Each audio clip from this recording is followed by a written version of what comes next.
Good morning. How are y'all this morning? We are live. We're back. We've got Logan in the chair over here.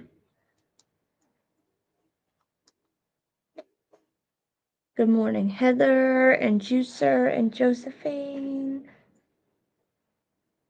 Logan seems to be doing all right. We've gotten medicine this morning and he's chilling in the chair over here with us.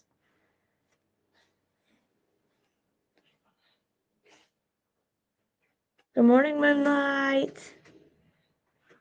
We are going to, oh God, excuse my phone, watch day 2 of this trial that we started, what was it, Friday? We're going to watch it like on 1.5, so maybe we can get through it. We'll be able to skip the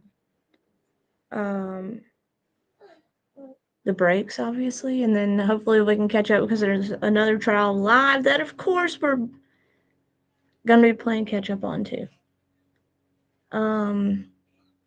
My neighbors have decided to cut the grass as soon as we hit the live button, so if y'all can hear it, excuse it. Good morning, Hindsight. Hey, all things serious. Lux shampoo. Lose the glasses or love the glasses? I'll have to wear these or I'll have a migraine by the time I get off of here with this computer shining in my face. What's up, buddy? What? Oh, why are you watching Granny's watching and not YouTube? Kids YouTube, buddy. I don't think you need Granny's watching, son. What was that? I'm trying to put that on my mouth was hair. Okay, Mama's got this pulled up. Here you go. Hopefully I'm not lagging. Hey Rhonda. It was my son, but he is 100 times better than he was. He's not. He's still sick, but he's not like he was the other day. I could say that.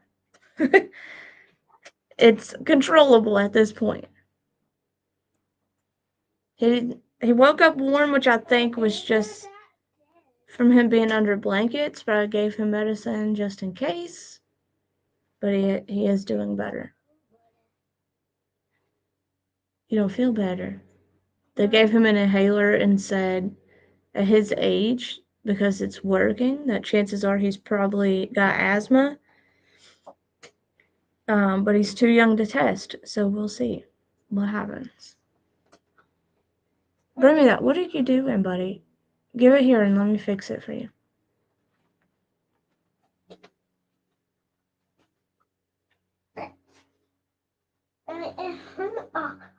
Hey, Jenna. Who are you? What are you doing? What is this?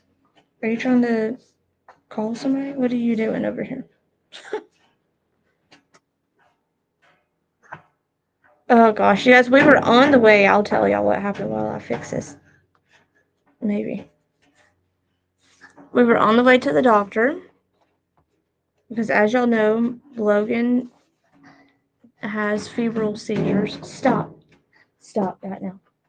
And he woke up from his nap Monday with a fever.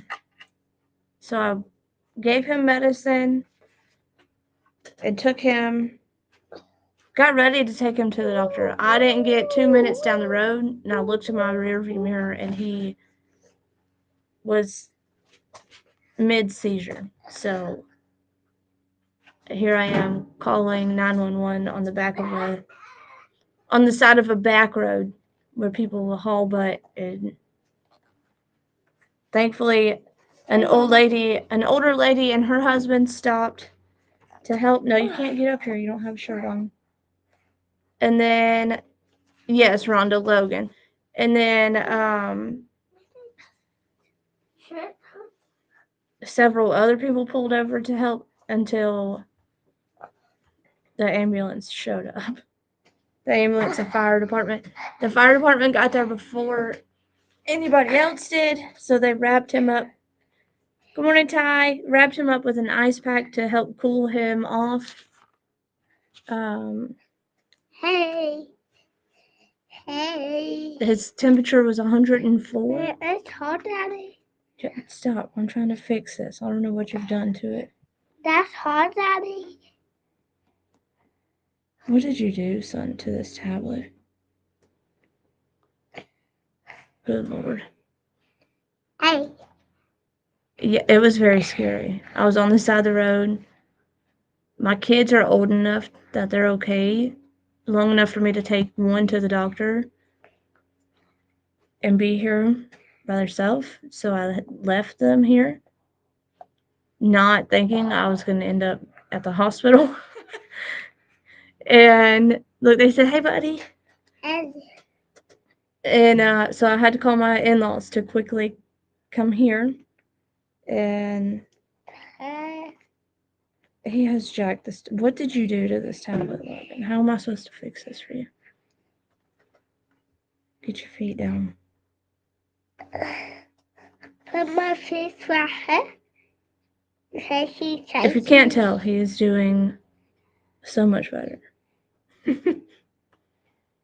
All things, yeah, I don't know if asthma is like one of those hereditary things, but his dad's got it. Well, my husband had it as a kid. He seems to have like grown out of it. But his dad, Logan's grandpa, has it too. So I don't know if that's like one of those hereditary things or what, but no.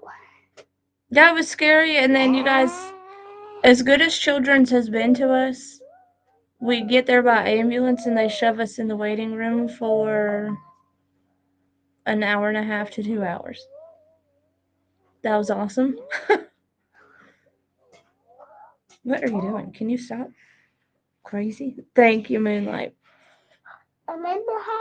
He was, y'all would have thought he was real adorable this morning when he said, "Me no love you," because I wouldn't stop and get him McDonald's. He doesn't understand. Mom doesn't have money for McDonald's. We can't get McDonald's this morning.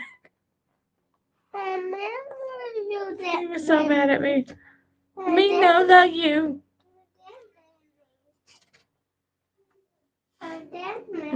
Let me get this cord pulled up while I try to fix this tablet.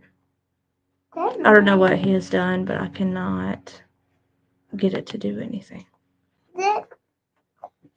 Yes, Heather. So they said he can have these seizures until he's 6. He just turned 3. I don't know how long I can handle these seizures, but we'll have to deal with them as they come. Okay, you're gonna have to hush now, son. Go sit down. Let Mom fix this tablet for you. Okay. Josephine, your son and grandson has it? Both grew out of it? Oh my gosh. Heather, I didn't know you had seizures too. Josephine, and you have those huge dogs?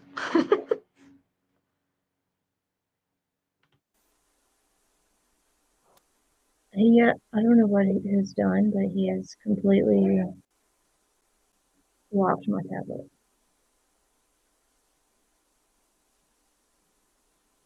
Kids are so much. PJ!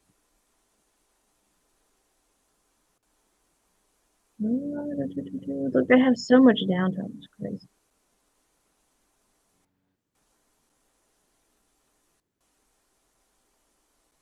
$37. Good morning, PJ. I just finished your replay as soon as I got, right before I went live.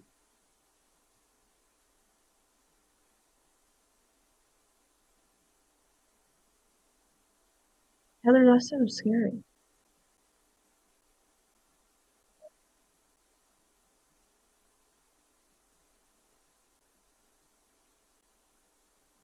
Mr. Bailiff, if you'll show the jury in, please. All right. I've put myself in the office down here in my basement.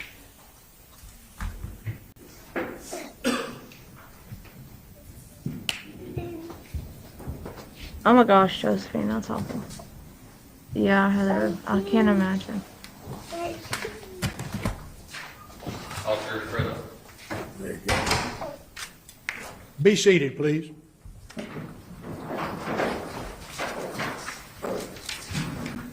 Would the state call its next witness, please? Yes, Your Honor. Next witness is Kristen Cullen.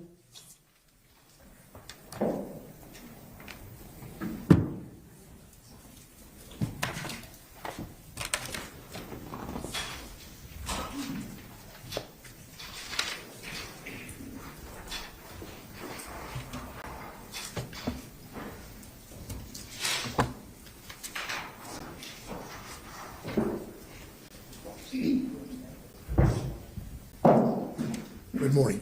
Would you raise your right hand and be sworn in by the clerk, please? You solemnly swear or affirm the testimony that you will be able to do the truth and the whole truth, so help you God. Yes, I do. Please have a seat and kind of adjust the microphone so you can speak into it. And then I'm going to ask you to state your name and then spell your name for the court reporter. Of course. My name is Kristen Cullen, Kristincullen.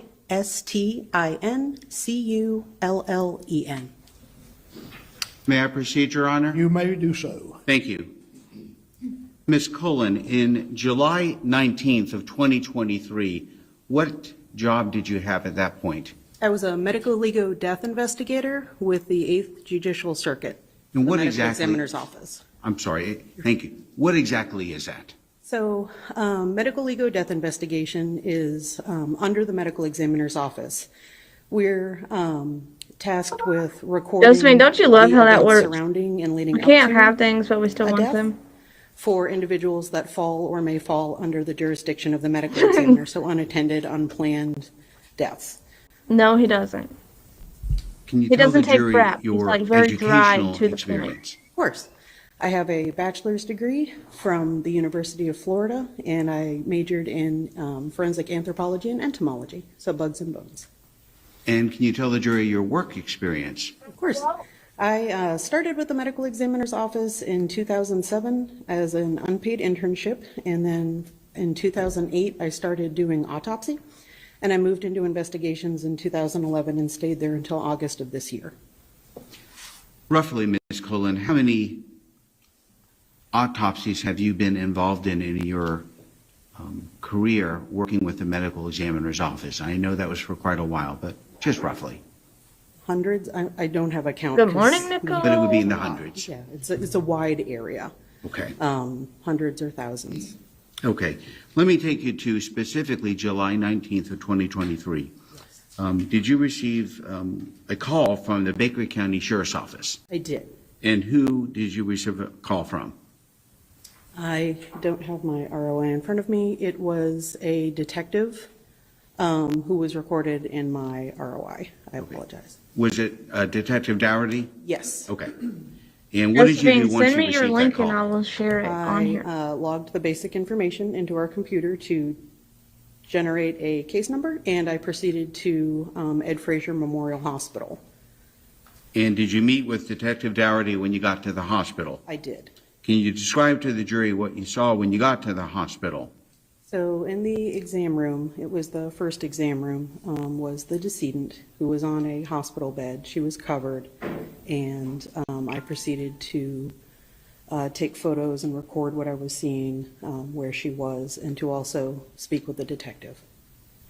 What would you say was your initial synopsis when you first arrived? In terms of the decedent's appearance? Yes. Okay. She didn't have any trauma. There were no bruises, even those kind of typical for an older baby. There was no obvious injuries, and she had livor mortis, which is the shifting of the blood after death. The blood pools where somebody lays because it's not flowing through the body. And she did not have rigor mortis, which is the stiffening of the muscle fibers. So that was not present. So that told me this was pretty recent. And she Nicole, was that very is my warm, very hot tapestry to the somebody touch, got for which my is birthday incredibly last unusual. year.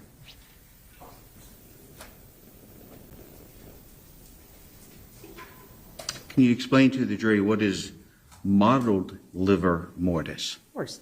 So the mottled appearance, a better word might be splotchy. It's not really a fixed border, and that's reasonable because the child had been moved by EMS and, hospital workers trying to save her life.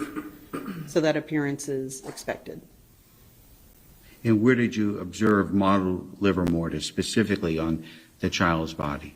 So specifically, I apologize, I don't have my report in front of me. That's okay. I had it electronically and we were told not to put those there.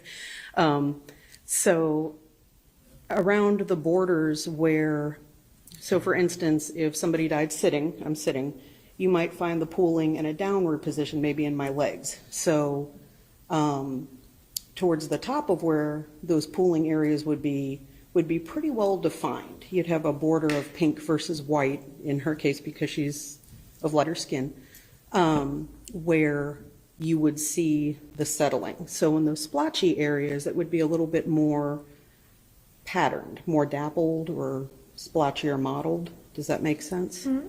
And those were consistent with her having been seated. So she was told to me to have been in a baby seat. And then where those were kind of shifting is consistent with somebody had moved her within X amount of time.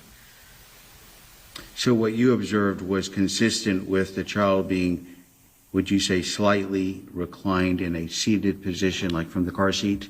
Yes. And you said that the child felt unusually hot to the touch. It was very hot to the touch, which is very unusual because a small child's body cools quickly. And very often they're not warm at all. They're more cool or even cold by the time we come onto scene, sometimes an hour or so later. So for this child to be physically hot to the touch was very unusual. What did you do next, Miss Colin? So I removed her, she was covered by a sheet, which is standard in her hospital bed, and I removed that. I photographed her in place, and then I photographed her on her front and her back, and I moved her clothing as was reasonable to look for any other, to see where the pattern continued. I did not remove her clothing, but just where it was in situ to see if there were any obvious injuries and to look for that livor mortis pattern to see if it was consistent and record it for the doctor. What did you do next, Miss Colin? So when I was done recording and speaking with the detective and the hospital staff, I took my findings and left to go back to the medical examiner's office to write everything up. I did not take the decedent's body with me. This is awful. I was told that the family wanted to say goodbye so that there were additional procedures. And so the body would have been transported He's later. doing good. Yes, normally we do take He's it, but doing sometimes better. these things happen and it's very reasonable. Did you have any other involvement in this case? No. Your Honor, I think that's all I have. I tender the witness if the defense has questions. Cross?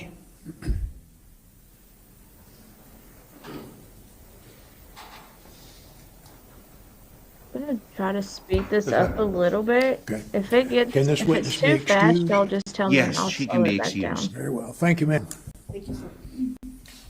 I know last time we were able to listen to it on just a little faster. Let's try this. If it's too fast, y'all tell me and I'll fix it. Will the state call its next witness, please? Oh, that's Thomas too much. Coyne? That's too much. Let's try this one.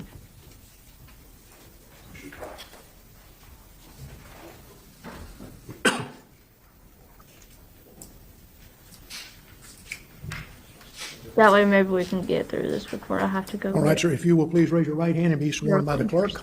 from Do school. solemnly swear or affirm that the testimony that you will give will be the truth and the whole truth, so help you God? I do. Thank you, sir. If you'll have a seat and then adjust the microphone so you can speak into it, and then I will ask you to please state your name and then spell your name. Sure.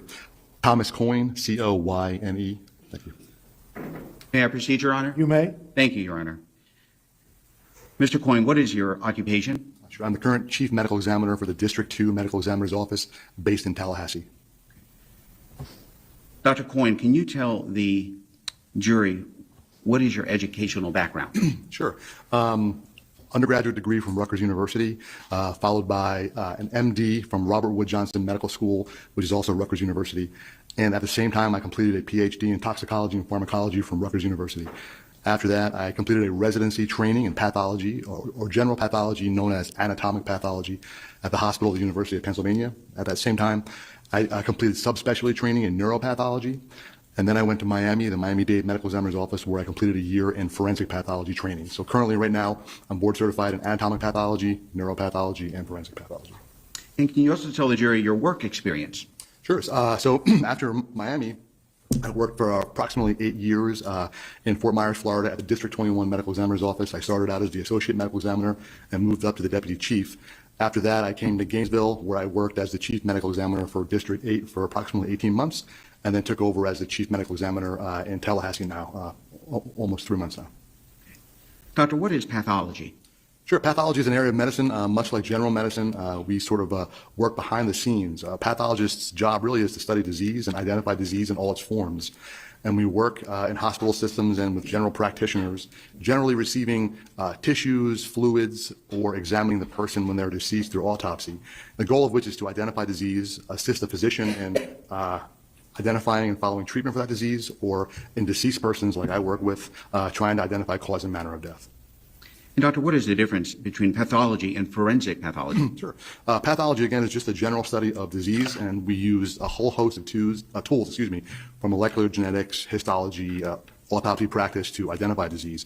Forensics goes a little further, such that we understand or learn about the mechanisms of how injury occurs, not just injury or injury in all forms, but also patterns of decomposition, how decomposition occurs, environmental injury, get a little toxicology and poisonings in there as well. And we use that, again, to really come together and figure out why a person dies and then the manner of why a person dies. So you're board certified in forensic pathology? Yes, ma'am. And what does board certification mean? The American Board of Pathology has a process by which we undergo certification. So generally, it's an exam that we take after training, and then it's followed up yearly with just maintenance of certification. Can you tell the jury your duties as the medical examiner? Is this too Sure, fast as for the, y'all, or medical is it examiner, okay? Whether it was in District 8 or District 2, I oversee all of the cases that fall under our jurisdiction for that area. And so my goal is to work with law enforcement or other local hospital physicians to, again, figure out why a person died and arrive at a cause and manner of death. I also oversee the operations of the office, work with our medical death investigators, and again, interact with multiple law enforcement agencies throughout the area. Doctor, does part of your job include doing autopsies to determine the cause and manner of death? Yes, it does. Approximately how many autopsies have you performed or assisted with, would you say? Approaching around 3,500 now. Can you explain to the jury? Thank you, Granny. I could listen to it faster, but I know it's hard for some people to follow It's faster. like examining So a live patient in an office. we'll just It leave begins it here. first by looking at the external features of a body. So we look just for normal body features, height, weight, hair color, and then we look to see, is this person congenitally normal? Are there any other disease processes or injuries that may explain why this person is deceased? After we document all of our external findings, we move internal. So we will look at all of the internal body cavities. So the abdominal cavity, the chest cavity, the cranial vault to look at the brain. And again, we will look at all those organs, seeing are they structurally normal? Are there any disease processes or injuries that I may observe? And then putting it all together to arrive at, again, the cause and manner of death. Doctor, I want to bring you to this case specifically. Sure. Did you perform an autopsy on a Uriah Page? Yes, I did. Do you remember when and where? It was at the District 8 Medical Examiner's Office in Gainesville. I believe it was July 21st, 2023. And did you determine how old Uriah Page was? Yes, it was. So her age was made available to us through investigation, and she was 10 months old. And when you did the autopsy on her, just generally, what was the first thing you did, the procedures you would normally go through? Sure. It began with the external examination and making the determination that this was a congenitally normal 10-month-old female without any observable congenital abnormalities or developmental abnormalities. So you didn't observe any external abnormalities? Other than the fact that she had early features of decomposition and there was some desiccation or drying of the oral cavity that was visible on inspection. And then did you move to the internal examination? Yes. Start with the external examination. Can you tell the jury specifically what you did with the external examination regarding Uriah Page? Sure. So it begins by essentially taking photo documenting the body as it's received. So we'll open the body bag. If there are any clothing or medical devices that are present, we will remove them, document them, and then again begin looking literally from head to toe, examining the eyes, the ears, the mouth, the external body features. And again, as I mentioned, the only thing I can report here, normal developmental 10-month-old female. She had drying of the oral cavity, and we were able to see green discoloration of the abdomen, which is a characteristic of early decomposition. Would you say that upon the external examination that Araya Page presented as a normally developed, well-nourished child? Yes. And can you tell the jury what is rigor mortis and what is liver mortis? Sure. Rigor mortis is just basically after death, the muscles of the body will move into a contracted state. And that's because as we die and blood flow stops, the movement of energy into our muscles ceases. And so therefore, the muscles become contracted. And then that firm contracted state is what we call rigor mortis. Over time, anywhere from 6 to 12 hours, that will break due to the process of decomposition. And so then we will say rigor mortis is passed. Livor mortis refers to the settling of blood within our body after death. And so the heart is no longer pumping, blood will settle based on gravity, and so it will settle into the skin, and you will begin to see discoloration in the skin. Generally, if you were laying on your back, let's say, you would see that discoloration in the back of the head, the back of the legs. That is called livor mortis. That also will become fixed over about 6 to 12-hour period as decomposition sets in. So initially, the livor mortis can move. So if a body is found on its back, and then it's moved within, let's say, an hour period, flipped overwards, the livor can move based upon gravity. But over the course of, like I said, 6 to 12 hours, it will become fixed. And did you see signs of livor mortis? Yes. And specifically, what was that again, doctor? I'm sorry. So sure, yeah. So the livor mortis on the decedent here was mostly posterior, fixed as well. So it looked as if, she had, for instance, I think the report came to us that she was within a car seat at the time of, her death, and her livor mortis pattern was consistent with that. Did you notice anything unusual about the child's lips? Again, just the desiccation and also the degree of decomposition, which is a little more advanced than I would have expected for her time of death. Did you determine a reason for that? Sure. Again, we're dependent upon the information that's presented us at the time, and so of course I knew that this child had been left within a car seat, in the vehicle, exposed to sun for approximate 5-hour period, and so that would be consistent with those findings. Did you then move, doctor, to doing an internal examination? I did. Can you tell the jury what you did with the internal examination and your findings with that? Sure. So again, as I said before, we examined all of the internal body cavities, all of the organs, and essentially she was a normal developing child, no gross evidence of any congenital abnormalities or any other reason that I would have seen to have led to her death based upon organ pathology.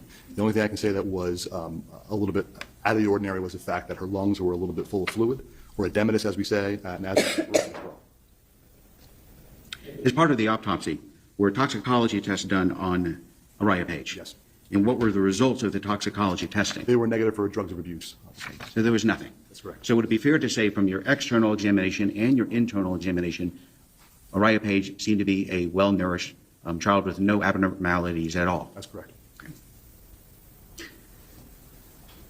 Based on your experience and training, do you have an opinion as to a reasonable degree of medical certainty as to the cause of death of Araya Page? Yes, complications of hyperthermia. And what is hyperthermia? Hyperthermia refers to all of the pathophysiological processes that occur when our body temperature becomes elevated, or severely elevated in this case. Is that the same as heat stroke? Hyperthermia is the overarching term. Heat stroke is a clinical presentation that occurs during that process, and that's sort of the end stage, if you will. If heat stroke isn't attended to, then the person could die or have severe consequences thereof. And so heat stroke, heat exhaustion, those are all clinical presentations of hyperthermia. But in this case, you determined the cause of death to be hyperthermia. That's correct. In your career as a medical examiner, have you dealt with patients who have succumbed to hyperthermia? Yes, both adult and pediatric. And pediatric. Roughly how many pediatric cases have you dealt with? Over the course of 10 years in Florida, I've had approximately 4 cases I was involved with of children who died due to their being left within a car on a hot day. I've also had cases of exhaustion, external or environmental hyperthermia in both kids and adults as well. Can you explain to the jury what type of training and education you have in relation to dealing with hyperthermia and what that is? Sure. Well, it starts with your medical training. And so, of course, to triage a patient who is hyperthermic, you have to understand all of the underlying processes or pathophysiological processes, if you will, that occur when a person's body is overheated. That goes from febrile illnesses or having a fever to hyperthermia, meaning it's not driven by the hypothalamus. And so yes, so you start in medical school with that, how to recognize it, what you do to treat those patients, and then from a pathology standpoint, you learn about how to identify those changes in tissues or in a deceased person. So from the beginning of my career on to the end of my training, I've had education, if you will, about hyperthermia. And doctor, can you describe to the jury if an individual has passed away from hyperthermia, what happens to the body? Sure. Well, in that instance, I talked a little bit before about accelerated decomposition, or the fact that in this case I was able to see green discoloration of the abdomen. So when a person dies and they have elevated body temperature, it accelerates the processes of decomposition, especially with hyperthermia, because part of that process, as a person is trying to compensate for the elevated body temperature, the circulation is sort of rerouted, if you will. Blood vessels dilate in the periphery to allow you to get rid of excess heat. Sweating occurs, and that usually comes at the compromise of circulation to our gut. And so even in persons who are living, they tend to have some underlying gut pathology. And that can also allow the bacteria within our gut to get out of our gut and get into our body tissues. And a person who's live could also present to a hospital with sepsis because of that. But for me, looking at a deceased person, when that process begins while the person is live and it continues after death. So therefore, the movement of bacteria out of the gut into your tissues allows for the acceleration of decomposition. That is further accelerated because of the higher body temperatures. And so the bacteria thrive in those environments. And so in this particular case, I was able to see changes to her body that it would have normally not seen had she been maintained at a normal body temperature. what happens to the body temperature in a situation like this? Hypothermia, well, especially in a child, it rapidly changes. And so normally, we exist around 98.6, let's say. Kids have a much larger body surface area relative to their mass. And so they have a lot more surface area that can rapidly heat up, especially if they're placed into a very warm environment. A car like that, even on a mild day, anywhere from like 70 degrees to, let's say, 95 plus, can get very warm on the inside in a rapid amount of time, even if the car had prior air conditioning running prior to being turned off. So within a 20 to 30 minute time frame, temperatures can exceed 115 degrees up to even, studies have shown up to 140 degrees. And so a child in that environment will rapidly begin to have an elevation of heart rate. They will have an elevation of breathing. Their body is trying to get rid of excess heat. And in doing so, it puts an inordinate strain on the heart. It leads to incredible rapid losses of fluid, so they will begin to hydrate very rapidly. And that leads to derangements in electrolytes. And because blood flow is being rerouted to just support the heart, the brain, the vital organs, other organs like your gut, your kidneys begin to shut down, and you begin to have organ failure. And if that progresses, the heart itself usually stops, or you have a dysrhythmia. What other type of organ damage would an infant experience who is experiencing hyperthermia? It will affect almost every organ in the body, from the skin to the gut, but most importantly, the vital organs, the heart and the brain, are compromised. The brain especially, because we have loss of oxygen due to, as the pressures drop, because your body is massively dilating blood vessels to get rid of excessive heat. That leads to decreased perfusion of vital structures in the brain. And a child's brain is different than our brain. It requires more per minute volume of blood flow because their brain is developing. And so there are certain brain regions can become hypoxic, and that could lead to irreversible brain damage, even if you treat this child and you resuscitate them from this presentation. But again, the most vital organs that sustain damage will be the heart and the brain. Would the brain swell? Yes.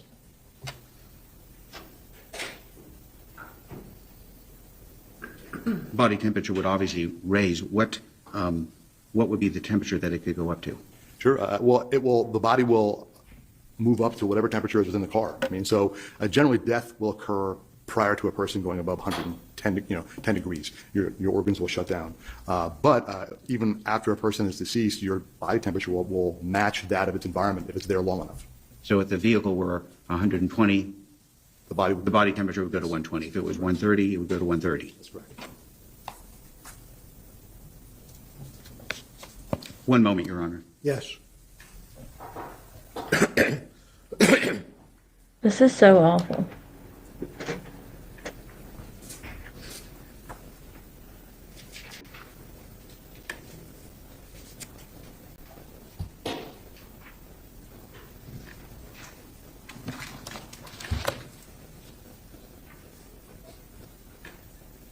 The dog's buddy. Doctor, I think that's all that I have. I tender the witness, Your Honor. Very well. Cross-examination?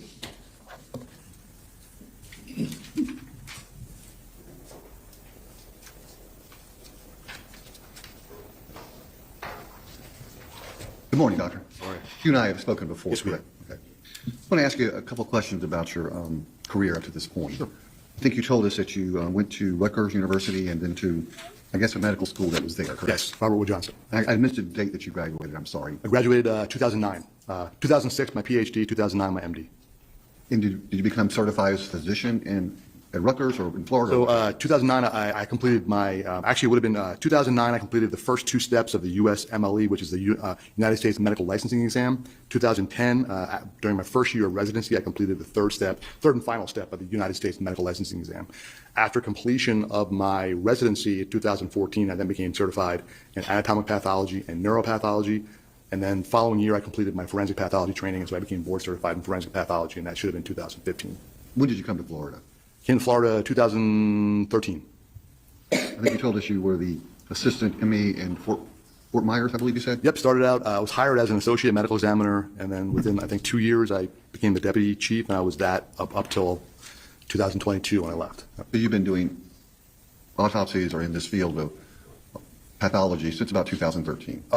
Autopsy since It 2009. is, when I Ben, started and residency. today's gonna be bad because Doctor, you the mentioned lady who something did it about being board certified, correct? Yes. You have testifies. what's called a CV. Do you know what that is? Yes, Do you have one? I do, yes. Okay. In that CV, do you list this educational background that you Yes, have? yeah. Do you also list any articles you may have written on the Yes. subject? How many do you think you've written?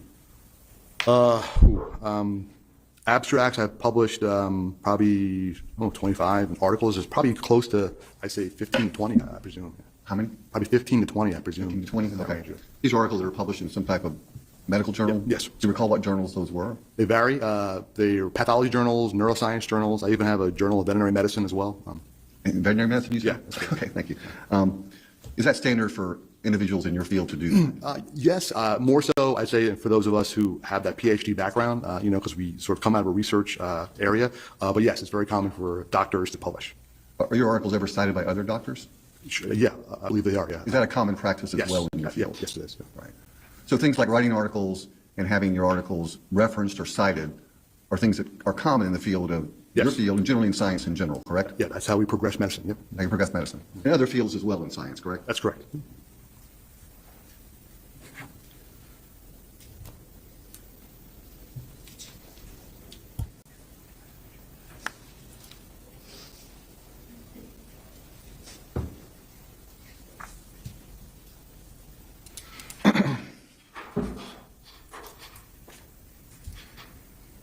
Doctor, in this particular case, I don't know if you gave us the date.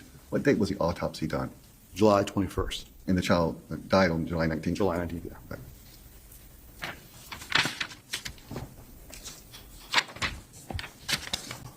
Would you agree with me that when you examined Araya Page, he had no signs of any injuries? Correct. No, what I would call trauma. Is that correct? Correct. And define that for the jury. What's trauma mean? Yeah, sure. Trauma, we tend to break it down into blunt trauma versus sharp trauma. Blunt trauma encompasses all injuries like abrasions or, say, bruises or contusions where a force was applied to the body or body tissues. That also includes fractures. It includes hemorrhage within body temperatures, like tissues, whether it be a bruise in the arm or even a hemorrhage within an organ. Sharp injuries include, cutting, cuts from sharp injuries. Lacerations tend to fall under the blunt category as tearing of tissues. Those are all the types of injuries we would describe. And I think the state asked you how many times you may have examined children, an autopsy on children, correct? Yes. Of my, probably well over 500. I mean, I started out training at the Penn and the Children's Hospital of Philadelphia, so I had a lot of exposure of infant autopsies in the early part of my career, and that's continued. I'd say probably what we see as medical examiners, maybe 10% of our cases are pediatric cases. 10%? Yeah. Okay.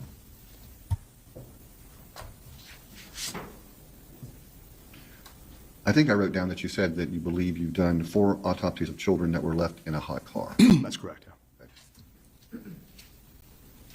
Now, when you say that, you mean in the district that you were in at the time, correct? Yes, so that's from my time in Miami through Fort Myers and, of course, Gainesville. And how many medical districts are there in the state of Florida? There are 25. So you've worked in 3 of them, Yes. and you've seen 4 hot cars. Well, I've worked in more than just 3. We kind of move around a little bit, but yes.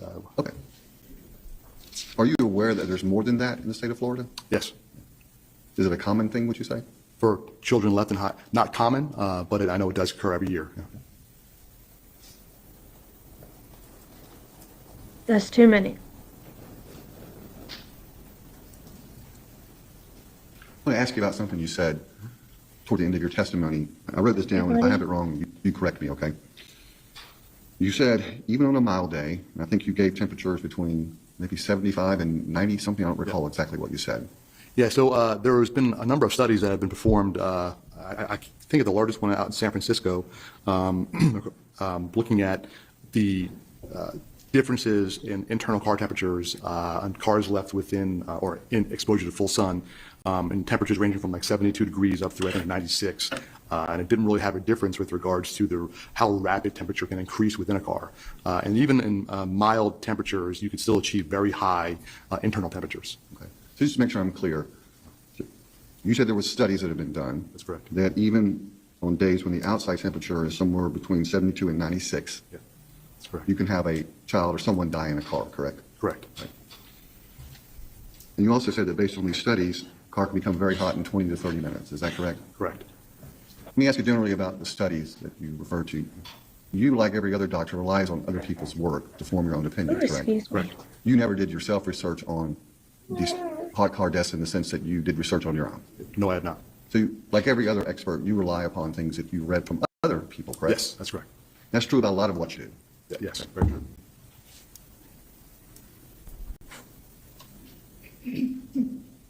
I think you said in that same part, about the 20 to 30 minutes, you said the temperature can reach 115 degrees. Is that what the study showed? Right. Well, yeah, it can certainly get above that high. I know some studies have shown temperatures even reaching close to 150 degrees. I don't know the correlation between that and the external temperature, but certainly whether it be mild or temperatures above 90, they can certainly get into the 115 range in a short period of time. In 20 or 30 minutes. Yeah, correct. And I think you told us earlier that death for anyone would occur at about 110 degrees, correct? Correct. And that's at the max, right? Yeah, that's, again, the even temperatures, mild external temperatures in a normal heat of summer, it puts a stress on your body to have increased temperature regulation. So higher than normal temperatures are a stress to our body. I just want to be sure I'm clear. So you're saying that at 110 degrees at a max, a person would die? If they're kept in there for a long period of time, yes. Okay. And they could die at a lower temperature as well, correct? Sure. What are you doing, Sonia? Scared me. And you've indicated, I think, toward the end of your testimony on direct, that even if you took a child's temperature who had been in a car for several hours and that temperature was higher than 110, that individual would have died long before whatever temperature they measured, correct? That's correct. If there was a temperature in the car of 130 or whatever the number may be, anybody in there would have died at 110 degrees. That's correct. And if you testified already, even on a mild day, that would happen in 20 to 30 minutes, correct? That's correct. Can I have just a moment, Judge?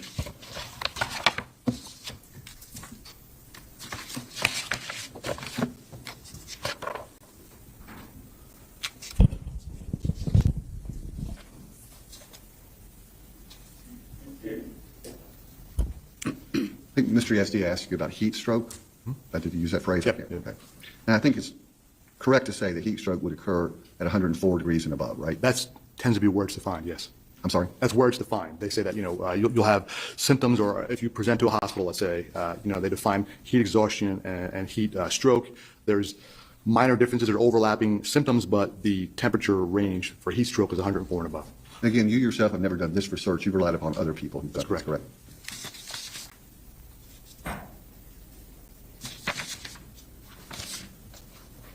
That's crazy, Ben. Is it fair to say that in this particular case, you relied a lot on what you were told had occurred? Sure. We had to, yeah. Correct. I mean, you had no choice, correct? Yep, that's correct. The child had no trauma of any kind, no bruising, no broken bones, no obvious signs of injury, correct? Or congenital abnormalities, yes. Congenital abnormalities. So just looking at the autopsy findings, had you not known what had occurred, would you be able to diagnose this? No, like many types of causes of death in forensic pathology, you're relying upon scene investigation, what your investigators find, what EMS find, because there are a whole host of causes of death that really have no specific physical findings, and this is one example of that. And you described for the state sort of the process of what goes on when you start to have heat stroke or heat exhaustion, and you go through that process until you die. You described that to the state. Yeah, I mean, I have. You have today Yeah. described that, correct? You would agree with me that you could go through that process while you were asleep, correct? Sure. The process of accelerated heart rate, increased sweating, dehydration can occur while you are asleep. Just a moment.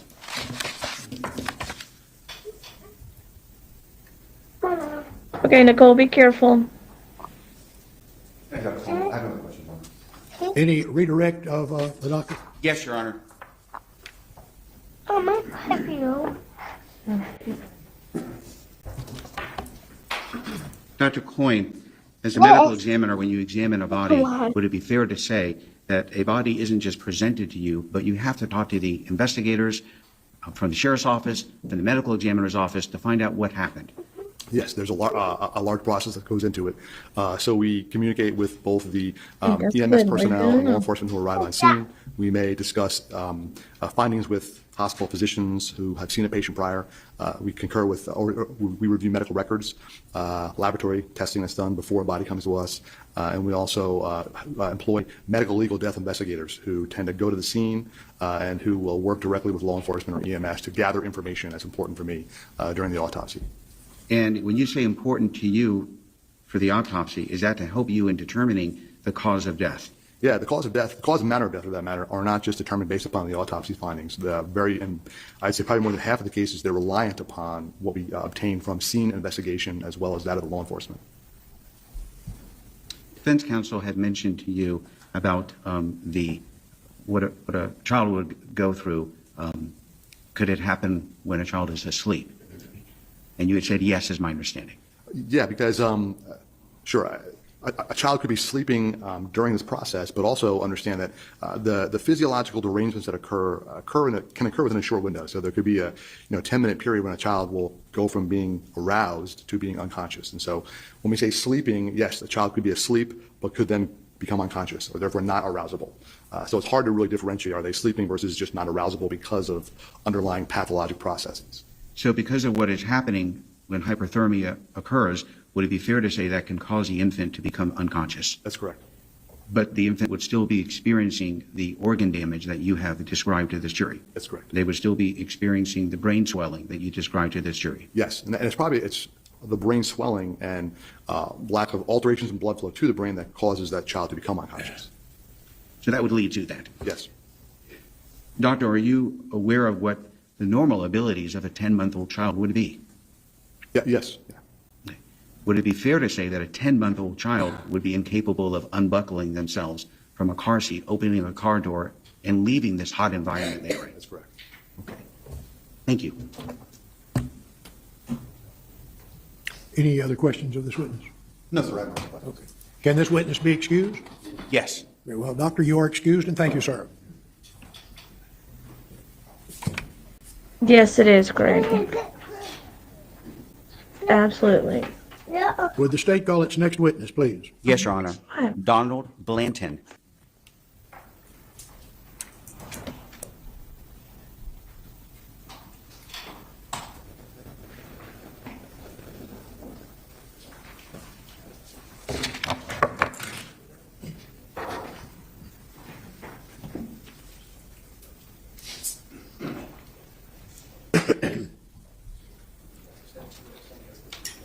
Mr. Blanton, if you will face the clerk, raise your right hand to be sworn, please, sir.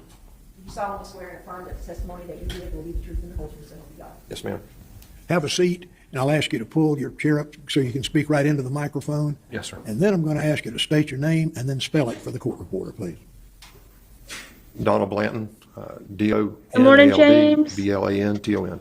Thank you, sir. You may proceed. Thank you, Your Honor. Morning. Yes, sir. Good morning. Can you please introduce yourself to the jury? I'm Donald Blanton. I'm the Assistant Fire Chief for Baker County Fire Rescue. How long have you worked with Baker County Fire Rescue?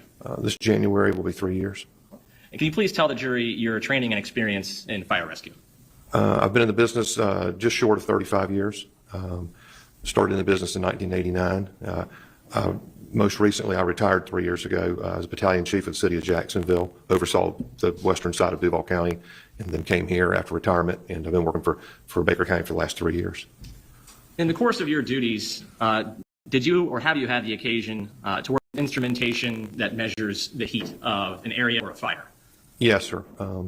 in the late 90s, we started using equipment called thermal imaging, and it's a thermal imaging camera, and I've been using one ever since. It's part of our business, and it's mainly used in firefighting, which you can discover everything from heat Ben, that was signatures a pretty stupid of all question. kinds, but it's a very If you ask me, scientific my piece of 3-year-old equipment can't that even get out of military his developed, seat. and we've been using it in our sector ever since. And you've had training in using this equipment? Yes, sir. Yes, sir. Have you used it frequently in your occupation? Yeah, I would say it probably gets used at every structure fire that I've been involved in for the last 25 years. I want to take you back to July 19th of 2023. On that day, did you respond to 4596 Estate Street here in McClenny? Yes, sir. Why did you do that, sir?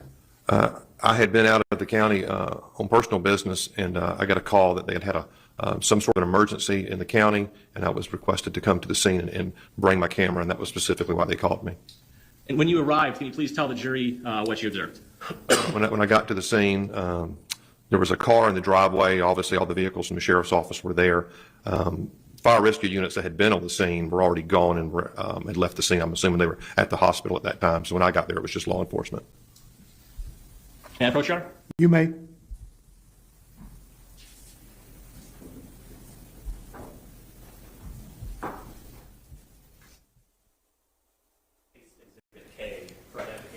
Do you recognize what that is? Yes, sir. What is it? That's myself holding the thermal imaging camera, looking into the vehicle next to the detective. Yes, sir. And is that photograph fairly accurately depict what you recall while you were on scene? Yes, sir. Yes, sir. No, sir. Your Honor, the state would seek to admit state's exhibit, I believe it was K. Next number. Yes, sir. That's what's on there. Any objection? No objection. Very well, then it will be received as State's Exhibit 11. Permission to publish, Your Honor. Granted.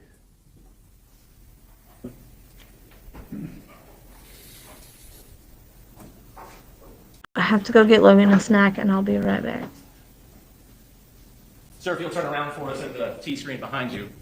Can you please describe for the jury what you're doing here in this photograph? The camera that you see that's in my hand, when you have it turned on the screen itself, in the center of the screen is a crosshair very similar to what you might see with like a rifle scope.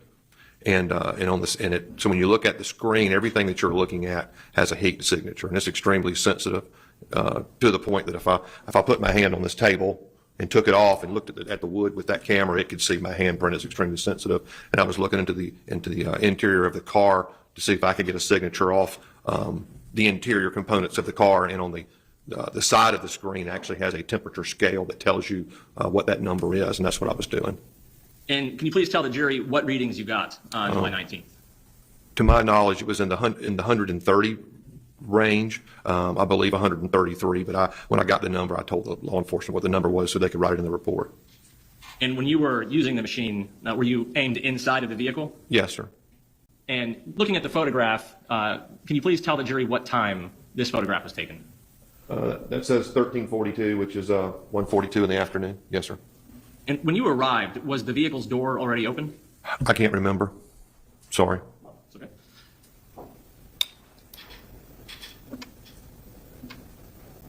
One moment, Your Honor.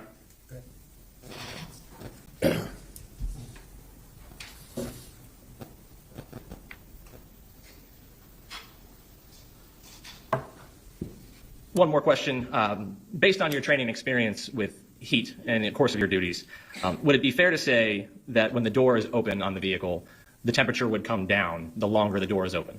Oh, yeah, absolutely. No other questions. Any witness? Cross-examination? I have no questions, Your Honor. Okay, can this witness be excused? Yes, Your Honor. You are excused. Thank you, sir. Thanks, sir.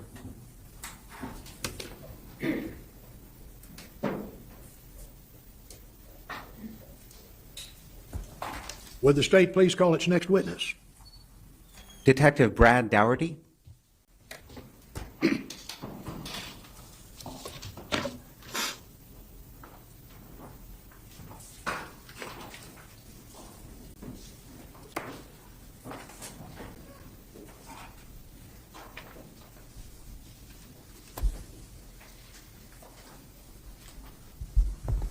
Raise your right hand, please, sir.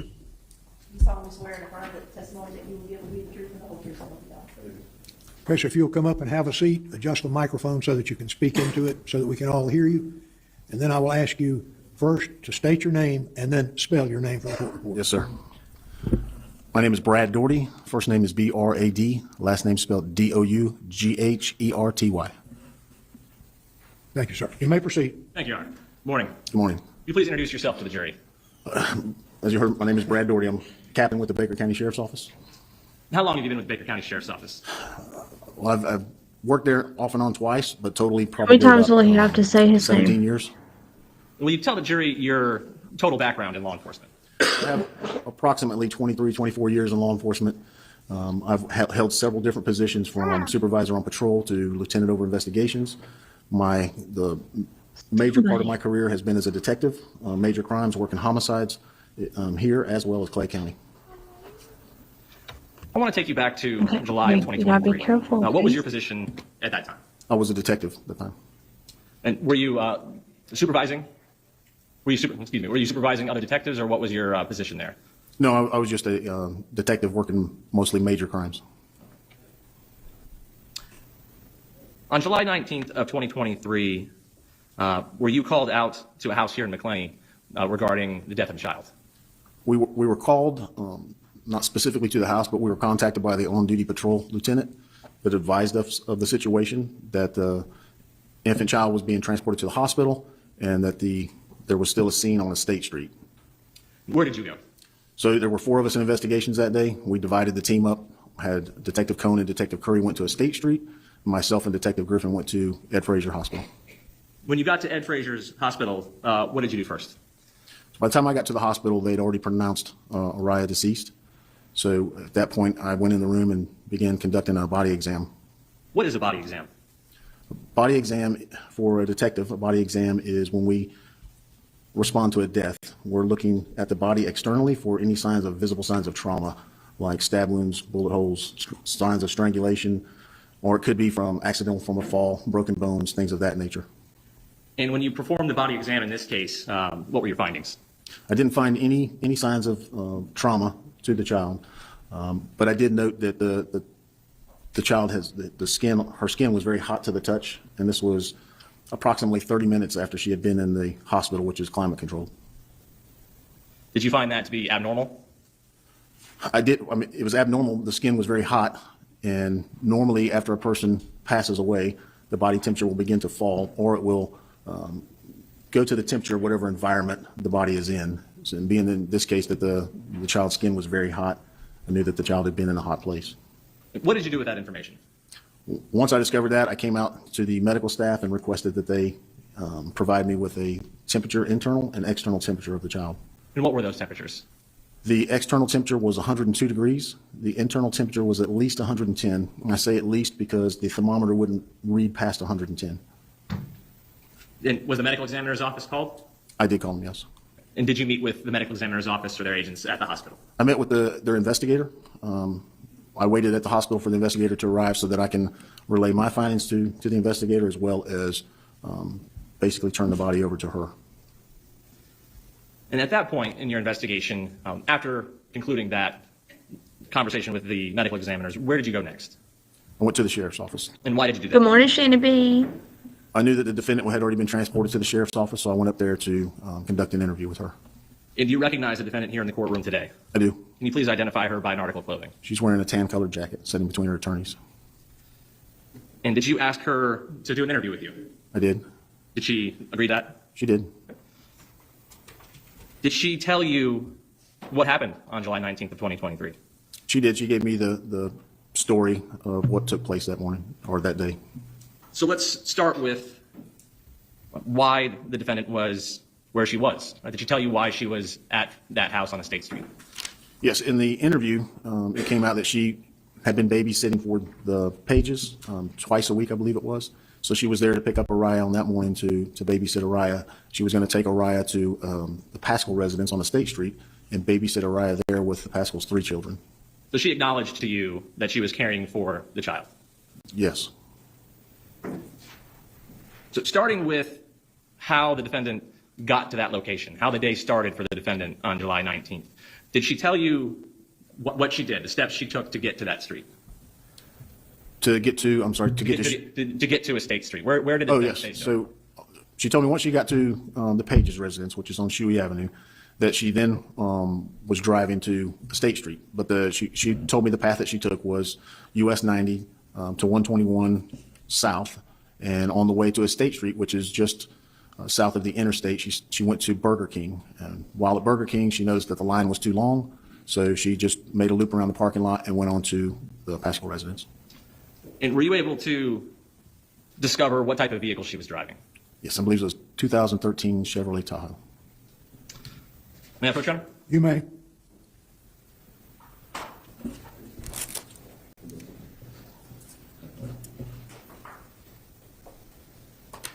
Detective, I'm handing you what's been previously marked as State's Composite Exhibit L1 and 2. Do you recognize those? Yes, I recognize where they're at, yes.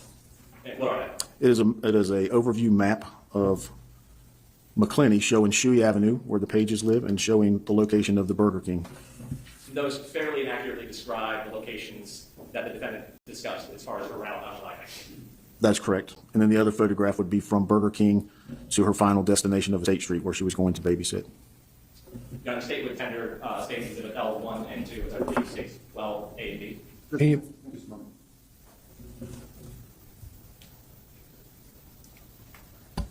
No objection, Your Honor. very well, then they will be received as State's Exhibits 12A and B. Permission to publish, Your Honor? Granted.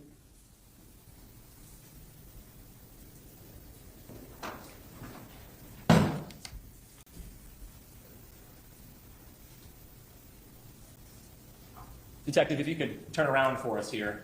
This would be State's 12A. And can you please describe what is pictured on this map? At the very top where it says 239 Shuey Avenue, this is going to be the location where the defendant picked up Araya, and Burger King at the bottom where she first went to try to go to Burger King when I stated that she said the line was too long. And on the top right, it shows a distance of 1.93 miles. That would be as a crow flies, so to speak. Is that fair? That's correct. So it would be farther than that via vehicle on the road? Yes, probably approximately 2 miles, maybe just a little over 2 miles, not very much.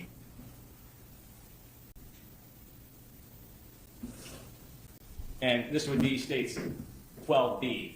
Again, if you could please describe for the jury what we're seeing in this one.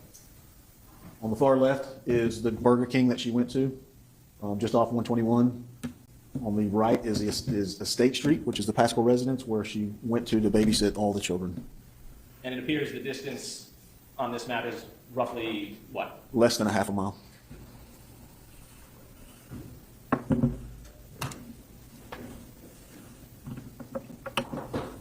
And Detective, were there any steps you took to confirm this was her route?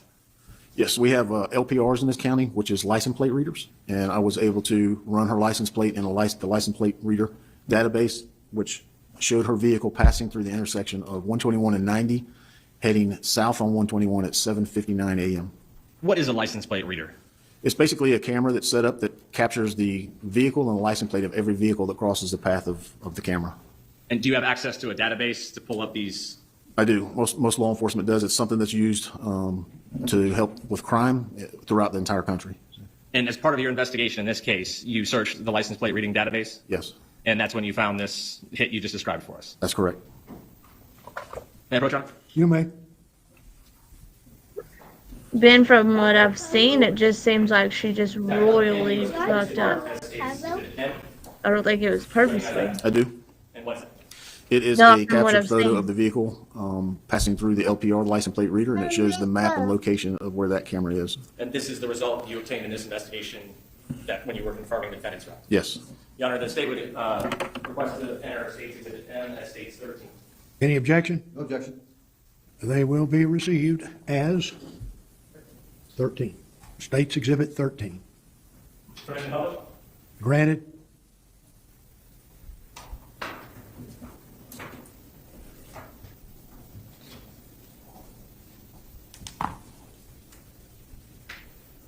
Juicer, I don't think Granny has seen it all the way through.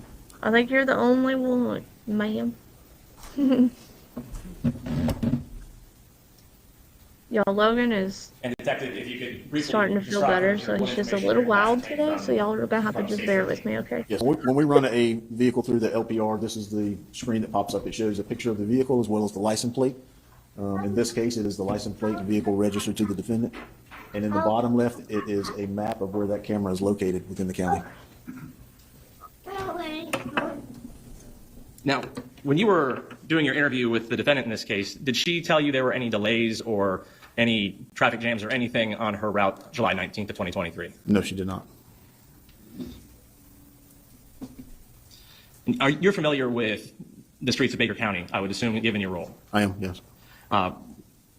Given your knowledge of Baker County, is it fair to say you're familiar with the traffic around and how long it takes to get from place to place?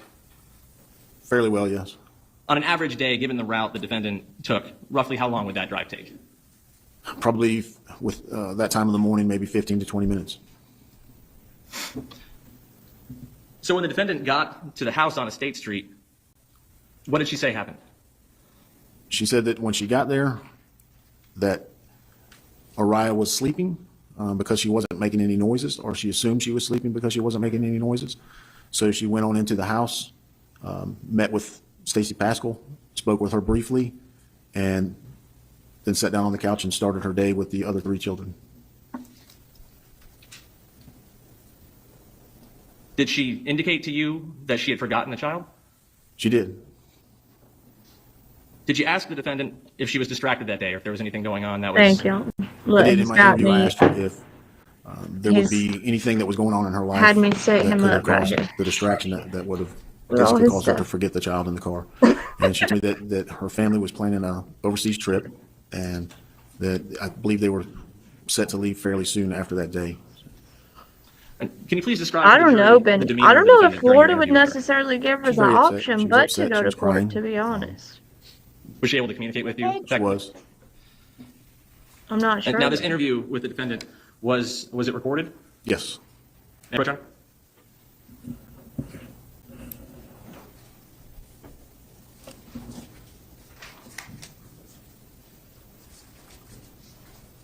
Can you, what's been marked states is that and for identification? You recognize what this is? I do.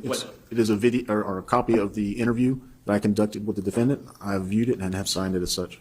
Has it been altered or tampered in any way? No. Your Honor, the state would seek to introduce. Thank you, Moonlight. As I believe in states 13, correct? Any objection? No objection. Will be received then as State's Exhibit 14.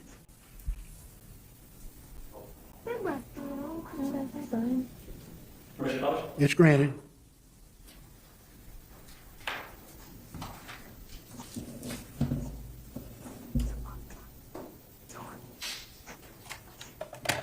Put on my back. On my back and that.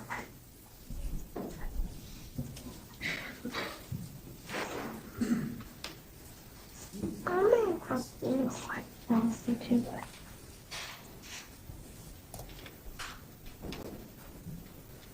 Oh, thank you, Granny. He can be when he wants to be. Don't let him fool you.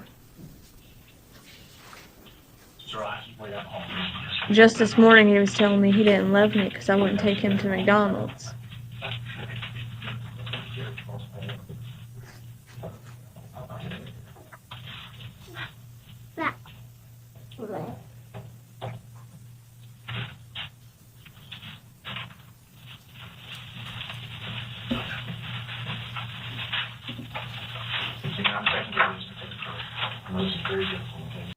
Gotta get through it, get a statement from you. Because you are here at the sheriff's office, and we're here talking to you in here, I gotta still let you know what your rights are, okay? Doesn't mean that you're arrested, just means you gotta know what your rights are because we're talking to you in a place you may not feel free to leave, okay? So if you take a conclusion, I'll read this to you. Mr. Rhonda, you have the right to remain silent. Anything you say can and will be used against you in the court of law. You have the right to talk to a lawyer and have him or her present with you while you're being questioned. If you cannot afford to hire a lawyer, one will be appointed to represent you before any questioning, if you wish. You can decide at any time to exercise these rights and not answer any questions or make any statements. Do you understand these rights as I've explained them to you? Okay, with these rights in mind, are you willing to answer some questions for us? I know this is tough, I know it's very tough. Just kind of walk me through the day and what happened. I picked her up about 8 o'clock. I usually keep her John, may we approach briefly? You may.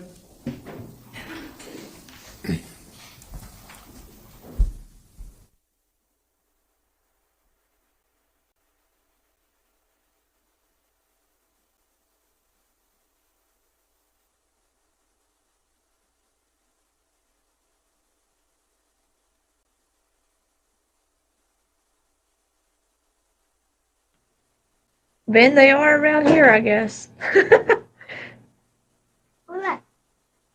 But what he didn't understand either is that's what he'd want is a Happy Meal, and they don't have those for breakfast.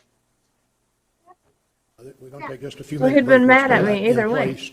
Stand up, stretch, whatever you need to do. It should only take a few minutes to get the problem resolved, and we'll try again. So we are in informal recess at this point. Don't do that. Logan, stop them. I can help you move it. There you go. Look at it. Oop. I didn't mean to exit out of that.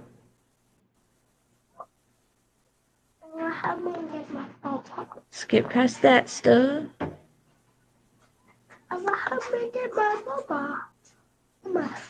Mm-hmm.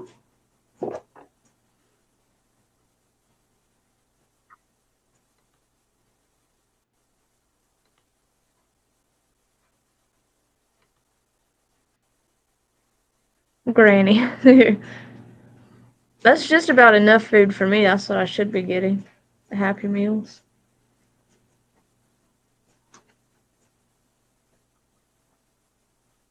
Please. All right.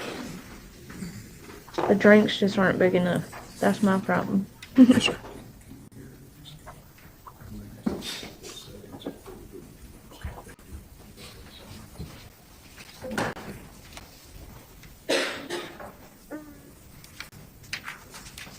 Don't make a mess, buddy. Be seated, please.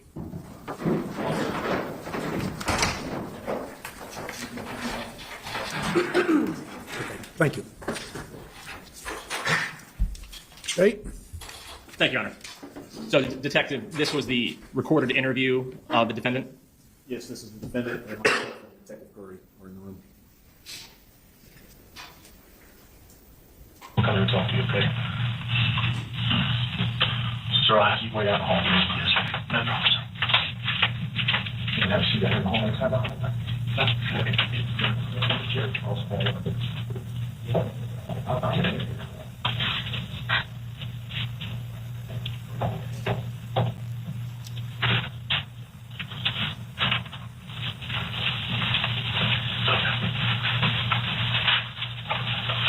I'm checking your business.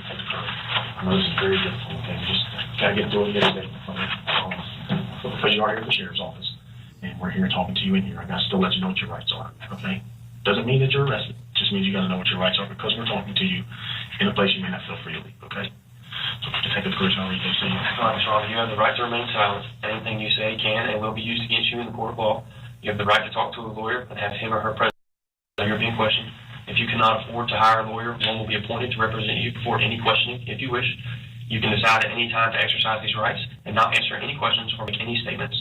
Do you understand these rights as I've explained them to you? Sure. Okay, with these rights in mind, you're willing to answer some questions for us? I know this is tough. I know it's very tough. Just kind of walk me through the day and what happened. I picked her up about 8 o'clock. I usually keep her 2 days a week. So I work Monday at my other job, but some things that fell through her husband only won't work night shift, so I went just Tuesday, Wednesday and Thursday at this place where I was at today. The house where you was at today? Mm-hmm. Which they have twins and a girl that I keep. Anyway, so on the same days, I pick up Araya from her house. But today was an earlier day because the other lady needed me at 8:15, so I picked her up at 8 o'clock, which is usually 8:30. Anyway, so I picked her up, and I pulled through Burger King to get something to eat, but the line was too long, so I left and went to the job I was at. On the State Street, correct? Mm-hmm. Right. So I got there at 8:15, and the baby was like, because she was asleep and she was quiet. And because I keep her every day, it's out she was there. So I went inside, got busy with the other kids, and I even talked to the mom throughout the day, and it just didn't click. Right. That the baby was out. So that was at 8 o'clock. What time did you realize the baby was out? When it was girl, You know what time roughly that was? one. When 911 was called? Okay. How many kids were in the car when you got home with her, when you got to that house today? Just her? Just her. Just her? And the other kids were there, I'm assuming you babysit them for the family that lives at their house. Is that what they were there for you there? The homeowner that lives there, what's her name? You know? Stacy. Stacy. Did Stacy know that she was bringing the other child? No, because sometimes I have one, sometimes I don't. Okay, so she had no idea. And where did you park at the driveway? In the rocks. In the rocks? Pulled off into the rocks. Okay. And the only reason I'm asking, I didn't know maybe if they would have seen anything when they left, when they left there.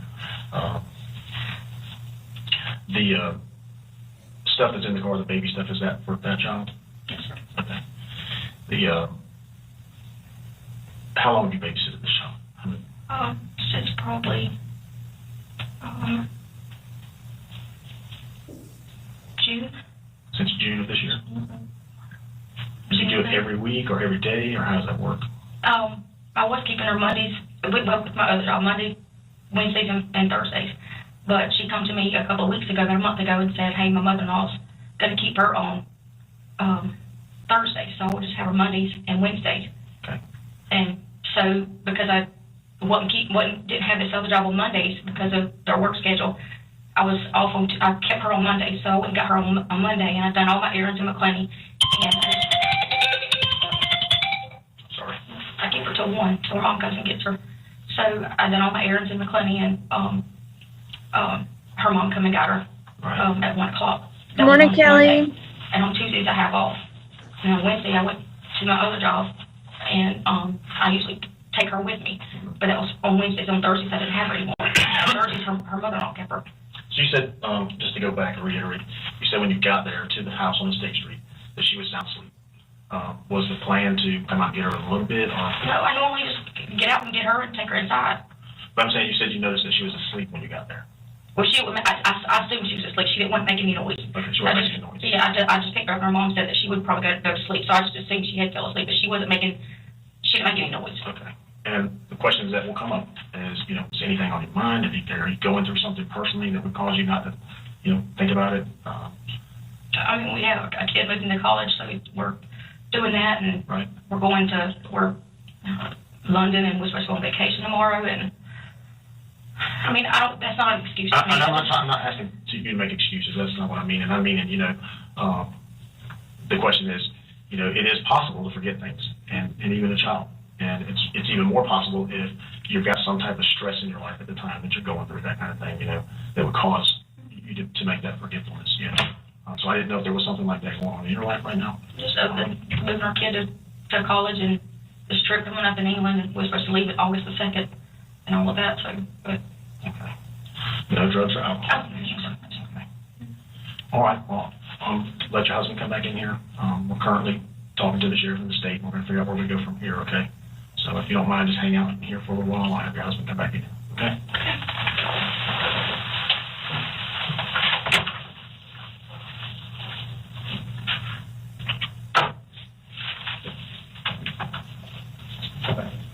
If this was me sitting in that interrogation room, I'd be bawling my eyes out.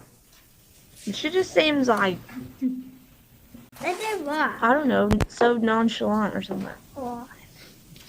So, Detective, during that interview, the defendant remembered picking up Araya that morning. She did. And did she remember driving to the house on Estate Street? Yes. Did she remember going to Burger King? Yes. Did she remember the fact that Araya was asleep? She did. Did she remember to get Araya out of the car? She did not. Now, in the investigation in this case, without telling me what anybody else said, did you speak to other witnesses? I did. About how many? Probably maybe four other people. I want to talk about the timeline. We talked about it a little bit, but the things that happened on July 19th. And if Mom was what time texting me, did you that definitely would have understand rung a Araya bell Page like, was oh picked up by the shit, defendant? where's the baby? My understanding was she arrived at This the is all house at just weird to me, 7:50 a.m. parts of it. and left at 7:55 a.m. She passed through the LPR at 7:59, and between 7:59 and 8:15 is when she went to Burger King and arrived at Estate Street. So she was at the Estate Street roughly 8:15 a.m. 8:15, yes. And during your interview, did you understand the defendant to say Morning, that she communicated with the Tarzana. victim's mom? She did when she first arrived there at Estate Street. And when, based on your investigation, was a riot discovered in the vehicle? Around 12? Logan is At pushing PM? me out of my desk. So 8:15 a.m. to roughly 1:12 p.m. Outside of this. And in Then your just investigation, can you tell the jury what the temperature was that day? It was Granted, me projected to too. be 96 to 98 degrees. I know in my vehicle, it gives you a display. I don't know how accurate it is, but it was roughly 98 degrees is what the temperature was showing. One moment, Your Honor.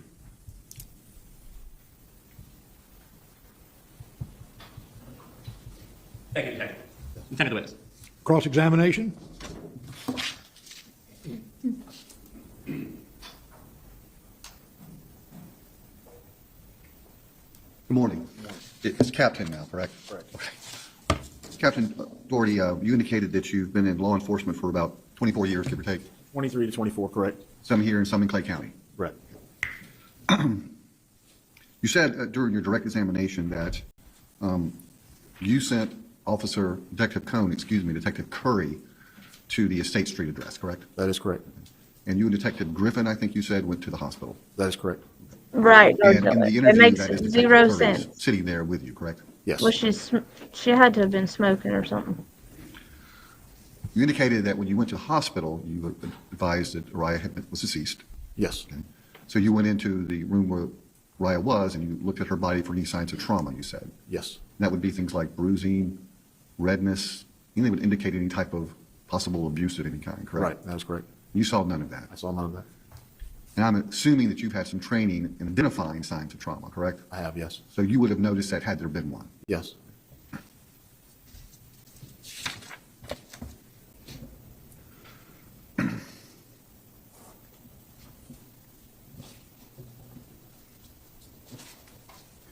State Attorney, let me back up a little bit. Prior to going into the room to speak with Rhonda Jewell on the interview, had you spoken to her at all? I had not. Okay. And the interview room that we see is inside the Baker County Sheriff's Office Detective Division, correct? Yes, the detective division. Okay. And do you have several rooms like this where you interview individuals? We have two. We have one in patrol and one in investigations. And these are all equipped with a camera that we see, correct? Yes. And that's to record the interview Correct. so that someone later on can hear exactly what somebody said. That is right. Okay. So when you were asked questions earlier by Mr. King about what Ms. Jewell told you, okay, both before and after we watched the video today, you would agree with me that what she told you would be what this jury saw on that video, correct? That is correct. So if your recall of that during your testimony was different, you would rely upon that video, correct? Correct.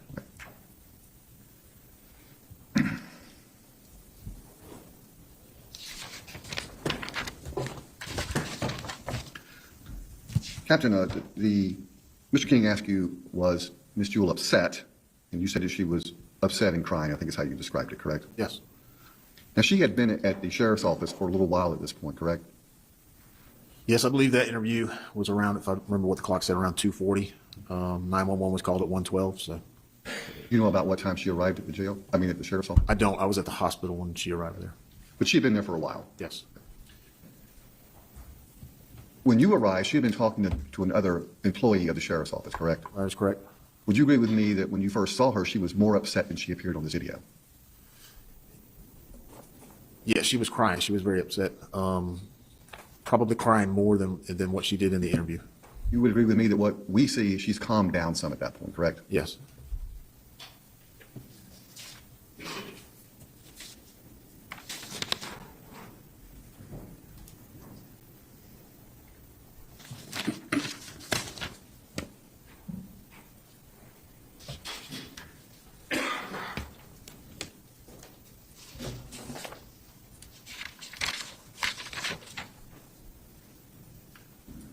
Detective Curry read. Well, I don't remember that either, Durrani. I'm Rights, not right? sure. That's correct.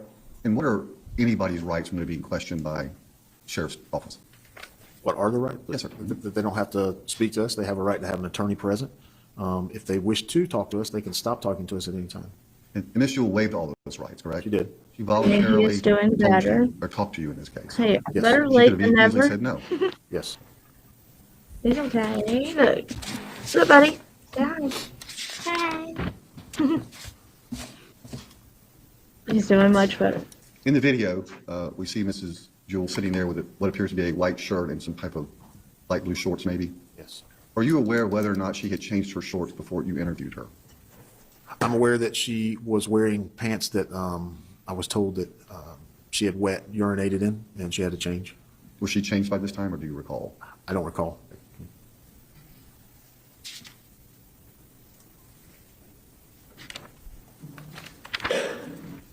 Just to verify that the license plate reader that we spoke about and we have a picture of. Yes. You said the time passing through the intersection was 7:59, according to the license plate reader? I believe so, yes. Any reason to doubt that's accurate? I have no reason to doubt that.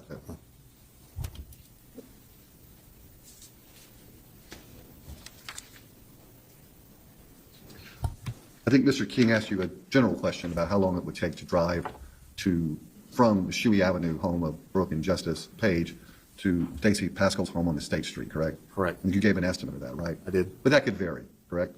It could vary, yes. Okay. You weren't aware of what the traffic conditions that particular day were?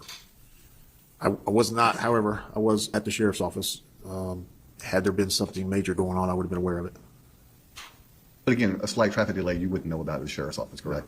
I would not. And again, you may catch all the red lights one day and all the green lights the next, right? Very true. Okay.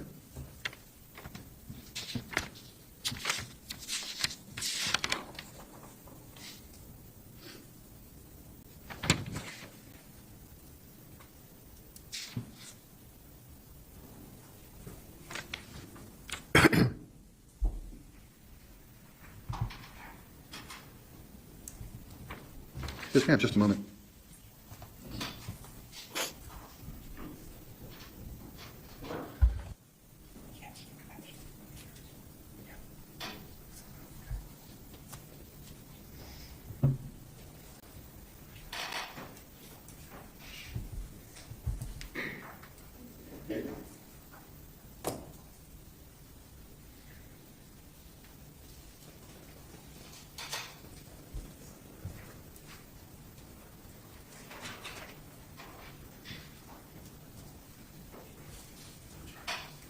I'm almost out of coffee.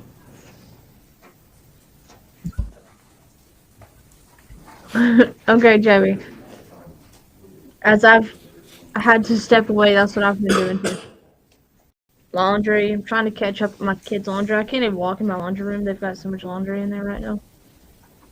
And then I have to start on mine. I still have not put my Christmas tree up, y'all. Every time I go to do it, something happens.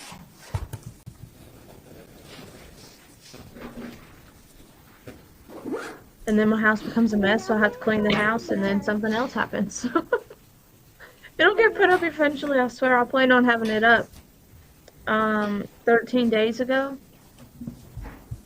Life just gets in the way. Detective Doherty, just to clarify a couple of quick points. You testified earlier that Mrs. Jewell told you that she forgot the child was in the car. Is that correct? She did say that, yes.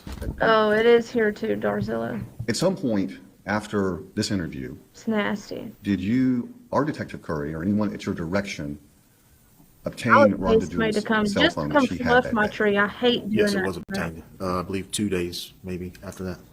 Was that at your request or your direction? Was not. Okay. Do you know who asked for that? I believe Lieutenant Mancini asked for that. Who's Lieutenant Mancini? He is lieutenant over investigations. So he's head of investigations? Is. Right. He hasn't testified here, but he advised somebody to get the phone, correct? Yes. Would it be fair to say that that phone was brought to you voluntarily? Correct, it was. Correct. There was no search warrant to get the phone, correct? Not to get it, no. And the passcode for that phone was given to you voluntarily as well, correct? To my understanding, yes. And although you may not have done this, other detectives looked through that phone, correct? Yes.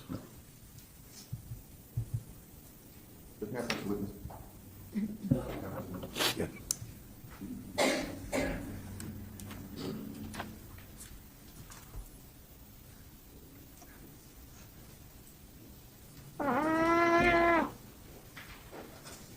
Ugh, it's just nasty everywhere though. You may. You guys, that link that's pinned, it's just Law and Crime, so I can give them credit and them hopefully not strike me. It is a cell phone blue in color with it says flowered case. The next case I have found is on Court TV, so we'll be safe. I'm unaware. I've never had contact with the cell phone.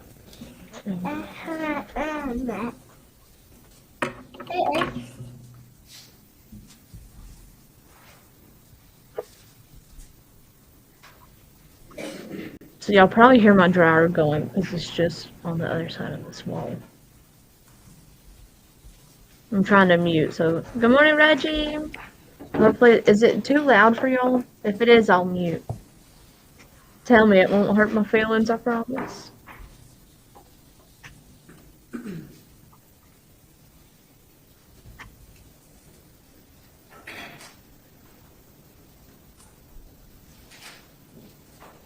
Mr. Nelson, if you got any more questions, let's ask them. We need to move on. I have a question. Okay. Any redirect? Yes, Your Honor. May we approach Reggie? Yes.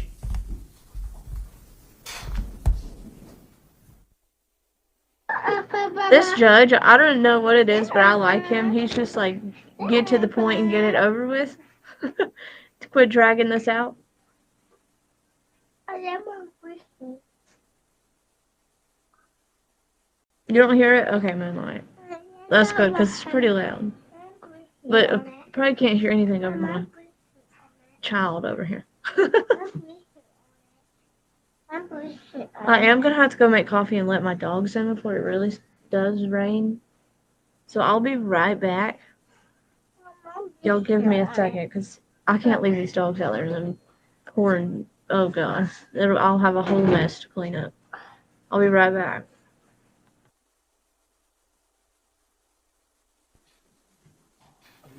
Mr. King, redirect.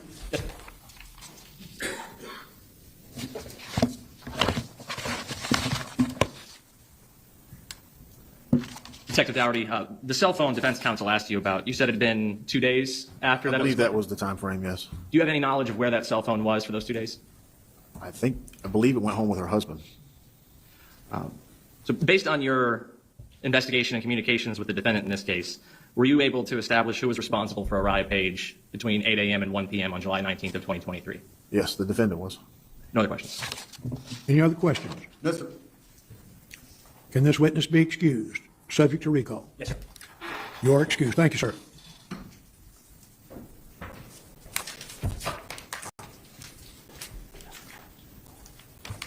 Would the state call its next witness? Your Honor, the state rests. State announces rest. Members of the jury, we have some matters that we're going to need to take up outside your presence. So I'm going to ask you, if you will, please, to return to the jury room. Again, do not discuss the case at this time. All right.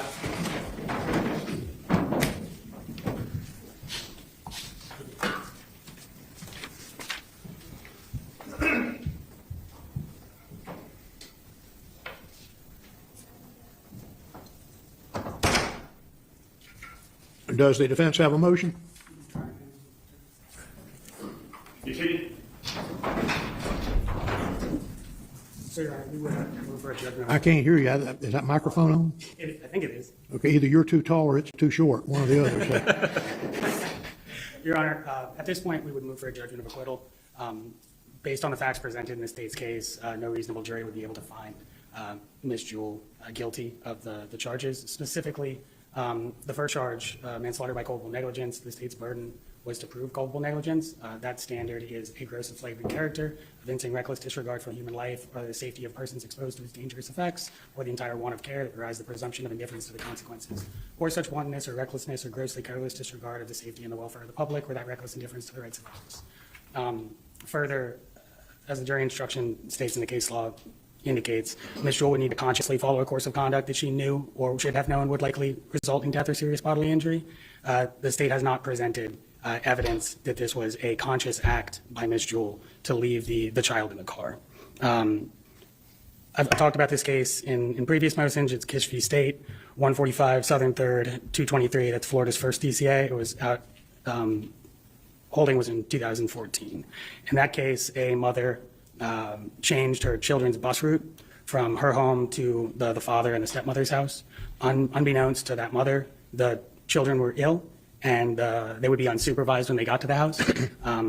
There was a trial on that. The children became very ill. The state charged her with aggravated child abuse and culpable negligence, a misdemeanor. In that case, it was a bench trial. The first DCA reversed the trial court who found her guilty of culpable negligence. Their reason for doing that was because she had no knowledge that the children were ill. She had no knowledge that they would be unsupervised. And without that knowledge, it can't show a reckless disregard for the safety of the children. In this case, the state presented significant evidence that this was not a conscious choice. The testimony of Ms. Purchell, that Jewell told her that she forgot the children, forgot that the child was even with her. That video that was just played indicates the same, that she lost awareness of the child, not that she made the conscious choice to leave the child in the car and go into the house. Just one moment.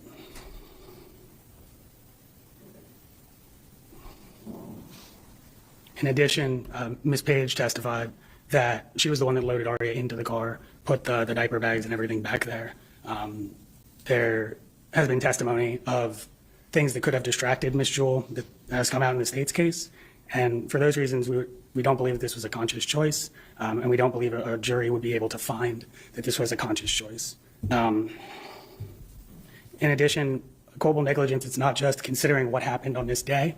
We would need to look at the totality of the circumstances. That's the history that Ms. Jewell had with the child, the history with the family, her history of care. There's a couple cases that talks about that. One is Getsy v. State, 193 Southern 2nd, 679 out of the 4th DCA from 1966, and Tipton v. State, a Florida Supreme Court case, found it 97 Southern 2nd, 277.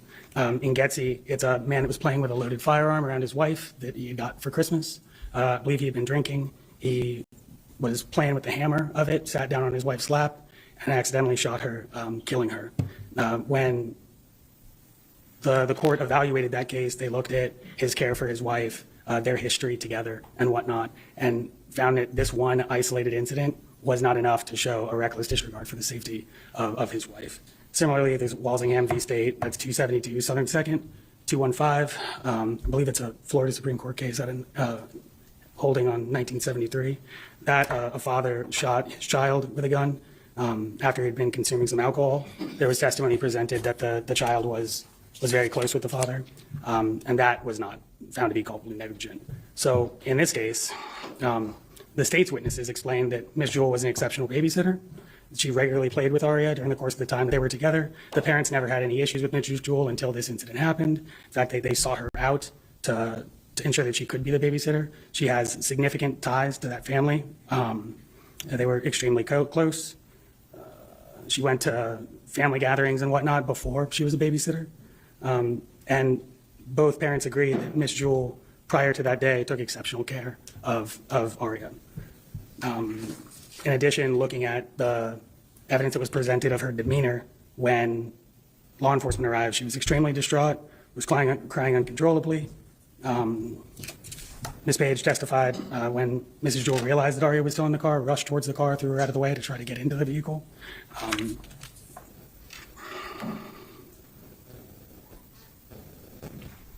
We understand that 5 hours of being in a motor vehicle is a very long time for a child, but the state's expert testified that this death could have occurred within 20 or 30 minutes.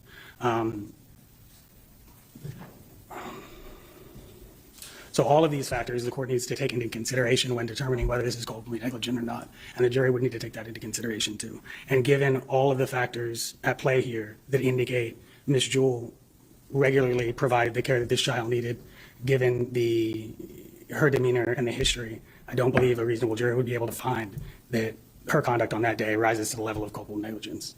The state's theory here seems to suggest a results-driven analysis that does not comport with the law. It is a very sad event that happened, where people can die and it not be culpable negligence. So for that reason, we believe the count 1 has not been proven, and the court should enter a judgment of acquittal on that count. As for the count 2 felony murder,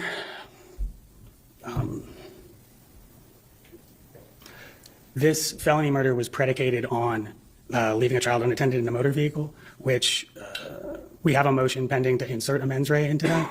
But if a mens rea is not inserted, that would be basically a strict liability felony murder, which there's a case, Mahan v. State, it's 377 Southern 2nd, 1158, Florida, 1979, out of the Florida Supreme Court. In that case, it talks about the constitutionality of felony murder, and specifically it states that felony murder is constitutional because the intent for the underlying felony will transfer up to the murder. In this case, without an intent element, there is nothing to transfer, which indicates that this is probably not a correct felony to predicate for felony murder.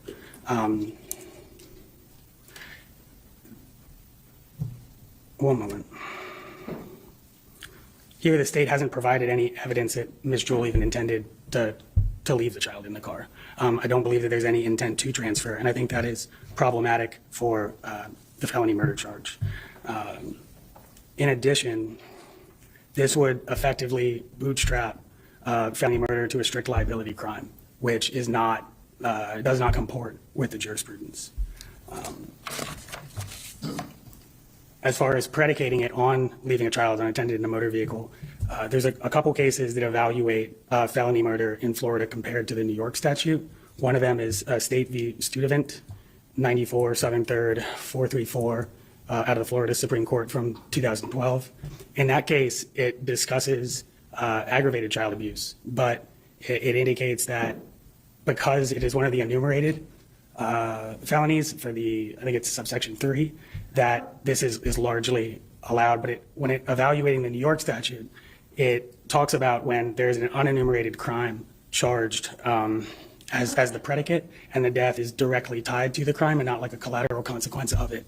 In instances such as that, felony murder may be inappropriate based on Studevant and Robles v. State, 188 Southern 2nd, 789 Florida Supreme Court, 1966.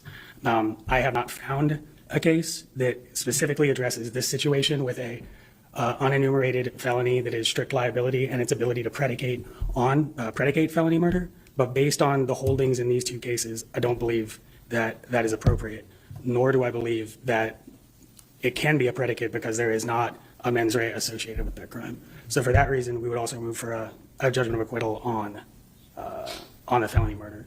If I can just have one moment.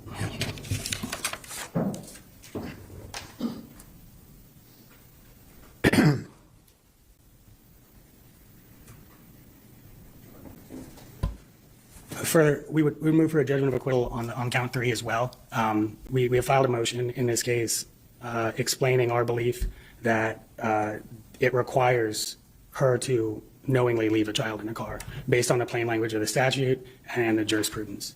So for that reason, there has been no evidence presented that indicated that this was a conscious effort on Ms. Jewell's part to leave the child in the vehicle. And without that, count 3 has not been proven. So we would ask the court to move grant an acquittal on counts 1, 2, and 3. Okay. Anything else? That's all I got. State? Thank you, Your Honor. Taking the facts in the most favorable light to the state has shown a prima facie case as to counts 1, 2, and 3. Starting first with count 1, Taylor v. State, 363 Southern 3rd, 126. It's the first DCA 2023 is the controlling case, and it discusses the jury instructions. Namely, it states culpable negligence is consciously doing an act or following a course of conduct that the defendant must have known or reasonably should have known was likely to cause death or great bodily harm.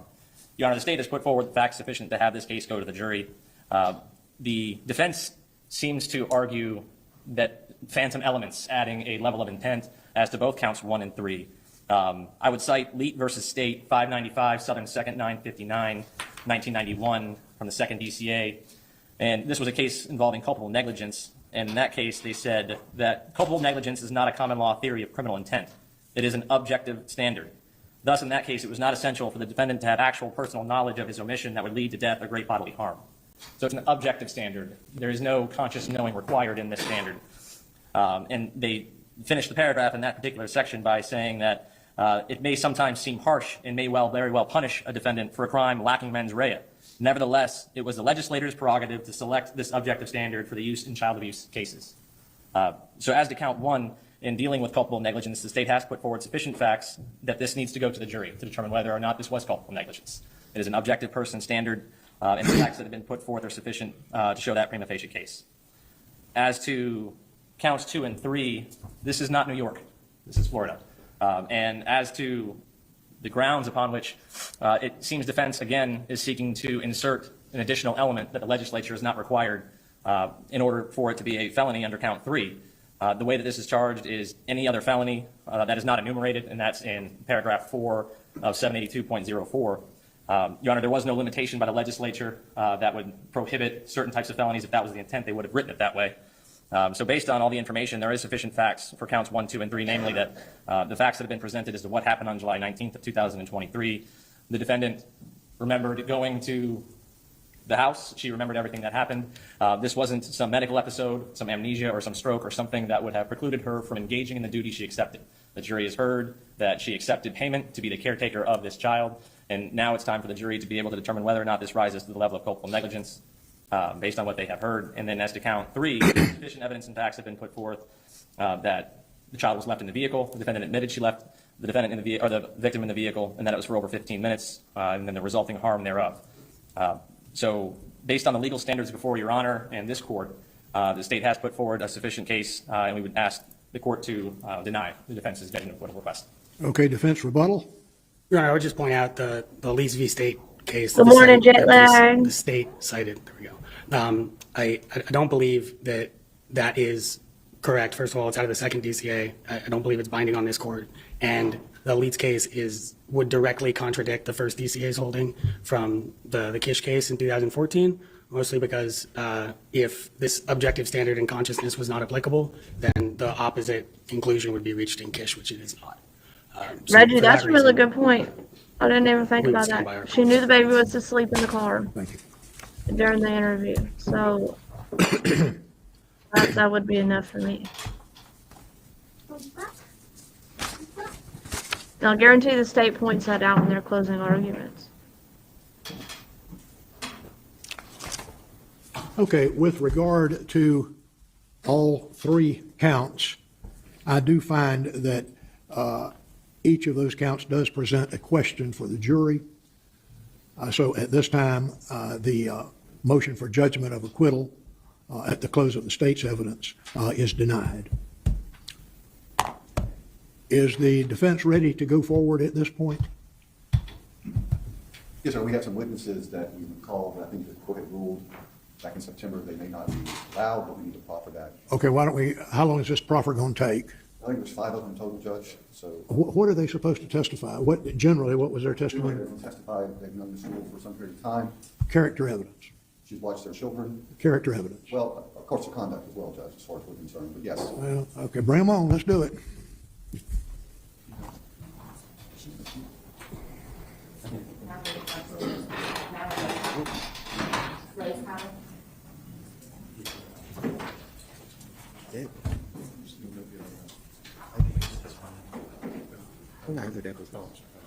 Right, Darzilla. She did say the baby was asleep in the car in that interrogation they just showed.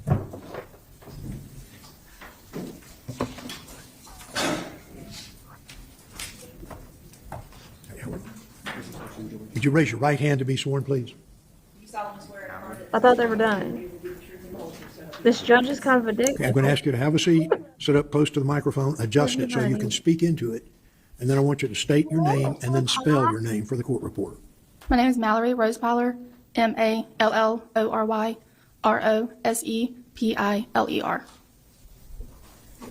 Counsel?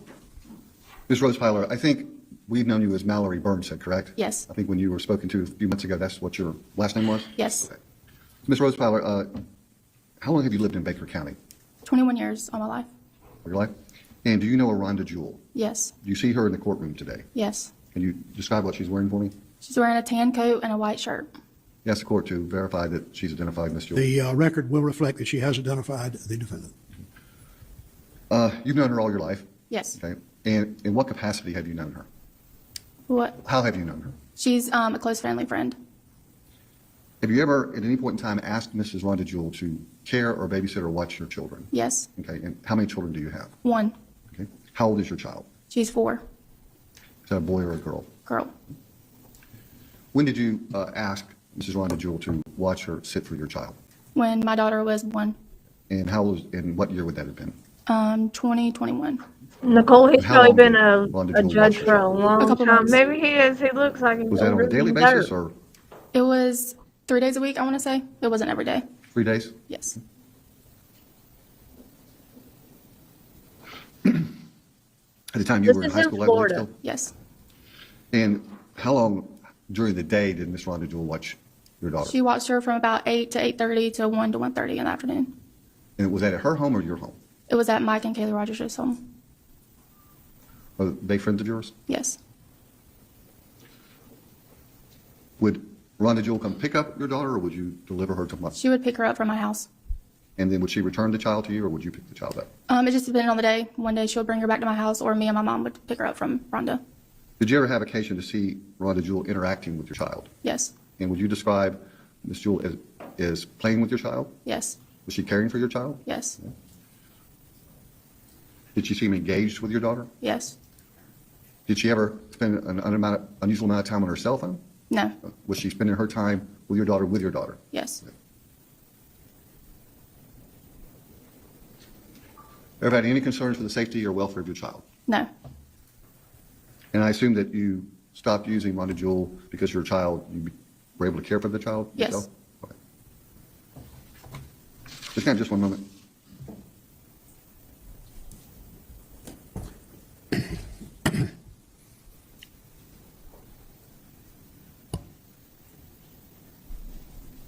I have no other questions. Any cross-examination? Very brief, Your Honor. Reggie, it looks like it.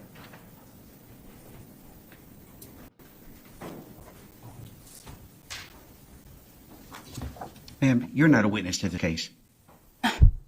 You weren't there the day that this occurred on Estate Street? No. Do you know Brooke Page or Justice Page? I know them through Rhonda. Through Rhonda, okay. But you didn't witness any of these events? No. Okay. Thank you. Any redirect of this witness? No, sir. Can she be excused at this point? Not at this point, Judge. No, she can be held at this point. That's to be held at this point. I'm sorry, what? Have her stay under subpoena, Judge. Okay, I'm sorry. She's excused, subject to recall? Yes, sir. Okay, gotcha. If you'll step out, please, ma'am.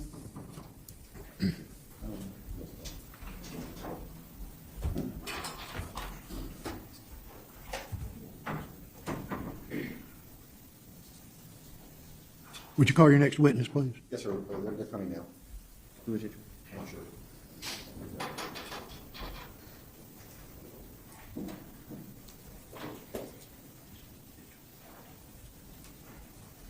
The judge, juicer.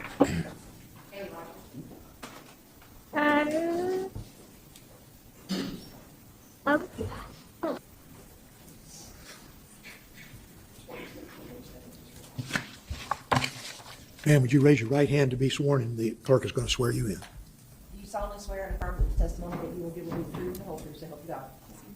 Have a seat, please, and sit up close to the microphone, and you may need to pull it down so you can speak into it fairly closely.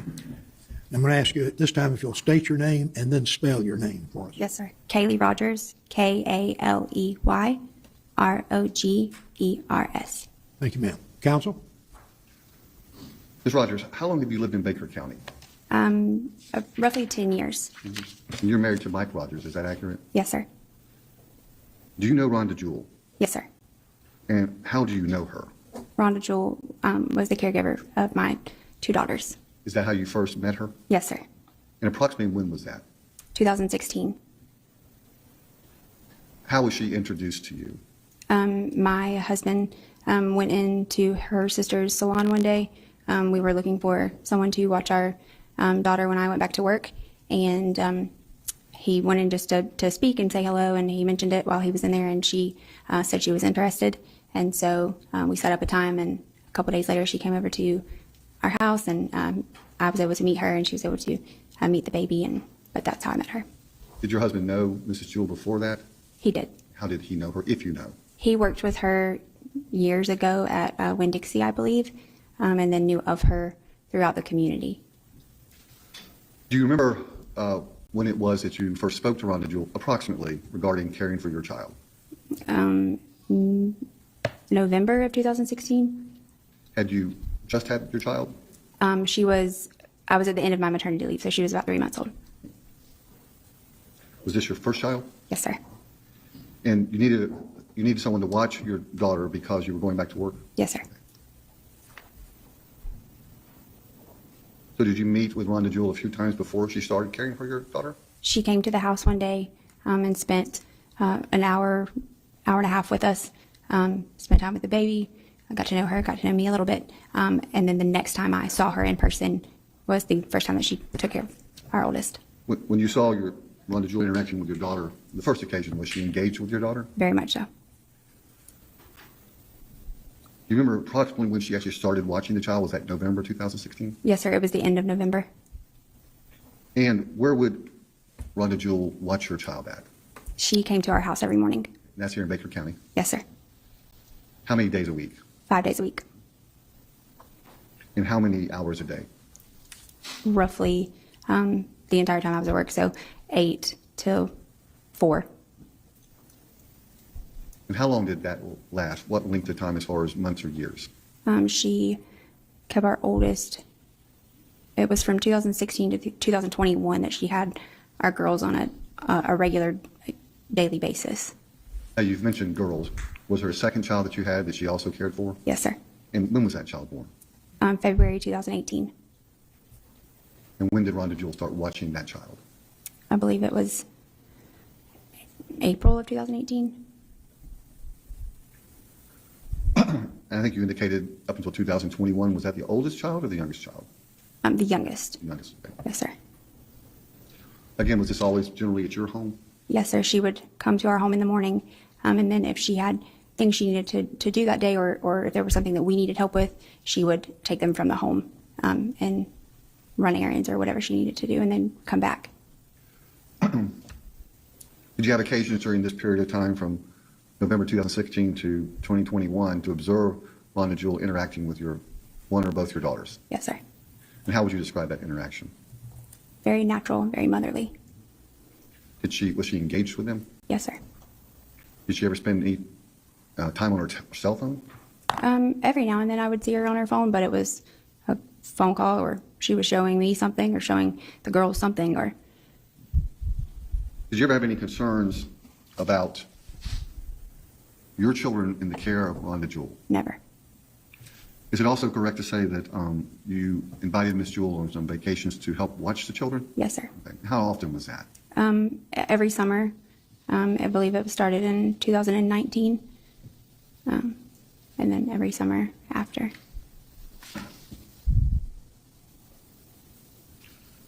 Do you know Brooke and Justice Page? Yes, sir. And how do you know them? I know them through Rhonda. Do you know Brooke and Justice Page's parents? Yes. Ms. Rogers, after July 19, 2023, did Rhonda Jewell ever talk to you about what happened on July 19, 2023? We've talked about the emotional part of it. Did she tell you about what happened that day? Yes, I've heard her walk herself through what happened that day. What did she tell you? That she picked up the Objection, child. Your Honor. Sustained. Thank you. Just wait a minute. Judge, since it's proper, can I have the witness answer the question? Yeah, go ahead and have her answer. That she picked up the child, went to the other family's home to care for their children. She was going to stop and get something to eat on her way, but she was worried about being late, so she ended up not stopping. She got to the house, got out of her vehicle, went inside, and carried on about her day.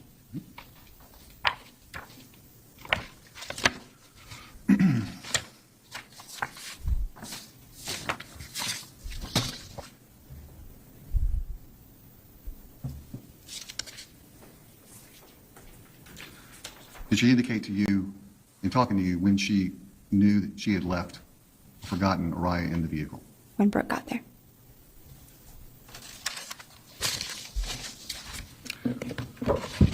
Just a moment, Your Honor. Yes.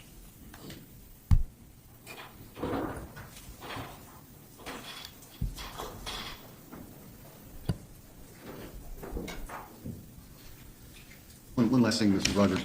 Was there any period of time where Rhonda Jewell had your children for an extended period of time? Yes, sir. And when was that? May of 2022. And how long did she care for your children continuously during that period of time? 3 weeks. Was they always with her? Yes, sir. Okay. Day and night? Yes, sir. My husband had a cardiac arrest, I was in the hospital for 3 weeks. Any concerns about the care your daughters received at that point in time? Absolutely not. I know that they were well taken care of, and yes, I'm very thankful for her. I have no other questions, Judge. Cross-examination?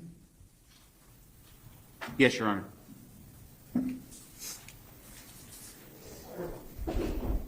Ms. Rogers, you were not at the house on State Street the day that this occurred on July 19th. No, sir. So you did not see on that day when the defendant was supposed to be caring for Uriah Page. No, sir. Other than what the defendant has told you, you really know nothing about the case. No, sir. Okay. When you say no, you mean, is that a yes, you know nothing about the case? Right. Yes, just what I've heard. Okay. Thank you. Any other questions of this witness? No, sir. Okay. Same excusal? Okay, you're excused, but subject to recall, so if you'll step outside, please, ma'am. Thank you.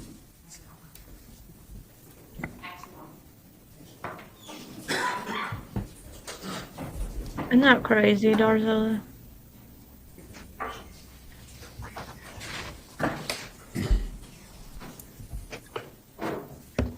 These are people that she babysat for previously. That doesn't mean she's not changed or gotten on something, or I'm not saying she was on it. If you'll raise your right hand and be sworn by the clerk. Things have changed since she watched them last. I mean, people change. Have a seat, please, ma'am.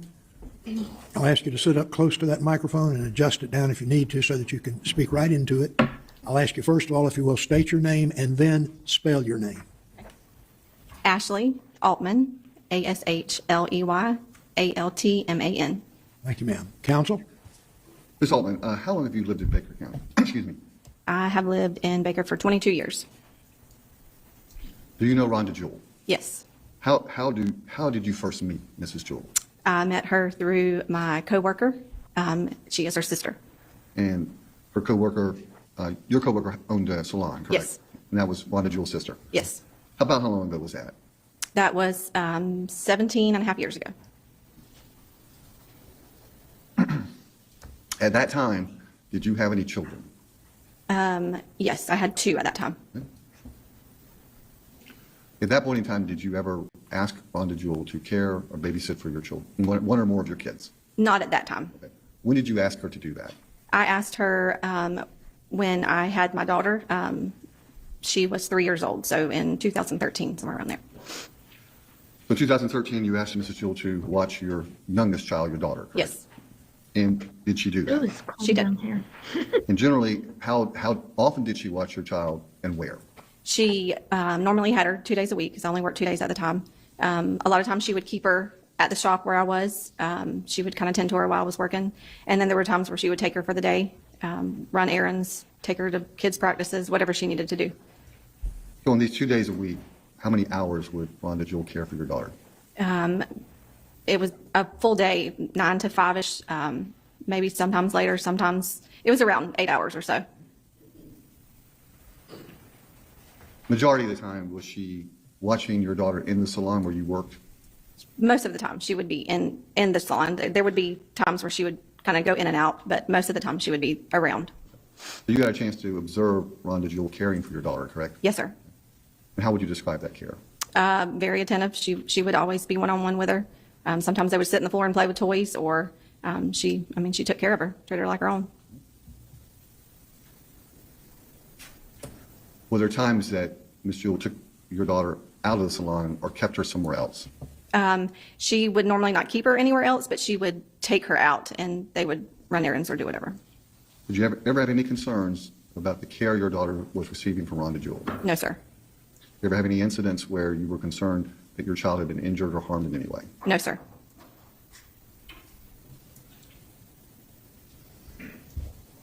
She stopped watching your youngest daughter approximately when? Do you remember? It was about a year and a half. She watched her when she started school. We try to. Since that time, has It just depends Rhonda Jewell watched or babysat any of your what they children? have. There's been times where she's maybe taken her for the day, or there was a time where I was kind of in a bind and I needed her to pick her up from school and she picked her up for me, things like that. Same questions earlier. Any concerns about any of that at all? No, sir. Always provided good care. Always. Are you aware of Rhonda Most Jewell's of ours is reputation in the community store, for though, if we providing do any quality of the child Black care? Friday Objection, Your shopping. Honor. It's a proper judge. Basis? And there's a lack of foundation. He's going into reputation evidence in the community. Well, he can, I think he can overrule at this point. Next question may turn things around, but. Do you have any knowledge of Rhonda Jewell's reputation in the community for providing high-quality child care? Yes. What is that? She was always good. I would recommend her to anybody. Okay, that's it. Okay, next question.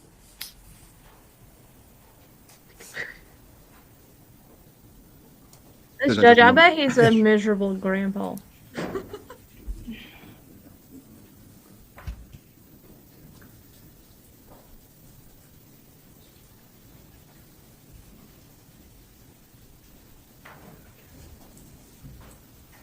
Also, Nicole, thank you for the super chat. The last Cross-examination? time I ended Yes, it Your Honor. right as you were sending it, I think. But I did see it. Thank you.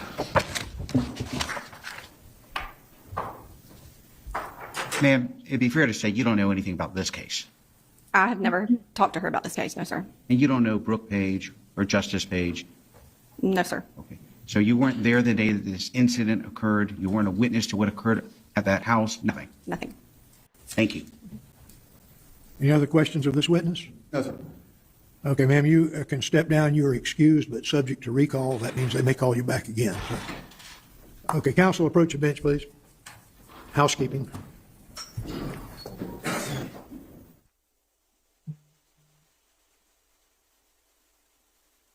Nicole, I agree. When Black Friday shopping was actually Black Friday shopping, it was good. Now it's a month long and just not worth it to me. We're going to take our noon recess at this time. We will come back and be ready to go at 1 o'clock. So we are in recess until 1.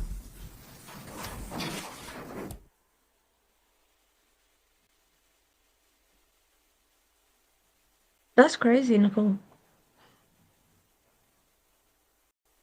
Yeah, we're terrible and we're very last minute shoppers.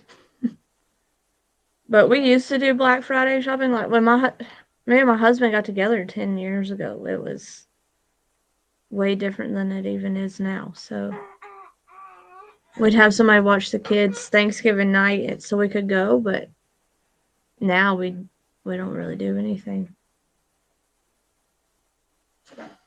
Okay, let's skip past these. Break. I have an hour.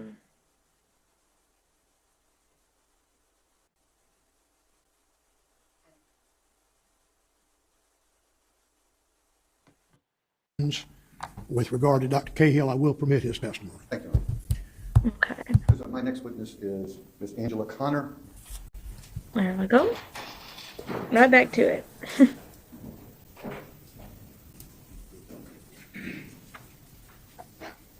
Right, Nicole, our Thanksgiving evenings were spent like going through the ads and seeing what we wanted, and it's not like that anymore. It's not any fun.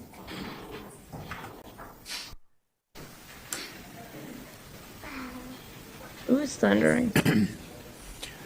If you will please raise your right hand and let the clerk swear you in, please, ma'am. You solemnly swear at the testimony that you will give will be the truth and the whole truth, so help you God. Yes. Have a seat and sit up close to that microphone, pull it down so you can speak right into it. Then I'm going to ask you to state your name and then spell your name for us. Yes, Okay. Go ahead. Angela Connor, ANGELA CONNER. Thank you, ma'am. Counsel? Thank you, Your Honor. Mrs. Connor, do you currently live in Baker County? No, sir. Where do you live currently? South Carolina. Have you ever lived in Baker County? Yes, sir. What years? 2019 to 2022. During that period of time, did you come to know a Rhonda Jewell? Yes, sir. You see Ms. Jewell in the courtroom? Yes. Ms. Connor, Moonlight, when you it's met not Rhonda at Jewell, all. did there come a time where you asked her to babysit or care for any of your children? Yes, sir. How many children did you have back in 2019, 2022? 6. I'm sorry? Yeah. 6. 6? Which children did you ask her to babysit or care for? My youngest 2. And how old were they at the time? My youngest was born in 2020, and the other one was 18 months older. 18 months older? Mm-hmm. Okay. Did Mrs. Rhonda Jewell care for your children in your home or somewhere else? Usually at hers. At her home? Mm-hmm. And how often often, over a period of months or years, did she care for your two children? As needed, maybe 3 or 4 times a month. Would she normally pick up your kids from your home? It wasn't scheduled, however, it was convenient for us. When she kept the kids, you weren't there. You went off and did what you were doing, correct? Correct. Okay. I understand you had some foster kids that you had to care for as well, correct? Yes, sir. Was there ever a time that you believed that Rhonda Jewell was not providing good quality care for your two kids? Never. Did you ever have any concerns about the care that she was providing? Never. This Did you was have the, I occasions think to I missed it. observe Is this the people Rhonda Jewell the interact with defense your is two children? bringing Often, in? yes, sir. And how would you describe that interaction? Very hands-on. Always doing activities and things with them. I'm sorry? Always doing activities with them. A very hands-on person. Your two children, one was a boy and one was a girl. Yes, sir. Did your kids call Rhonda Jewell by a nickname? Right, Jamie? Rava. I'll never forget our first Black Friday with Chloe. She was a baby, my oldest. And I mean, she wasn't even Any a year old. cross-examination I of don't this think. witness? Very brief, Your Honor. We were out there. Okay, Juicer, that's what I kind of. Good afternoon. Together. Just want to make it clear that you know nothing about this case. Is that We correct? were outside of Home Depot to get a You were not Christmas there the tree. day Correct. that this occurred. Correct. You were not at the house on We Estate all Street planned or on anything of who that was nature. going to Correct. rush in there. I Thank had you. the baby.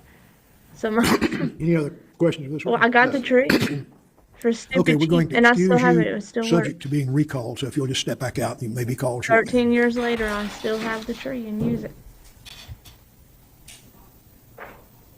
Call your next witness, please. Mike Rogers?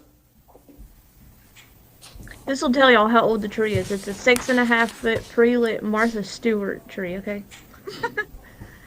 I don't even think they make Martha Stewart trees anymore. But I love that tree, and it still works. Okay, I heard that part. As soon as I went upstairs to make coffee and bring the dogs in, I heard them say they rested. But I thought I heard the other ones. Mr. Rogers, before you sit down, I want you to raise your Say right they hand. did too, She's but gonna I swear guess I you in. misheard. Confirm that the testimony you will give will be the truth and the whole truth, so help you God. I do. Have a seat and kind of adjust the microphone so you can talk right into it. There you go. And I'll ask you at this time to state your name and then spell your name for us. Go ahead. Michael Rogers, Michael Rogers. Thank you, sir. Counsel? Mr. Rogers, how long have you lived in Baker County? Roughly since 2001. 2001? Yes, sir. Do you know Rhonda Jewell? Yes, sir. How did you first meet Rhonda Jewell? Actually, I worked with Winn-Dixie in the early 90s. I worked with her when I was at Winn-Dixie. Is that here over in Jacksonville? No, right here in McLean. Right here in McLean, okay. See, Jamie, After mine you weren't stopped working with Miss Jewell, big enough did you for re-encounter her at some electronics. point It was after just that? Chloe. Throughout the years, yes, sir. Did there And ever then when come a I had time when Addison, you she still, they knew. asked we were Rhonda big Jewell enough. to care or Nicole, sit for what- any of your children? I have Yes, sir, I not did. seen, And how many children I've do you heard currently of this 2. viral you tree, but tell I me their haven't ages? seen it. I need to see it. At this time, 6 and 8. So it was a boy and a girl or 2 girls. 2 girls? Mr. Rogers, do you remember when you asked Rhonda Jewell to care or sit for your children? Yes, sir. It was probably in late October of Oh, 2016 no, great idea. when my That's oldest awesome. daughter was born. Right. When was she born? You got She was born in rid of September. Was there a Good for reason you were me. seeking out some child care? Yes, sir. At the time, me and my wife didn't. We had a family member that was going to keep our kids, and it kind of fell through. So I was kind of grabbing at strings to try to find someone to watch my kids, so my wife could go back to work and myself can go back to work. And how did you ask Mrs. Jewell to do this? Where did you find her at? I was actually in the right next door to where her. I was next door to where her sister has a beauty salon, and I had walked inside the beauty salon and was asking. I was going to say, don't tell me he was at the Jewell hair volunteered to do that? salon. He Yes, ain't sir. got no hair. Did you immediately hire her at that point? No, not at that point. I asked her to come meet my wife because my wife did not know her at the time. Did that occur? Yes, sir. So after she met with your wife, was she asked or hired to babysit Yes, or sir, care she was. for your daughter that was born in 2016? Yes, sir. Starting after that, how often did she babysit or care for your child? She cared for the kids as long as cared for the one child at the time before we had the second child during the school hours of between 7:30 and 3:30 every day, whenever school was open. The Grand Duchess. When your second child came along 2 years or so later, do you remember, did you ask her to start watching that child as well? Yes, sir, I did, which was, she was born in February 18 and of 2018, and then she started watching her in late April of 2018. So at one point she was watching both of them? Sir? One point she was watching both of them? Yes, sir. Okay. Where did she normally watch your children at? At my house. That's here in Baker County? Yes, sir. Did she ever take them anywhere or watch them anywhere else? Yes, sir. She took them to the park and so forth, and sometimes would come and take them to her house. Did you ask Mrs. Jewell to also go on vacations to help watch the children as well? Yes, sir, I sure did. When did that start? It started after the second child because of having two children was a little bit more of a handful, so I asked her to come on vacation with us and help us watch children. When did she stop watching your two kids? Approximately. Approximately about a year ago. Before this incident we're here about? Yes, sir. Was there ever a time, Mr. Rogers, when Mrs. Jewell had your children for an extended period of time? Yes, sir. As many know, in 2022, I had a cardiac arrest and was in the hospital for 3 weeks. I had emergency surgery, had a PICC valve put in, and was out for, I was unconscious for 2 weeks, and then also after the third week, I came home. So she kept my children 24 hours. For 24 hours a day for approximately 3 weeks? Yes, for 21 days, actually. I mean? 21 days. 21 days. At any point in time, during all the times that Rhonda Jewell cared for your children, did you ever have any concerns for their safety? No, sir. Were they well cared for? Yes, sir. Did she appear engaged and attached to your children? Very attached to my kids.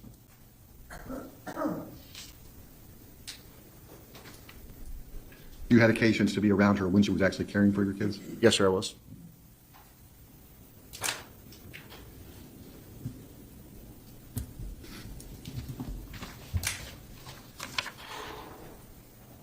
Just a moment.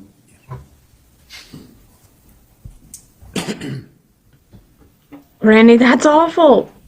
Reggie, we got a flat screen that on a Black Friday, we got home, opened the box, the entire screen was busted on the TV. Mr. Rogers, are you So we had to aware bring it back. And they told of us Rhonda Jewell's pretty much reputation an in the entire community pallet for of providing good TVs quality have childcare? been brought Objection back again, Your because the people So that just- work You can there ask that one just question, threw and them then we'll around see if he and does broke next. every one of them. Are Yes, you? sir. You are. Yes, sir. Grady, That was the I reason would why have been I so asked her scared. to watch my children. Have you spoken to other people in the community about Rhonda Jewell's child care abilities? Yes, sir. I have no other question, Your Honor. State have any questions? Very brief, Judge.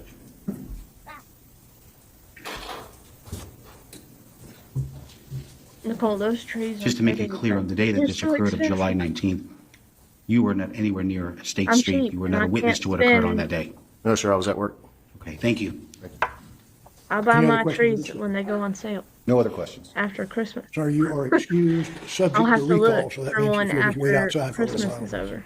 Would you call your next witness, please? I have no other current witnesses, Your Honor.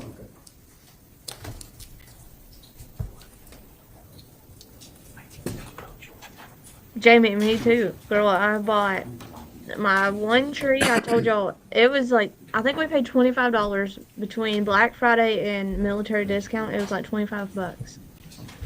And then my other one, Your Honor, if we can approach it's briefly. flocked. My second tree is flocked. And I didn't pay any more than $25 for it after Christmas was over. Both of them 6.5 foot pre-lit trees. I refuse to pay full price for a whole tree. Oh my God, Granny.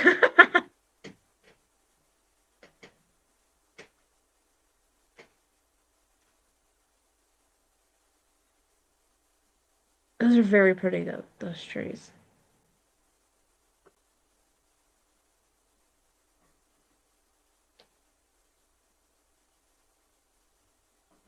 Also, when I get my tree set up, I'll have to show it to y'all. All of The my, witnesses whom we have just heard from. most whom of we have my just heard, ornaments I got after if, Christmas proper, too, so I'll be that happy I to hear your paid, argument as I to think, why a quarter their for each testimony one, should be admitted in the presence of the jury. if that. Yes, sir. The operative statute in this case is 90.404, entitled Character Evidence When Admissible. It states in subsection 1 that character evidence generally, evidence of a person's character or a trait of a character, is inadmissible to prove action in conformity with it on a particular occasion, except Reggie. A, character of accused, evidence of a pertinent trait of character offered by an accused or by the prosecution to rebut the trait. Juicer, what are you talking Statute about? 90.405 I'm defines confused. methods of proving character. Section 1, reputation. When evidence of the character of a person or a trait of that person's character is admissible, proof may be made by testimony about that person's reputation. 2, specific instances of conduct. When character or a trait of character of a person is an essential element of the charge, claim, or defense, proof may be made of specific instances of that person's conduct. The state has alleged in count 1 of this case aggravated manslaughter. And in that definition of culpable negligence, you have to with all these it talks, kids. among other things, I'm not going to read the whole thing, I know the court's aware of it, things like I'll tell y'all how callous cheap we are. disregard, Addison's reckless favorite disregard sport of is the human life, Goodwill. safety of other persons exposed to its harm, wantonness or recklessness, a grossly flagrant, careless disregard for the safety and welfare of the public, etc. The state, I believe, is alleging in this case that Rhonda Jewell drove to this home and either intentionally left the child in the car or just was negligent in doing so. Obviously, the standard is not negligence, it's culpable negligence. And the way that's defined implies character. Furthermore, in this instruction, it says, Ooh, Jamie, send me pictures so I can see if you can find one like that. the I'll culpable send it to negligence is Nicole. consciously doing an act or following that course of conduct. As to the course of conduct, obviously, these witnesses would be able to testify that Mrs. Jewell was always a good quality caregiver and babysitter for children that she was charged with. Again, this is the state's whole argument, that she wasn't on this day. Juicer, We it would was argue called the that all those witnesses Grand are relevant Duchess. to the issues in this case and Mrs. Jewell's defense. State? Thank you, Your Honor. 90.4041 says that evidence of a person's character or trait of character is inadmissible to prove action in conformity with it on a particular occasion. And under A, unless the evidence of a pertinent trait of a character offered by an accused or by the prosecution to rebut that trait. In this case, Your Honor, the defense is offering this good character evidence not to prove that she acted in conformity with that good character, but rather to bolster her as a person. This is not an essential element of the crime. If the defense was that the defendant acted in conformity with her good character as a good babysitter, Granny. and therefore it was not her who did what happened on July 19th, then the state would agree there would be an argument that the good character evidence should come in. But that's not what we have here. What we have here is the defense offering this strictly to say she's a good person, that this was an accident, look at how great and wonderful she was on all these other days except for the 19th.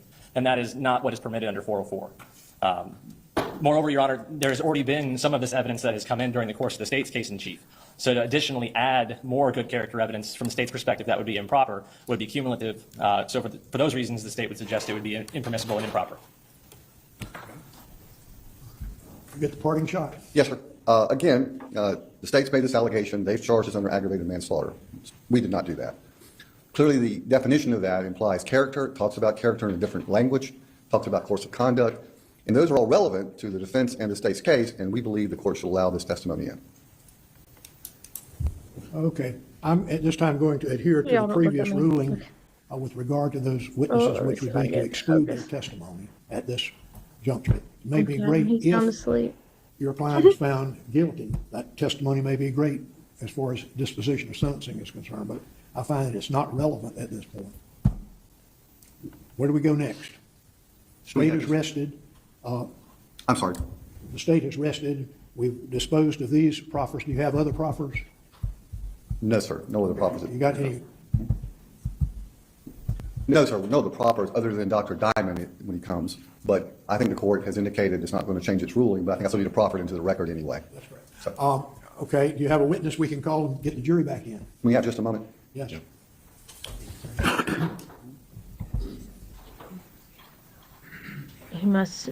It must be catching up to him this morning. He played hard and now he's done.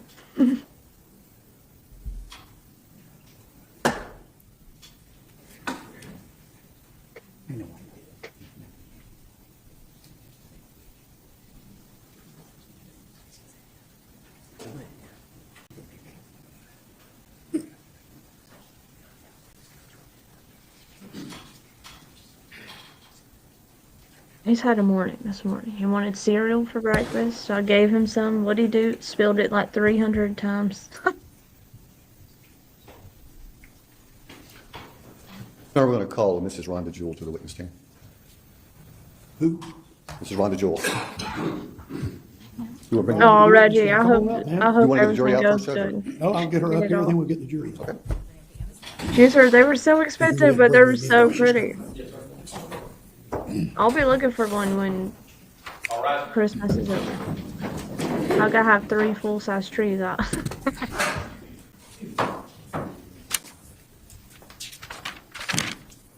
I think Walmart. Nicole does Walmart have them? Good morning, Kathy. Be seated, please. Ms. Jewell, if you'll step up here, please, ma'am. I ask you to face the clerk and raise your right hand to be sworn. Oh, shoot. Okay, y'all get ready, because this, I was told, is bad. Have a seat, please, ma'am. And sit up close to that microphone, and you may need to adjust it upward or downward so you can speak right into it. And as we have with the other witnesses, I'll ask you to state your name and then spell it for the court. I don't know that a 7.5 Rhonda foot would Jewell. even fit in my house. RHONDA JEWELL. Thank you, Ms. Jewell. And I'll obviously, have you a just introduced 6.5 yourself to the foot. jury. Ms. Jewell, how old are you? I am currently 46.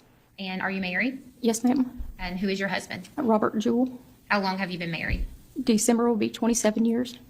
And do you have any children? Yes, ma'am. How many children do you have? 3. How old are your children currently? The oldest is 25. The second is 22. And the last one is 19. And you have 2 boys and a girl, is that correct? Yes, ma'am. Okay. How old is your daughter? 19. Back in May of 2023, last year, how old would your daughter have been? 18. And had she just graduated from college, high school around that time? Yes, ma'am. Okay. Obviously, you have raised your 3 children. Have you ever acted as a nanny to other people's children? Yes, ma'am. And about how many children, if you know, have you nannied? I started nannying no, at 17, JB. at the age of 17, until I had my own children. So then I took care of my own children, and as they got older, I kept nieces and nephews, and then full time nannying for people that needed me. Okay. Do you know about when you started babysitting or nannying again? I was 17 years old. I'm sorry, after you took the break with your own kids, when did you start again? About 2017. And can you name some of the people whose children you babysat? I kept Mike and Kaylee Rogers, 2 kids. Ashley Altman's 1 child. Mallory Burnson Rosenpile, her 1 child. Emily Tedesco, 1 child. Angela Connor, 2 children. Is it fair to say that you have consistently nannied at least several days a week for the large majority of time since 2016, 2017? Yes, ma'am. Okay.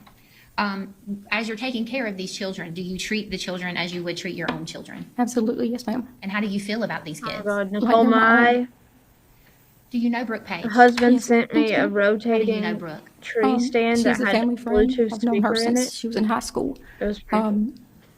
She went to school with my nephew, graduated with my nephew. We went on vacations together. We went to dinners together 2-3 times a week. We done family functions together, each other's house with their family as well. Did you consider Brooke's mother, Monique Carter, to be your best friend? Yes, ma'am. Yes, ma'am. As with regard to your relationship to Monique, were you also close to her daughters, Brooke and Nevaeh? Yes, ma'am. Was it uncommon for you to talk to them, Brooke and Nevaeh, even when Monique wasn't around? Yes, ma'am. You would talk to them? Mm-hmm. And how did you communicate with them? Text, Snapchat, Instagram. And what sort of things would you guys talk or text about? Do you want to go eat dinner? You want to come over tonight? Just, you want to go up to the, we went camping together a lot, so we would communicate about just family functions together. Did you feel involved or engaged in their lives and what was going on in them as well? Yes, ma'am. Objection, Your Honor, relevance. Overruled.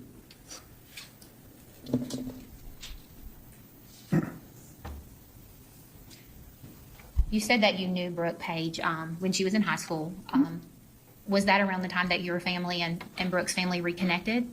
I think she graduated after. Yeah, no, she Nicole, I don't graduated do before. that. I only make My sure son the graduated in front half of the tree 2017. looks nice. So from 2017, her brother and my son graduated together. They played football, baseball together as children. So since that time frame is when the two families came together and you had this close relationship that you described? Yes, ma'am. Okay. Do you know Araya Page? Yes, ma'am. And how did you know Araya? Araya was Brooke and Justice's daughter. Can you describe for the jury what kind of relationship you had with Araya, Rhonda? I love her like she was my own. I was there for baby showers, weddings, of Brooke and Justice. I gravitated to her just like I would any baby. And during the course of the dinners and vacations and things that you described that you did with this family, would you spend time with Araya during those events as well? Absolutely. Let's move forward to Miss Stacy Pascal. How do you know Stacy Pascal? I nannied for her 3 children. How did that come to be that you became her nanny? She her nanny up and quit working for her without a notice. And I had several people call me and ask me if I would consider nannying for her. Just in one day, 2 or 3 people called me. And I told her that I would have to think about it and that I would call her within a few days. At that time, had you been on a little bit of a hiatus from nannying, meaning had you stopped doing that for a little while? Yes. Okay. So it sounds as though Miss Pascal reached out to you to do those services for her. Is that correct? Yes, ma'am. Did you actually eventually start watching her children? Yes, ma'am. How did that come about? Did Stacy, let me back up, did Stacy vet you in any fashion to make sure you would be okay and a good fit with her kids? She called me and asked me.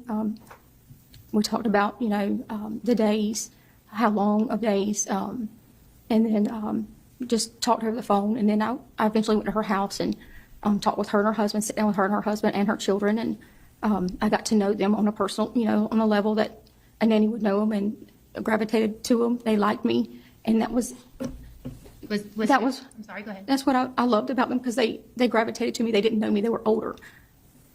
So, Did that visit with them lead to you serving as their nanny? Yes, ma'am. And do you remember when you started watching Stacy Pascal's children?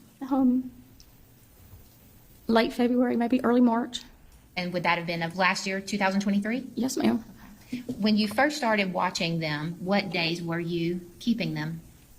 Mondays, Wednesdays, and Thursdays. And where would you keep those children? I would drive to her house from my house. Sometimes when you arrived, were the children awake? Not always. And so sometimes they were sleeping and sometimes they were awake? Yes, ma'am. After you began keeping Stacy's children, did Brooke contact you about keeping Araya for her? Yes, ma'am. Do you recall when that was? Late May, early June, somewhere in there. Of last year? Yes, ma'am. Okay, so 2023? Yes, ma'am. When Brooke reached out to you about keeping Araya, did you immediately say yes, or did you have to check on that? No, I was working for Stacy, and I said I would have to talk to Stacy because I kept, them at her house. So I would have to, confer with her to see if it was okay. And so, but I would get back with her. And I assume that Stacy said it was okay for you to keep Araya at her house? Yes, ma'am. Okay. Do you recall whenever you started keeping Araya, what days of the week you kept her initially? Mondays, Wednesdays, and Thursdays.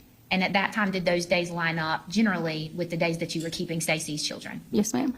Were there ever schedule changes where you would sometimes have Araya and not have Stacy's children? Yes, ma'am. Were there ever schedule changes where sometimes you would have Stacy's children and not Araya? Yes, ma'am.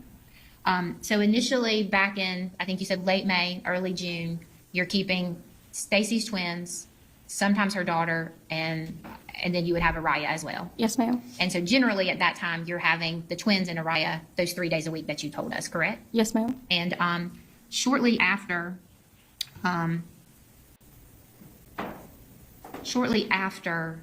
starting to keep Araya those 3 days a week, did that schedule change? Yes, ma'am. Brooke asked me if her mother-in-law, Miss Page, went on some kind of leave from work, workman's comp, and wanted to know if Miss Page could keep her on Thursdays. Would I mind? And when you say Miss Page, are you speaking of Pamela Page? Yes, ma'am. And so it sounds as though Brooke is telling you that she would like to keep her on Thursday, and I think you said if you would mind. Mm-hmm. What do you mean by that? She didn't want to interfere with her paying me to keep the child, and I said that's fine. That's between you two. Whatever you want to do, this is fine with me. Okay. So you had no opposition to? Oh, no, ma'am. To letting Araya spend time with her Yes, grandmother. ma'am. Okay. During this time frame, as the schedule is starting to change, and I apologize, when did you say that happened after you started keeping Araya? I had Araya about 3 weeks when she asked me this. Okay. So sometime mid to late June, the schedule changed. Is that fair to say? Yes, ma'am. Okay. Around this time frame, what's going on in your life in particular, or in general, I should say? Objection, relevance. How is that relevant? Your Honor, can we approach? No. It was testified into, on the interview, Detective Doherty asked Ms. Jewell about the things that were going on in her life, and that's what I'm trying to follow up on. Okay, overruled. Thank you. So can you describe for the jury kind of what's going on in general with your kids and your family situation? My daughter just graduated high school, so we went through the whole graduation. We were moving her to college in Gainesville, and then we were scheduled to go in August to England for a baton twirling competition with her. Is that the trip that was referenced with when you were speaking with Detective Doherty on the interview Yes, earlier? ma'am. Yes, ma'am. And I think you guys are scheduled to leave for that early August? Yes, ma'am. Okay. Would that have been the first time you guys would have been out of the country? Yes, ma'am. So kind of a big situation for you guys? Yes, ma'am. Okay. Moving forward to the time frame around July 19th. July 19th was a Wednesday, correct? Yes, ma'am. Okay. Let's talk about the couple of weeks leading up to that situation and your schedules with the children, okay? Around that time frame, had Stacy Pascal changed your days in any fashion as to when you would keep her twins? Yes, ma'am. Can you explain to the jury what was going on there? So I had the twins and their daughter usually on Monday, Wednesdays, and Thursdays.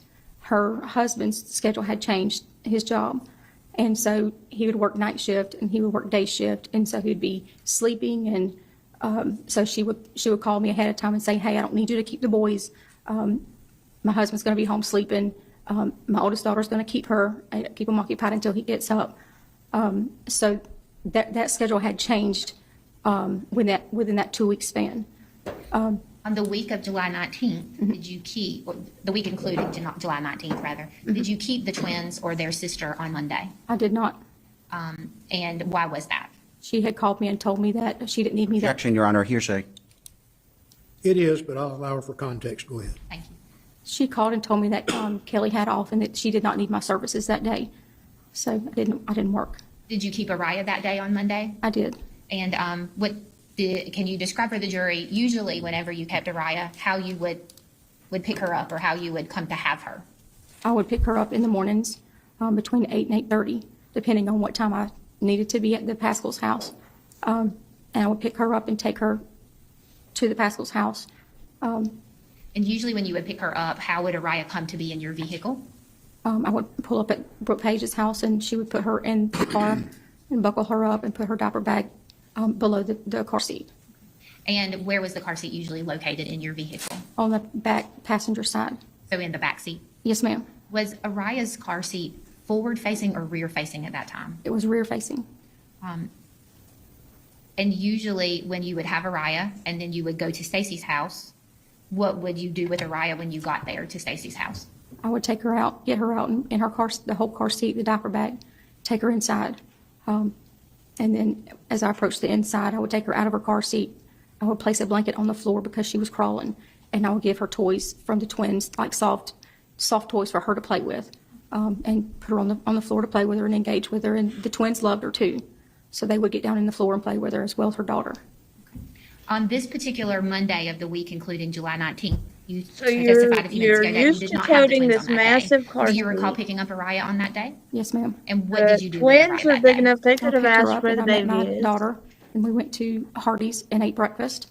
Me and my daughter, Araya, still drinking a bottle. So we engaged with her. We was there for an hour, just killing time. An hour and a half, just sitting and chit-chatting because she's got so much going on her life. We just was catching up, me and my daughter. After you got done with breakfast with your daughter, did you run errands that day? I did, yes, ma'am. And then did you end up at a friend of yours' house?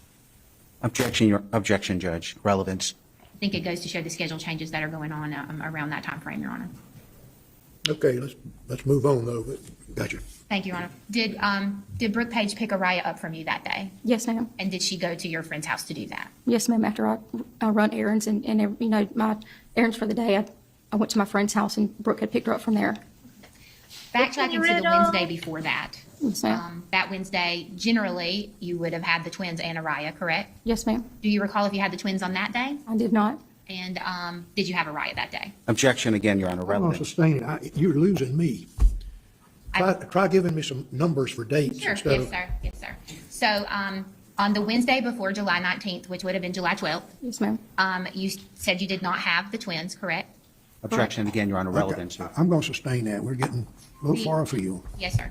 So going back to the Monday that we've been talking about, the 19th, for the record, that would have been the 17th of July, correct? Yes, ma'am. Okay. I'm sorry, Judge. Again, I will object because now we're going back to the 17th rather than the 19th. Okay, well, we're at the 17th. Let's Yes, go. sir. Okay. I was simply trying to provide. Overruled. Overruled. I was just trying to provide a court date as the judge requested.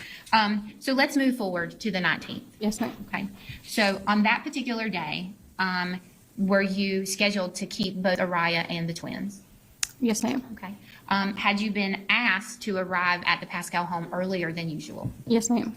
And did you ever discuss with Brooke Page that arrival change? Yes, ma'am. Was she aware that you were coming to pick Araya up early that day? Yes, ma'am. Okay.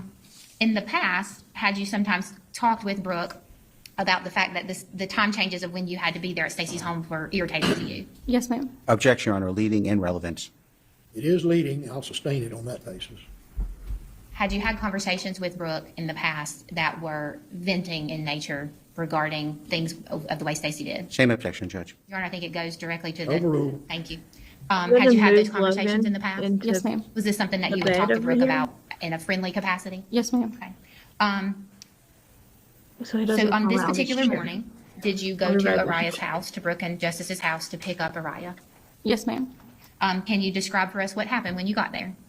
I had text Brooke or more, talked in my phone to Brooke that I would be there in a few minutes. And so Brooke always brings the baby out, opens the door and puts her in the buckles her up and puts her diaper bag in the floor up underneath the car seat. And is that what Brooke did on that particular day? Yes, ma'am. Okay. Did you talk to Brooke at that time frame? I was in the driver's seat and she opened up the door and we were just chit-chatting that way. Was that a brief conversation with her? Yes, ma'am. When you left Brooks, where were you going? To Stacy Pascal's house. As you're driving, what are you thinking about, if you remember? Getting to Stacy's house and being there on time because she had asked me to be there so she could leave by 8:15 before the boys got up. Was she trying to avoid having to deal with her sons that morning? Yes, ma'am. Objection, Judge, speculative. Sustain. If the boys were awake when Stacy left, would it usually take her longer to get out the door? Yes, ma'am. So as you're driving, you told us a little bit about what you were thinking. Did you think about making any stops? Yes, ma'am. I was going to pull through Burger King and get breakfast for the twins and their oldest sister. At that point, would you have been looking for breakfast for Araya from the Burger King? No, ma'am, because she was still drinking a bottle. Okay. Was she also eating baby food of some sort at that time? Yes, ma'am. Okay. But nothing table food? No, ma'am. So did you actually stop at the Burger King? I was stopped at the red light right there at the crossing and noticed that there was a long line at Burger King, and I knew that I would not be able to get through the line and be at work on time. So what did you do? So I just bypassed Burger King and went to Stacy's house. Okay. And where is Stacy's house located? I call it McClenny 2. I don't know the address. Okay. So basically, you enter into McClenny to near just past the Burger King, correct? Yes, ma'am. Okay. What happened when you got to Stacy's?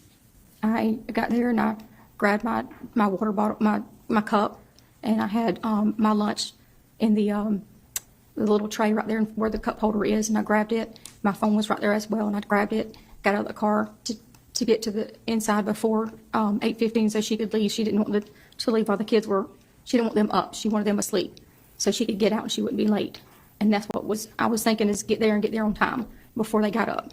When you got out of the car, Rhonda, did you get Araya out of the car?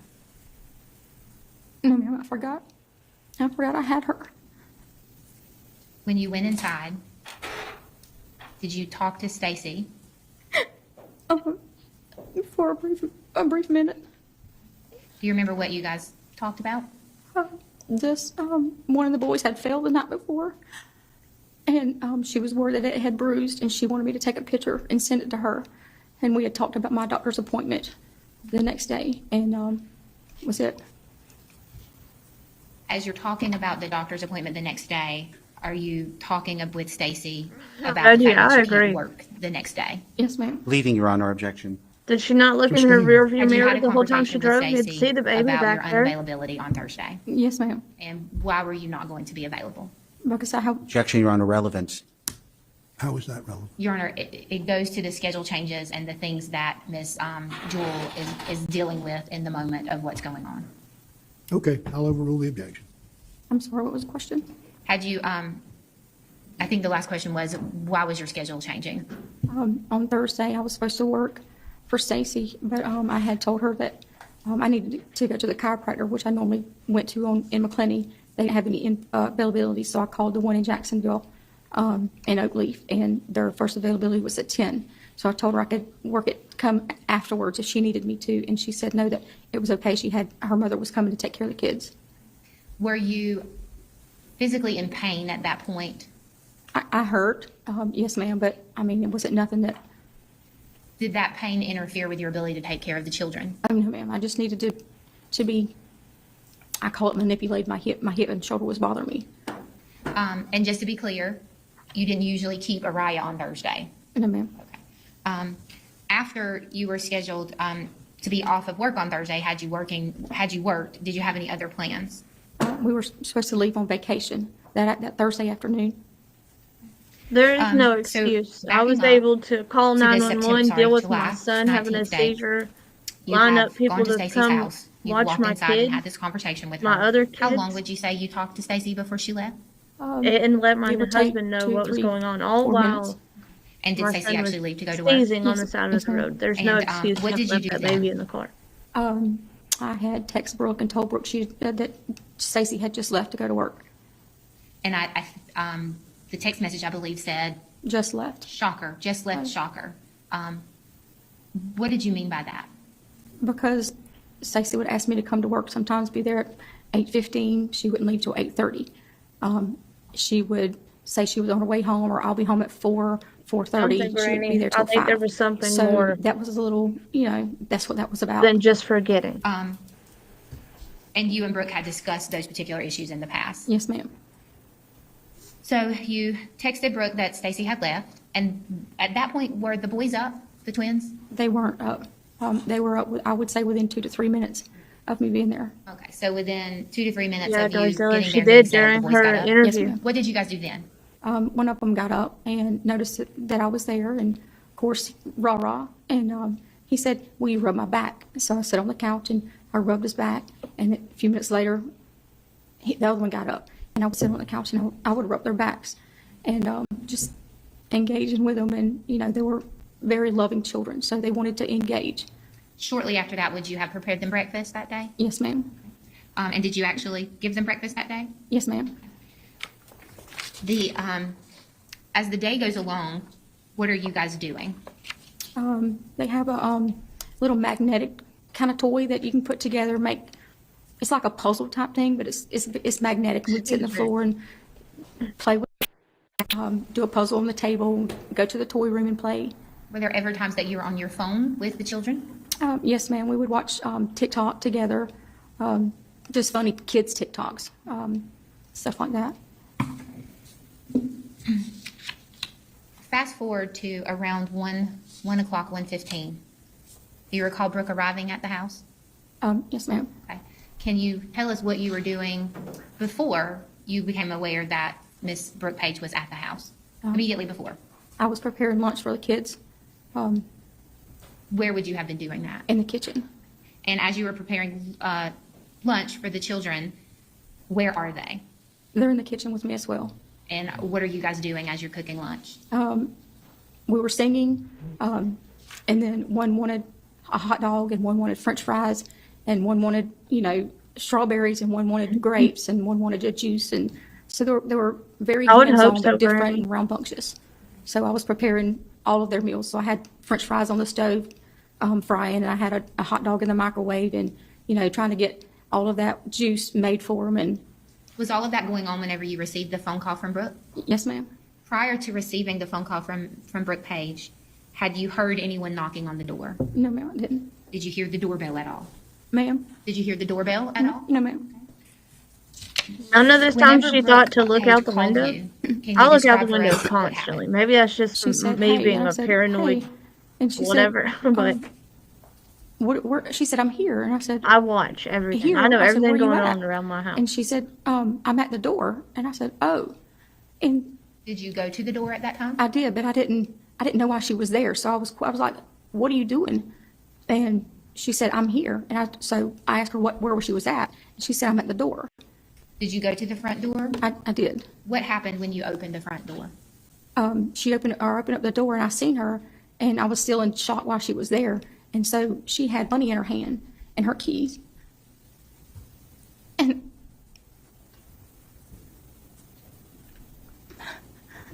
that's when I realized I didn't get the baby in the car. I forgot the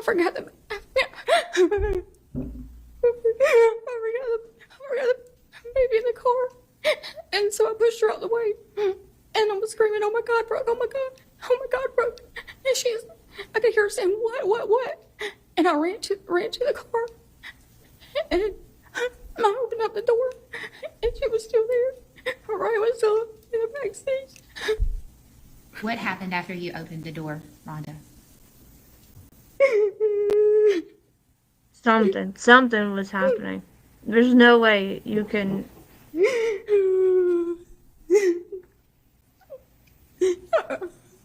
I opened up the back door, and she was left. I accidentally left her in the car. I was like, "Oh my God, oh my God, oh my God, Brooke, oh my God, Brooke."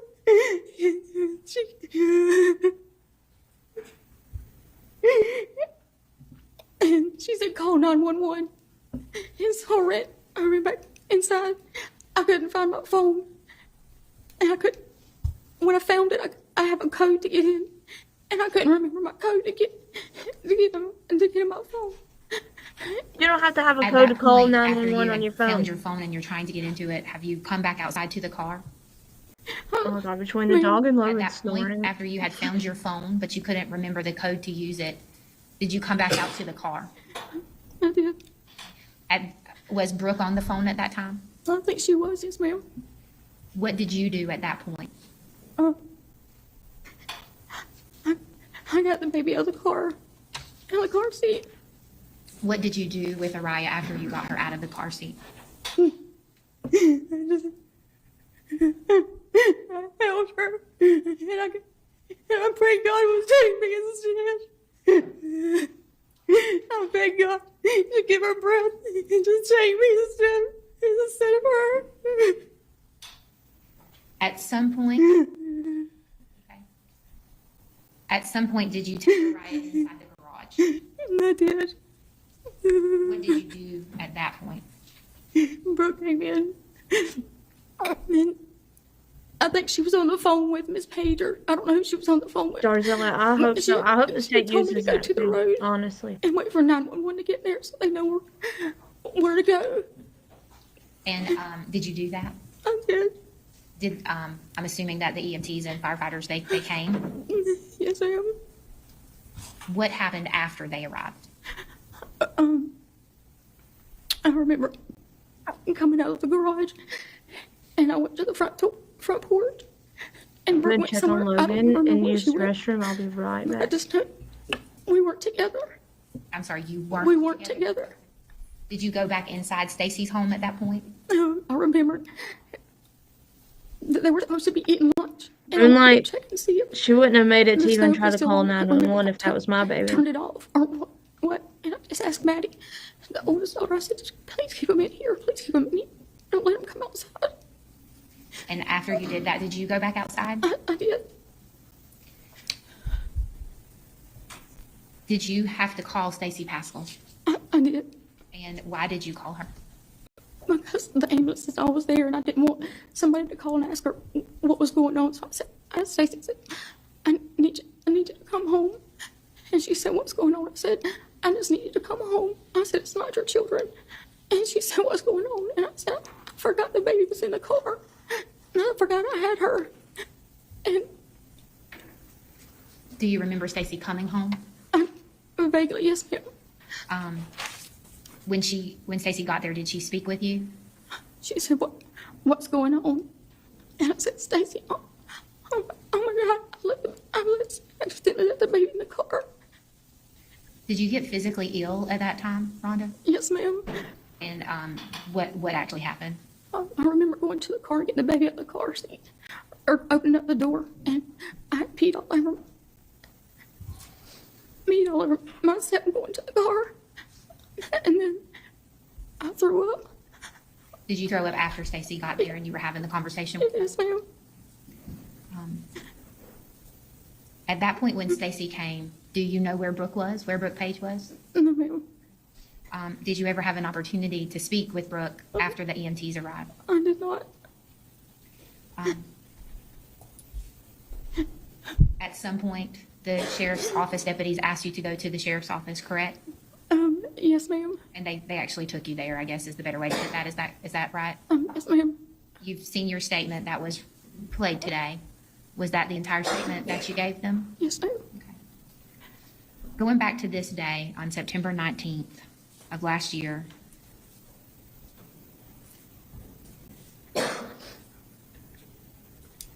did you get Araya out of the car when you got to Stacy's?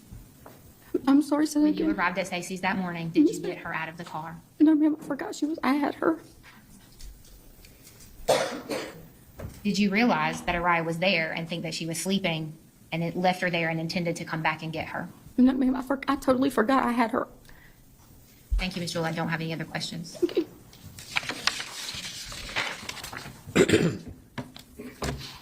Cross-examination? Yes, Your Honor. Thank you.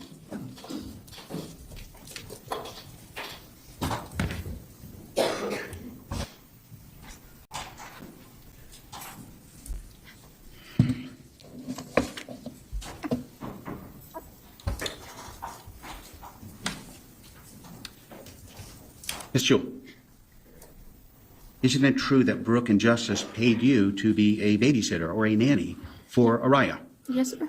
I'm sorry? Yes, sir. That was your decision to be a babysitter for Araya. That was your choice. Yes, sir. You had an agreement with them to watch Araya, Yes. correct? Yes, sir. You had an agreement to care for Araya. Is that correct? Yes, sir. You had an agreement to make sure, when Araya was with you, to make sure that she was safe. Is Yes. that correct? Yes, sir. You were her caregiver on the days that you watched her, correct? Yes, sir. Isn't it also true that Brooke and Justice paid you money because you were the babysitter on the days that you would watch her? Yes, sir. Isn't it true that on the days that you had Araya, that you were watching and caring for Araya, that you were supposed to feed her? Yes, sir. You were supposed to make her baby bottle. Yes, sir. You were supposed to mix her baby food together to feed her the formula. Yes, sir. Change her diaper when necessary. Yes, sir.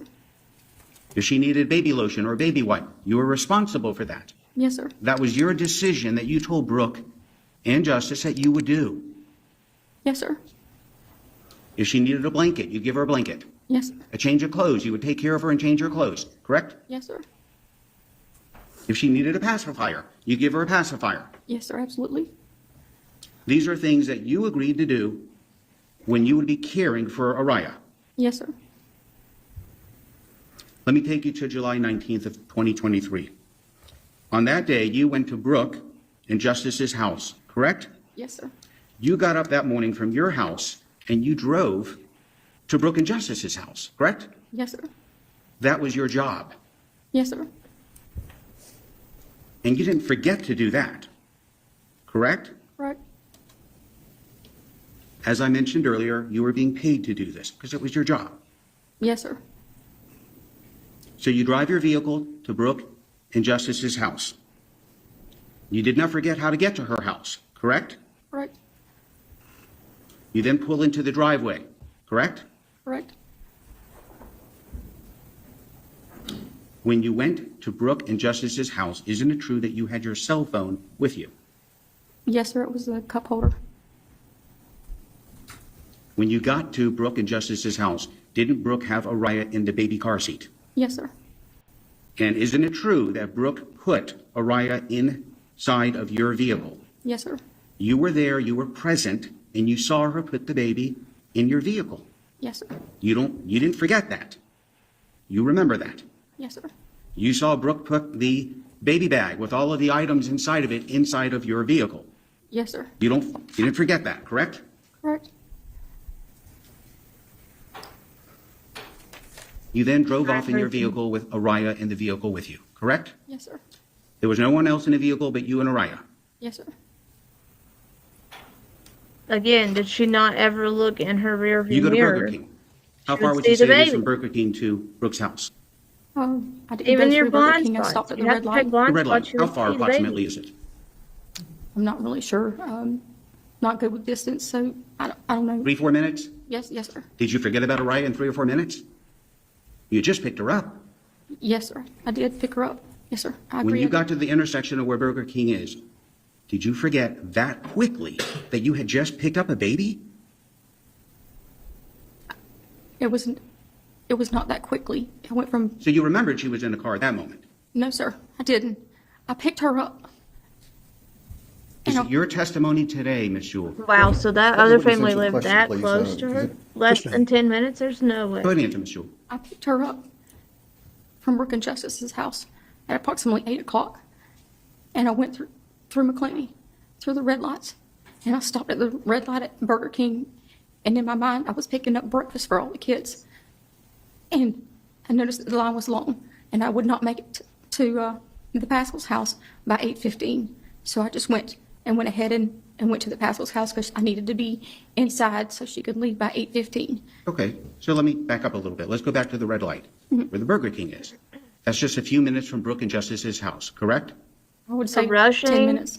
so a mom My didn't have question to to deal you with is her this. kids When you first got to thing in that the morning red- was more red light, important than where the this Burger King baby is, in the back seat At of that the moment, car. did you forget Araya was in the car? I did. You did. Mhm.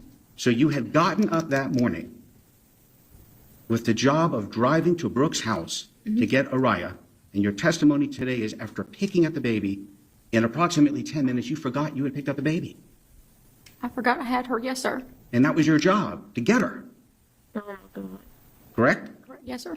And as you testified today, you've been doing this for years, correct? Yes, sir.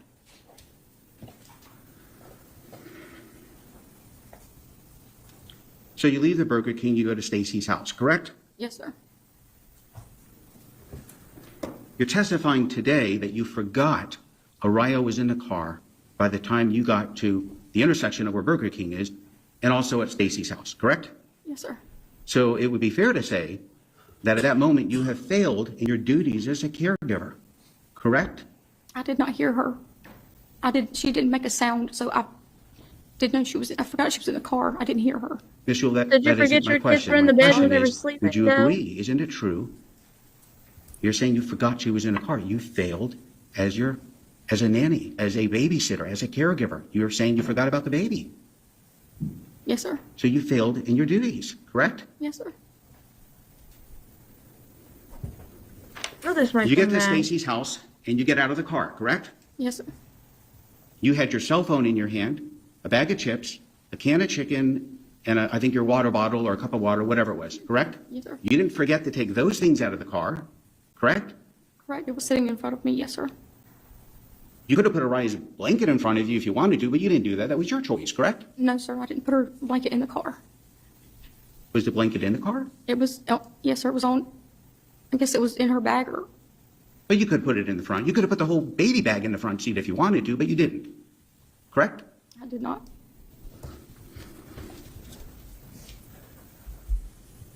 So your testimony today is you got up in the morning, you drove to Brooke's house and Justice's house, picked up the baby, and in approximately 15 minutes, you just forgot the baby was in the car, even though that was your job, correct? Yes, sir. I forgot. She's not even crying.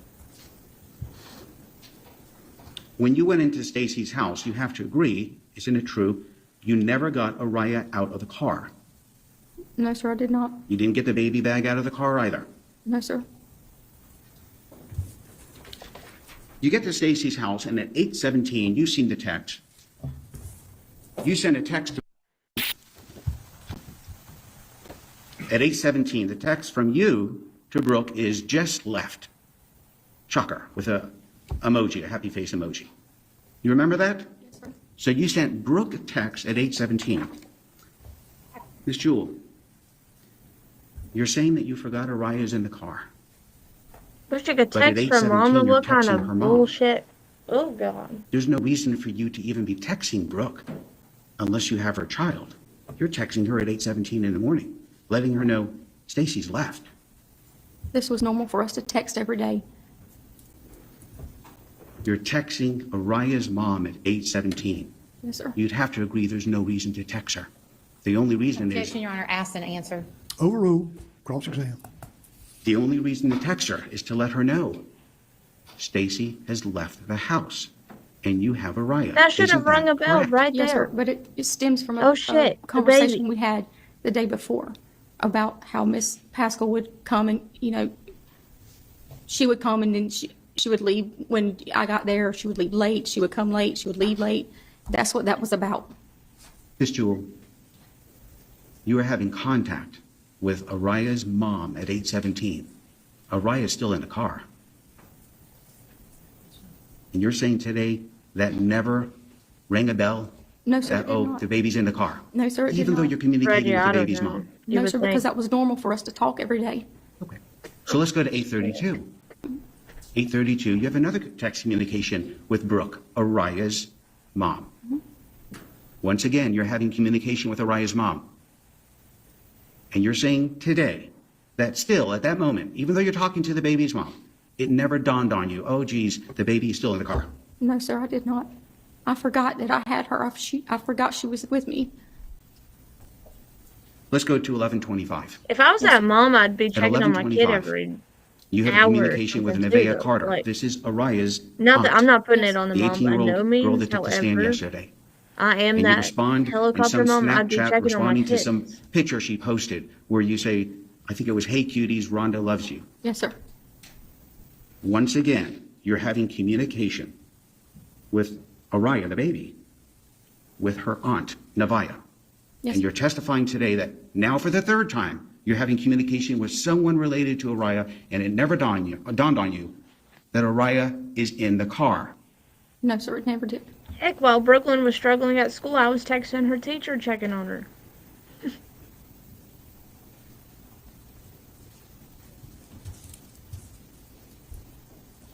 On July 19th, 2023, you left Araya in the car for over 5 hours, correct? Yes, sir. You never, ever fed her on that day, correct? Yes, sir. You never made a bottle for her, correct? Correct. Never changed her diaper, correct? Never changed her clothes, correct? Yes, sir. Isn't it true that you never used baby wipes or baby lotion or anything like that for her at all? Would that be accurate? Yes, sir. You never did anything that would be necessary for a babysitter or a caregiver to make sure that a 10-month-old baby would be safe. Isn't that accurate? Yes, sir. So you Reggie, failed in your reasons like duty this of is care why I towards stay home with my Araya, this 10-month-old child, correct? Yes, sir. You admit that, Because I forgot I had her. Yes, sir. but you failed in your duty. Yes, sir. You had mentioned, Yeah, Josephine, I think somebody a little said that while earlier earlier about that why she Araya liked at that so age much. I think it could was crawl Brady. a little bit. I think you'd have to admit Araya was incapable of unbuckling herself from the car seat or opening a car door at that age. Would that be accurate? Yes, sir.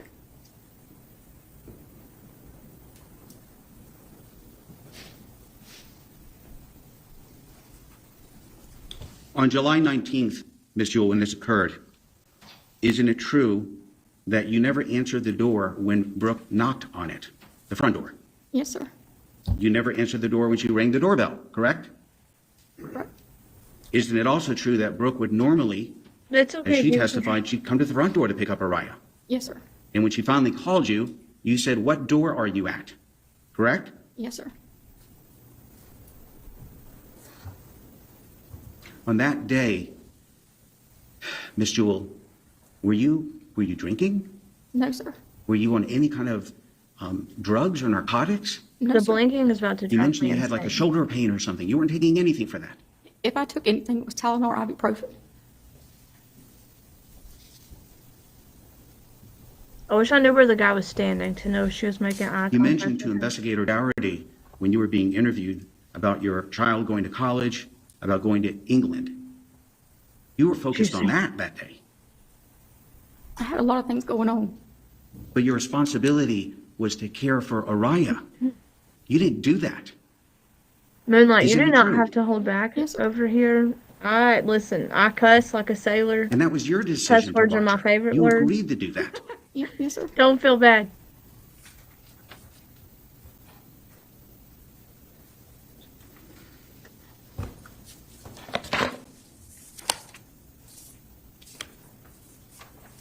Somebody in Dolly's chat said the other day, I'm leaving because your mods say cursey words. And I was like, well, you better find somewhere else because I use those words quite often and Dolly's not getting rid of me.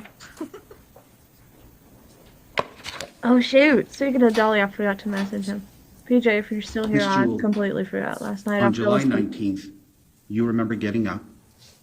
You remember picking up Araya. You remember trying to go to Burger King, and you remember going to Stacy's house. You remember making text messages twice to Brooke. You remember a Snapchat response to Nevaeh. You remember all that, but you don't remember Araya, Yes, sir. even though that was your job. Yes, sir. It was my job.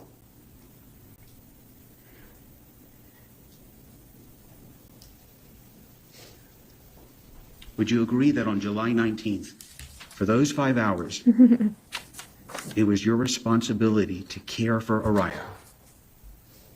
Is that a yes? Yes, sir. And you would agree that under your watch, Araya died. Juicer. Is that true? Yes, sir. Yes, sir. Have one moment, Your Honor. Yes.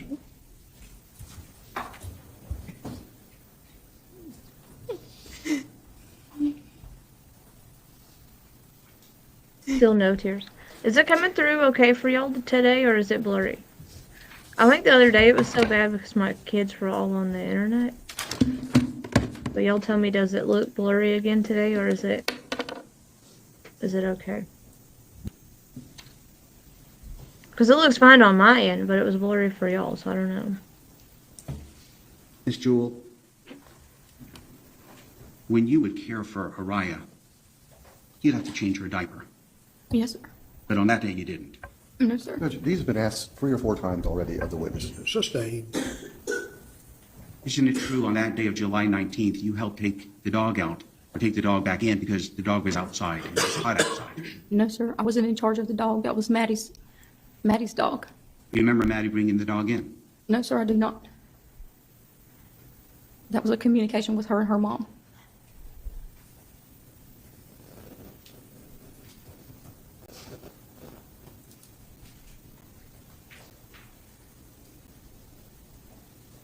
Juicer. You mentioned not hearing Araya when she was in the vehicle, Yes, sir. but it is your fault that Araya is dead because you left her in the car.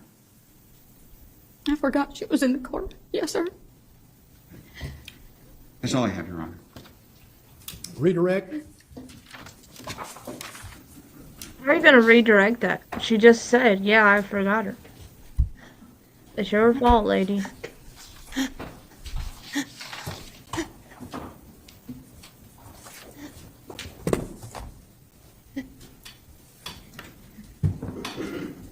Miss Jewell, I have just a couple more questions for you, okay? I bet she don't forget to get that hair The state colored. pointed out that it was your job to take care of Araya. Was it also your job to take care of Stacy Pascal's twins and her daughter on that day as well? Yes, ma'am. And did you perform that job? Yes, ma'am. I think the state tried to pinpoint or get you to pinpoint at what point in the car you Right, forgot Marcella? Araya. Do you know? At least Between pretend to Brooke like and Justice's tears away. house and Jeez. Stacy's house, at what point you forgot she was there? No, ma'am. Did Araya make any noise or anything check to on my remind phone. you that she I'm was sure there? he's fine. I'm just No, ma'am. paranoid.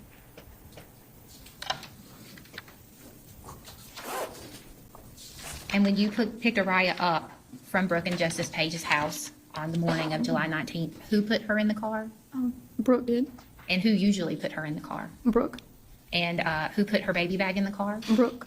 Who usually did that? Brooke. And where were both of those items located? In the passenger side of the back seat.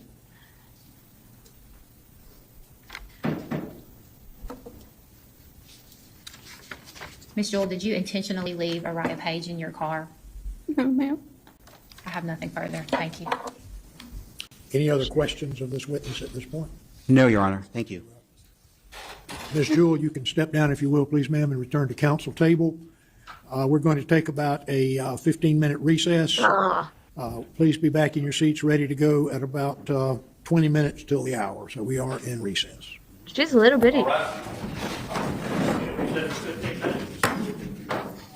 Oh, Lord.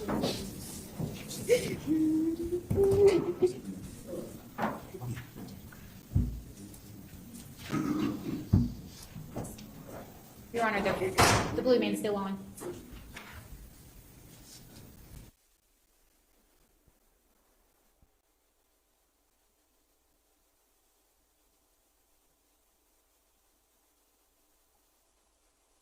Blue, stop it. Blue.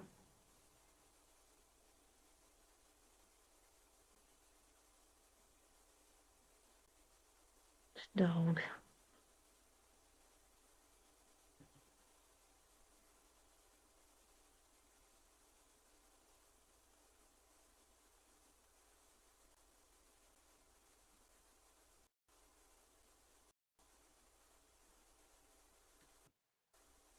Go to here. We may get through this before I have to leave today. Blue. Quit, dude.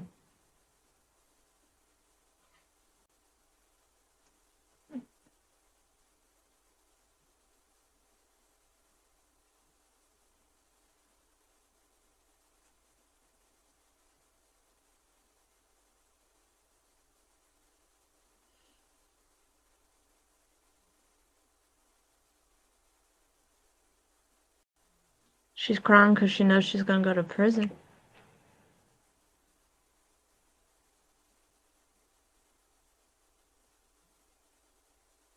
Her attorney's probably told her, hyperventilate while you're out there.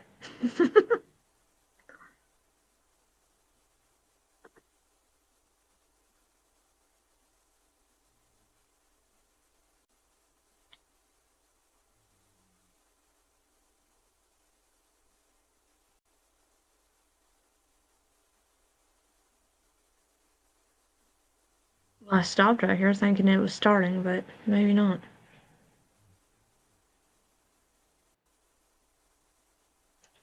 Blue. Can you stop, dude?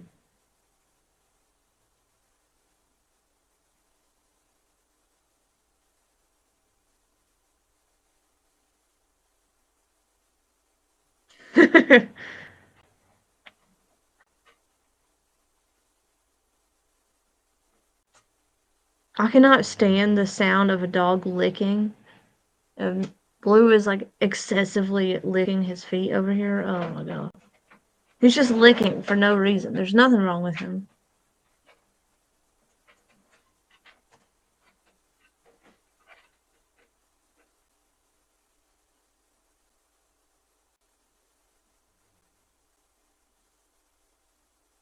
It just licks to lick. It drives me insane. Josephine, come get your dog.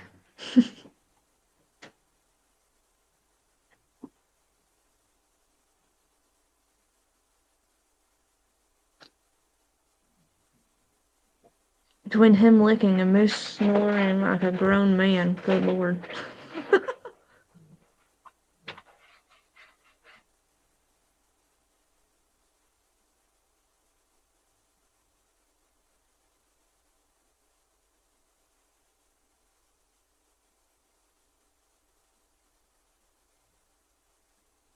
It drives y'all crazy too. I'm glad I'm not the only one.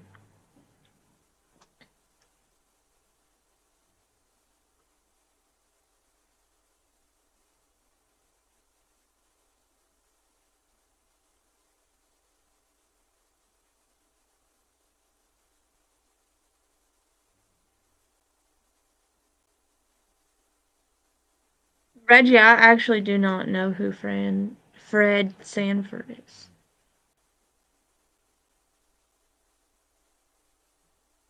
Yours does that, Kathy, too?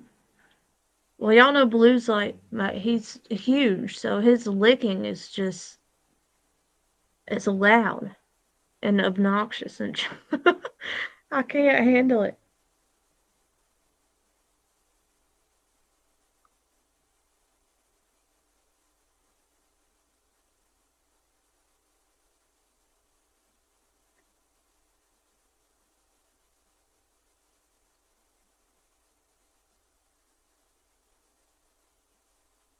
He's in the, oh, he's going to sleep now. Maybe he'll stop.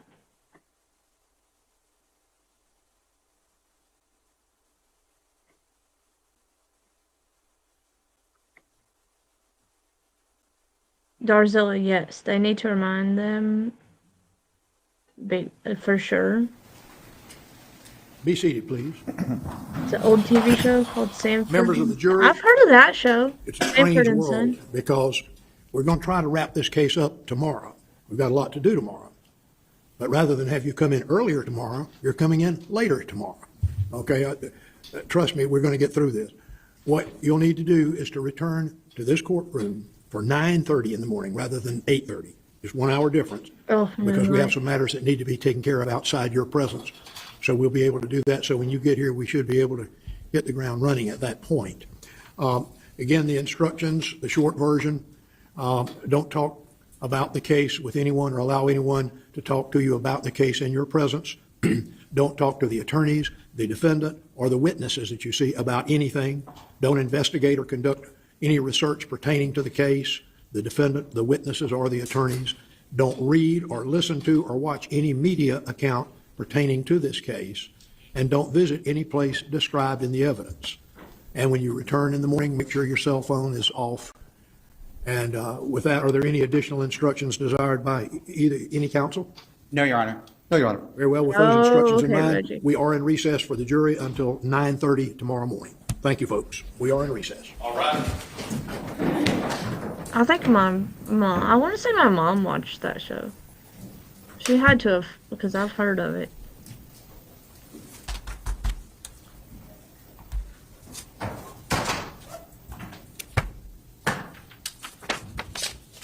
Be seated.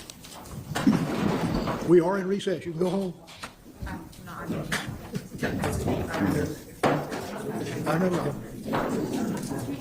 leave you.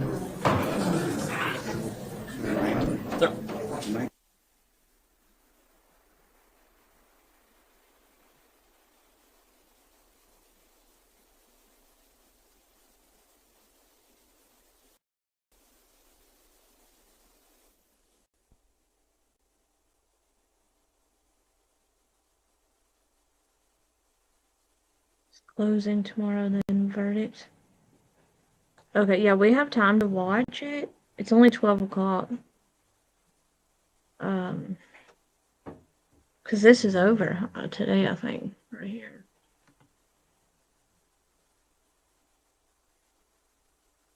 Yeah, okay, so let's go out of there.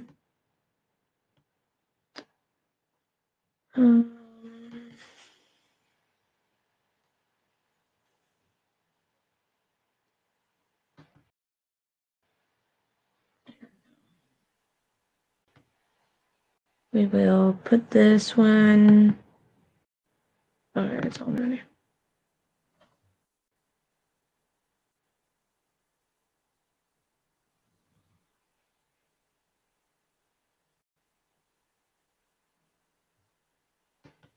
They're bringing them up. I guess, are they in yet? Okay, jury's ready then. Now I'll ask again, are we ready for the Well, shit. What is happening? jury? There it goes. Okay. Oh, Reggie.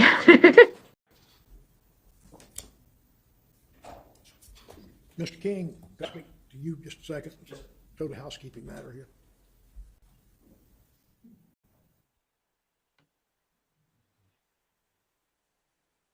Hopefully we can get through this, so we'll be able to fast forward through the verdict watch and just go straight to it.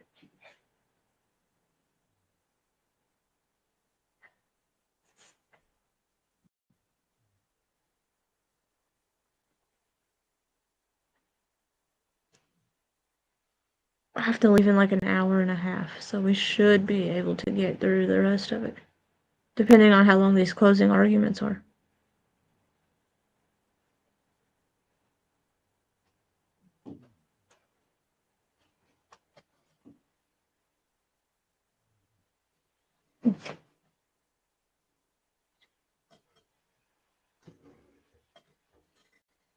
Reggie, my mama will be 53 in December.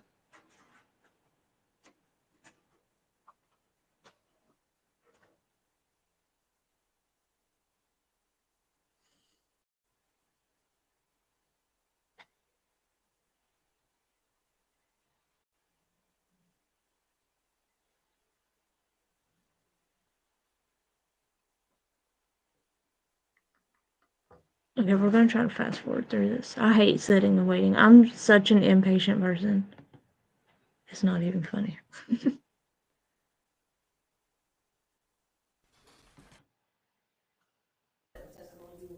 Oh, we're not the goofy hairs. Have a seat, please, sir, and I'll ask you to sit up close to the microphone, adjust it so that you can speak into it. Okay, thank you. And then I'm going to ask you to state your name and then spell your name. Juicer, no, we won't watch. My name is Brian Cahill, instructions. BRIANCAHILL. Thank you, sir. Counsel? Reggie, my mom's really young. She had me at, she was 18 Morning. when she had me.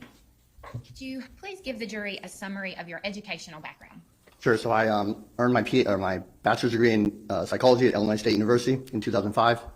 I received a master's degree in experimental psychology from the University of Colorado, Colorado Springs in 2008, and then a PhD in legal psychology from Florida International University in 2015.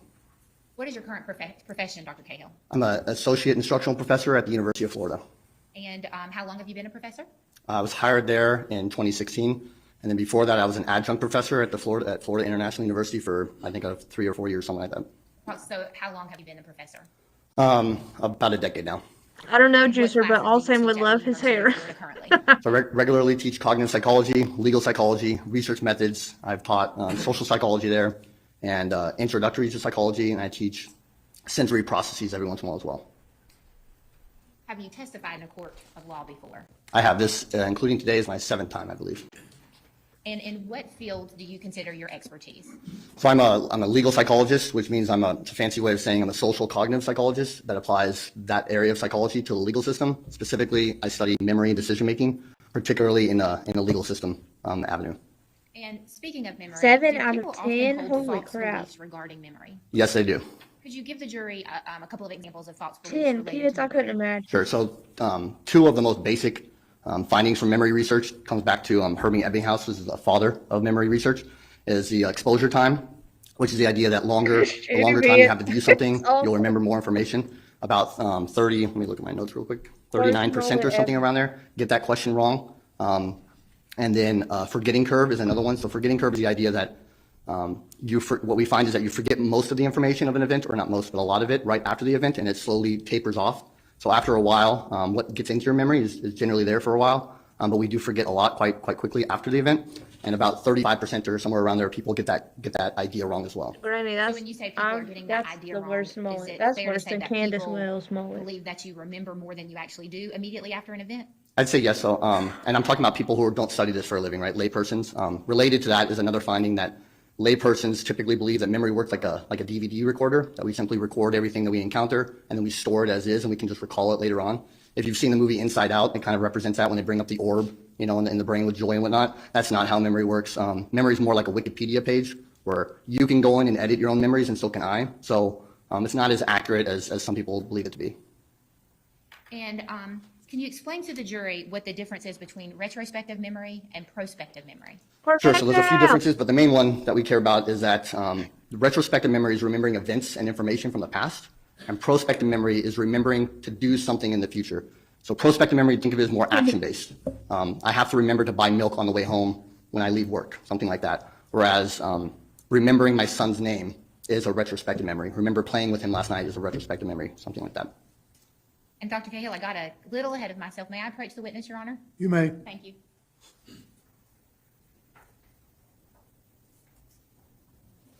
Dr. Cahill, I'm showing you what's previously been marked as Exhibit B. Could you look at that, please? Sure.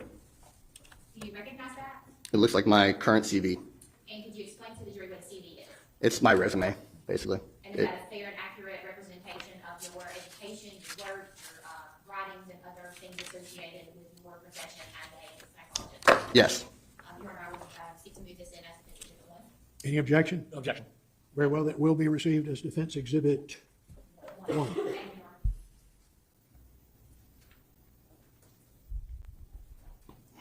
So, Dr. Cahill, going back to the retrospective versus prospective memory, retrospective memory, I think you said, is remembering things that have happened in the past or recalling information that you need, correct? Correct.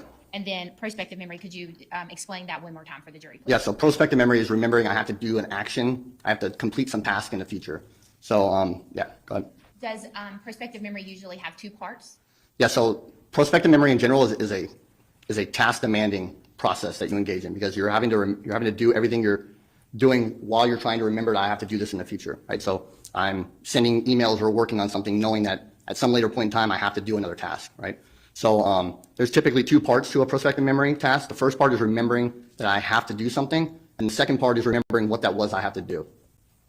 And are there different kinds of prospective memory? So there's two main types, which is called event-based and time-based. So event-based would be I have to remember to buy milk on the way home. That would be an event-based one. Time-based would be I have to remember to go to the doctor at 3 p.m. Granny, I don't think he remembered to cut the back of his hair. Prospective memory. So we've talked about it in various ways since early 1900s, but with a term, prospective memory, and more focused study, about 1977 was when the first paper was done looking at prospective memory, so about 50 years ago now. Would this be considered a well-established area of or field of study in psychology? I would agree with that. Pretty much any introductory psychology, cognitive psychology textbook I've ever read has a chapter or information on prospective memory. I teach it every semester when I teach the class. Memory books and memory improvement books will have an entire chapter usually on prospective memory. Thousands of articles and stuff has been published on it. So I'd say it's generally accepted, yes. And is the large majority of those articles you mentioned, have they been peer reviewed? Yes, so if you just look at peer reviewed, I did a search a week or two ago, and when you just look for peer reviewed articles in my large database with prospective memory as a subject term, about 2,800 of those hits are peer reviewed papers. Could you explain to the jury what peer reviewed means? Peer reviewed is I do a study or write a paper, and in order for me to get published, I have to have my peers who are experts in the field approve of my work, basically. Make sure it's valid and the methodology used is sound, so the conclusions I'm drawing are good, so we have good science. So we've talked about the fact that prospective memory is basically the idea that you have to remember to do something in the future. Are there ever errors with prospective memory? There are. And when we say errors of prospective Oh memory, my God, what are Billy we Ray talking about? Cyrus. So first off, I'd like to explain that, again, prospective memory is a hard process for people to do, relatively speaking. Our brains work really, really well. And all of us in the room are listening. We're trying to use our previous knowledge to understand what I'm saying. You're taking notes and whatnot. All of this is kind of done effortlessly. So we think that, everything we do is kind of really easy with our brain. But the brain's actually doing some really cool stuff right now. So when we're trying to remember to do something in the future, you're having to process the environment that you're in and remember to do this task. That's very cognitively demanding. And we only have so many resources in our brain to do some things at once. And we've all experienced a failure when we try to do too many things at one time. So think of it in general, the more taxing I make a situation, anything I do to draw resources away is going to increase the likelihood that I make this kind of error, this prospective memory error. And is a prospective memory error basically forgetting what you had planned to do in the future? So there's two types. Joe There's Dirt had a better mullet. the experience where this is the less common one from the research, which is where I show up to the store and I say, I remember my wife told me I had to get something, but I just can't remember what it was. That's the first type. That's not as common. The second type is forgetting simply overall that I needed to do something. So I simply drive right by the store and go home. And then obviously my wife gets mad at me and tells me I have to go back to the store to get whatever she wanted me to get. I can get forgetting to get milk. Have there been studies? How do you forget living, breathing, field that discuss human how in your often car? errors with prospective memory occur? Especially in There have been. Could you give the jury an example of one of those studies and its findings? Yeah, so there's kind of a couple of different ways we can look at this. One is through diary studies. So we have participants keep a diary of their daily events for weeks or a month or whatnot. And then we have them write down, in this study, they had them write down any kind of memory error that they made, right? And then we coded that data later on. So like, these could have been a retrospective error. I forgot someone's name. That would be a retrospective memory error. Or it could be, I forgot to turn in my paper for class. That would be a prospective memory error. And when they code this data of the memory errors people make, prospective memory errors are the most common form. They're about 50 to 80% of the time that someone makes a memory error, it is a prospective memory error. And then there's other research that looks at the same kind of thing with diaries and has people write down how many events that they had to do that week. So in a given week, maybe someone had, I think it was on average about 13 things they had to do that week. So tasks in the future they had to complete.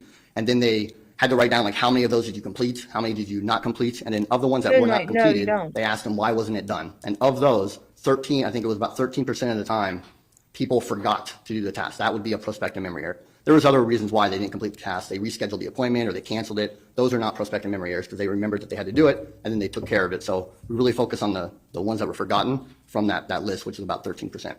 And then, sorry, one more thing. There's also some survey research where they've asked parents of young children, how many times have you ever been driving and forgotten that your child was in the car at some point? And about 25% of parents report experiencing that at some point while they're driving their car with a young child in there. Oh, hell Thank no. you. I'm As too you're talking paranoid, about maybe. these prospective memory errors or the lack of remembering. My kids there are all big enough factors to that get have out been of the car by researched themselves, and I that, still look have been determined to increase 3 the likelihood that times. one of these errors would occur? There have been. At least Can to make you sure they're not in the describe car, briefly and I'll what those have all of factors them are? out. Yeah, so there's generally kind of 6 categories of these. And again, think back to what I explained earlier, that all of these are going to And I do the same thing when we get back in your ability to There's process no what's way going around because they're going to draw upon resources in your brain. Okay. There's 2 kind of global ones, and that's sleep, lack of sleep disturbances, and stress, overall chronic stress. Those things are generally going to affect prospective memory. And then the other ones are more situational type of things, lack of retrieval cues, multitasking, divided attention. And then we have, hold on real quick. I'm telling y'all, I'm like OCD or something. I have to do things. Dr. Hale, if I Yep. will, I'll ask you a question. Yeah. Like check on my kids Are there also several times factors before I such as know. variations from your usual routine Even though that I can know the affect or first cause time, I prospective have to memory check errors? multiple Yeah, times, violating your routine. or I can't relax. What if you, would you consider being rushed or in a So if hurry y'all in see me violation getting of up your 100 routine? times, I'm Yes. so paranoid. Any When other Logan factors doesn't that feel you good. can think of that may affect I will someone or check on increase him the 101 likelihood of a times. prospective memory error? Yeah, if I can look at my notes really quick, just to make sure. He's in my daughter's bed right here where I could see him, so I don't have to go far, but So those are the ones that I can think of right now. We talked about prospective memory errors, and you mentioned things like, I forgot to stop at the store to get the milk, or I forgot to do this, and instead I went directly home. Those are pretty minor forgetfulness things. Is it possible for a prospective memory error to lead to catastrophic results? Unfortunately, yes. And could you describe for the jury some of the studies that have analyzed prospective memory errors that led to catastrophic results? Yes, so there's several that we've applied it to. I'll talk about mainly airplane crashes. So one study got a hold of records for airplane crashes and looked at 75 of them to code what was the main cause of that crash. And 74 of the 75 were traced back to a prospective memory error of some kind. The other type was a retrospective memory error. So 74 of the 75 crashes were mainly caused by a prospective memory error. So does that mean that someone, the pilot Who or said someone, that forgot to kids do are something that they never should have quiet? done in order to maintain the craft safety? Correct. So in one Oh, yeah. example, There ain't the mine either, landing gear but- was not lowered because they were distracted doing something else while they were going through their checklist. the babies will You fall mentioned asleep checklists. sometimes, Would the but I checklist would be one of still those retrieval no. cues that you would ordinarily would think would help prevent a prospective memory error? Yeah, so we know because of the research that these can be catastrophic in these kind of situations with airplanes specifically. So they have Hey, checklists can I and they have kick it? default things that pilots must go through, checklists to kind of make sure these things don't happen. And unfortunately, no matter what you do, we are human and these things can occur even with the most due diligent person thinking ahead, having a checklist for pilots. We still have accidents. Even though it reduces it, we still have them. And do prospective memory errors occur in other occupations? They do. They've shown them in surgeries. Doctors have forgotten to remove surgical equipment from people, sewed them up with surgical equipment inside. Police officers going to the bathroom at movie theaters have forgotten to get their gun after they've taken it off to go to the restroom. Pharmacists have made errors, giving out medication. You can go on and on. Any job that a human's working, you're going to have prospective memory errors. You do not forget a human. I don't care. Errors happen. You do not forget a Do human. other people tend to attribute that to a dispositional factor or a situational factor? And before you answer that, please explain to the jury what I mean between dispositional and situational factors. Sure. So think dispositional as character, and then situational as the environment.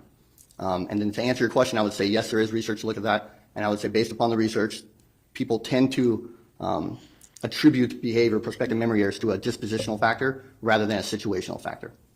And is that something that is studied in the field of science and is known as the fundamental attribution error? That is correct. Is that fundamental attribution error also a well-accepted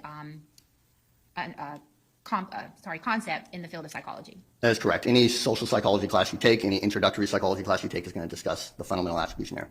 But your psychology class people are teach you that you don't forget babies in a damn looking car. at It's not okay. Other errors that people have made with memory. Do the studies show that people tend to think that those sorts of things would never happen to them, or that they couldn't commit that kind of error? Pumpkin. I would say yes. Right, Reggie. I have sat in my car and let mine sleep, but I don't forget them back there.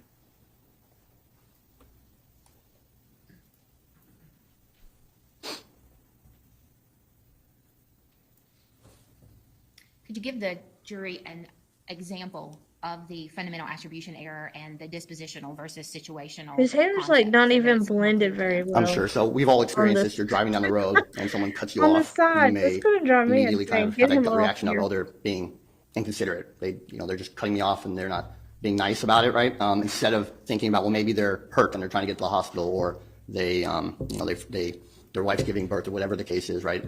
We would tend to jump to the conclusion that they're just being that way and that's who they are, versus the situation's driving their behavior more so.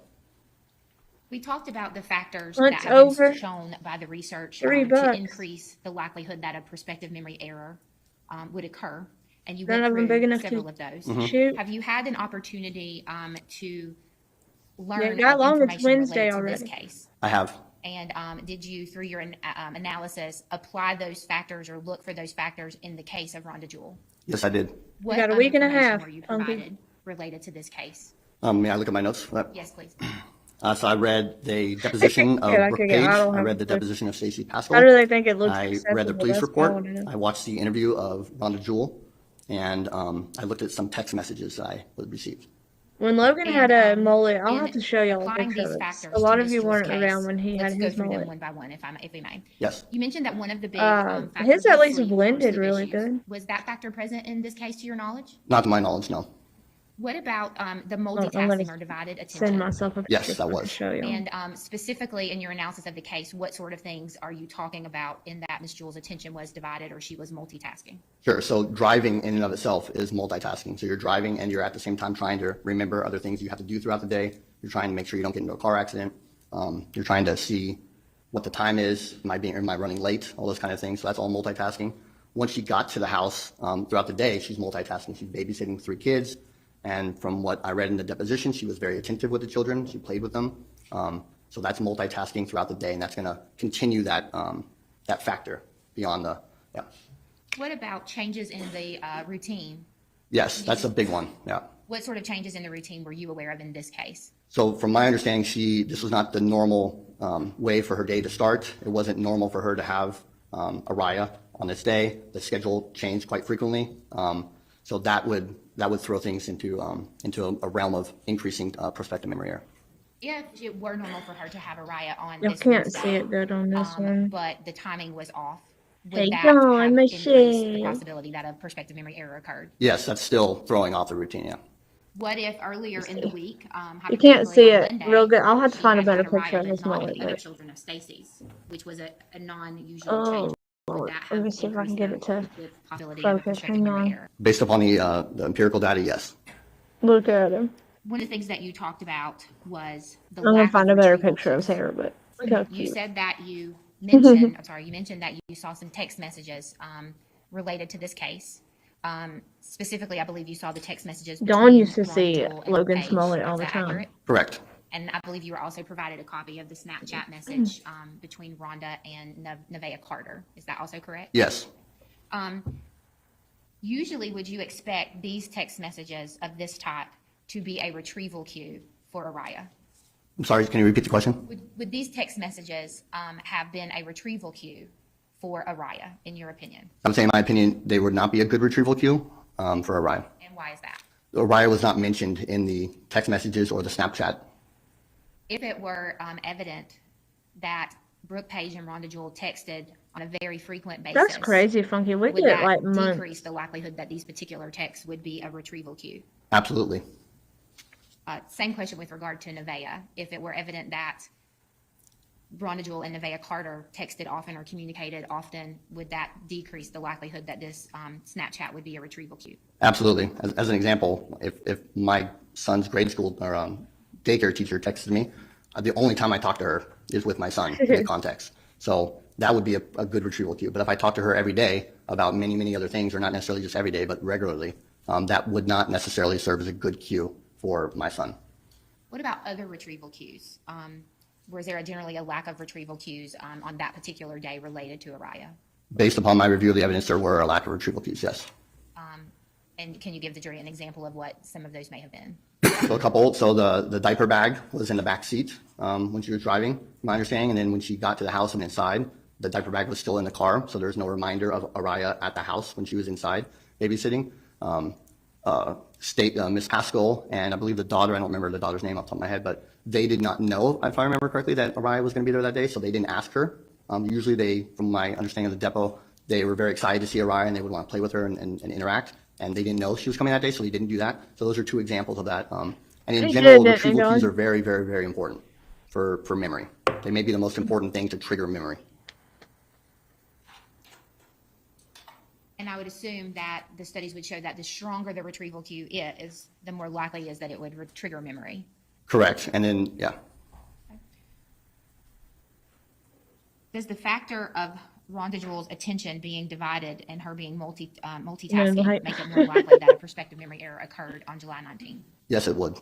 Does the factor of lack of retrieval cues make it more likely that a prospective memory error occurred? Yes, it would.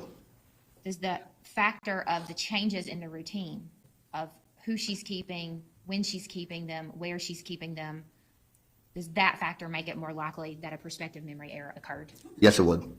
If more than one of these factors is present, does it make it even more likely that a prospective memory error occurred? Yes, it would. So in general, when you add these factors, they will exacerbate or make it more likely that something would happen. Let me give you a lay person's example for that, because that can be hard to understand. Let's take a hurricane. If we have a lot of wind, right, the chances of a tree falling down is good, but add 3 inches or 3 feet of rain on top of that, it's way more likely that the tree's going to fall down with the wind, right? That's what's happening here. You're adding one factor that increases the likelihood of the tree falling down, and you exacerbate that by adding this, and this factor. It creates a perfect storm for something like this to happen. Dr. Cahill, if Ms. Jewell I'll show y'all picking after up a this, child because I on think July 19th, they'll probably remembers I'll show driving y'all down in the a minute. road, remembers that she considered stopping for breakfast for the other children, remembers driving on a state street, would that invalidate the statement Logan that she had the best forgot mullet. the child was in the car? In my expertise, Oh no. no, Funky. Why not? You're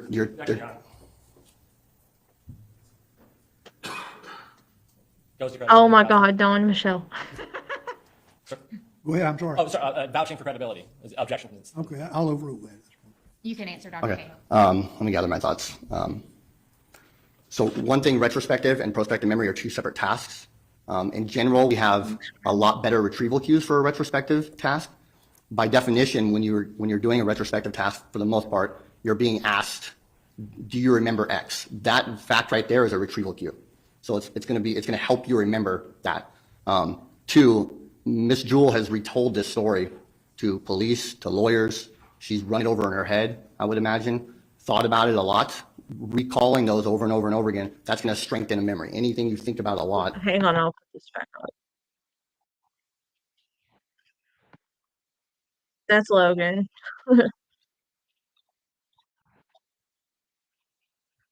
His mullet.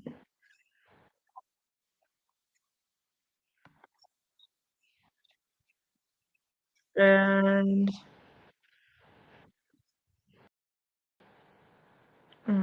what is it? This one. Yeah, look how cute he is. He has little moles.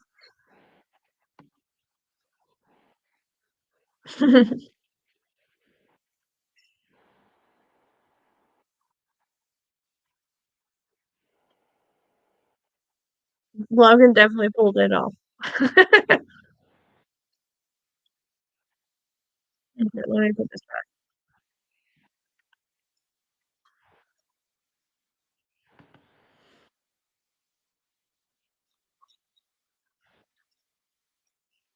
Better memory of that because you're giving your resources to that task and paying attention to that, so that could actually lead to better memory for what you're doing while you're forgetting to do something that you plan to do, if that makes sense.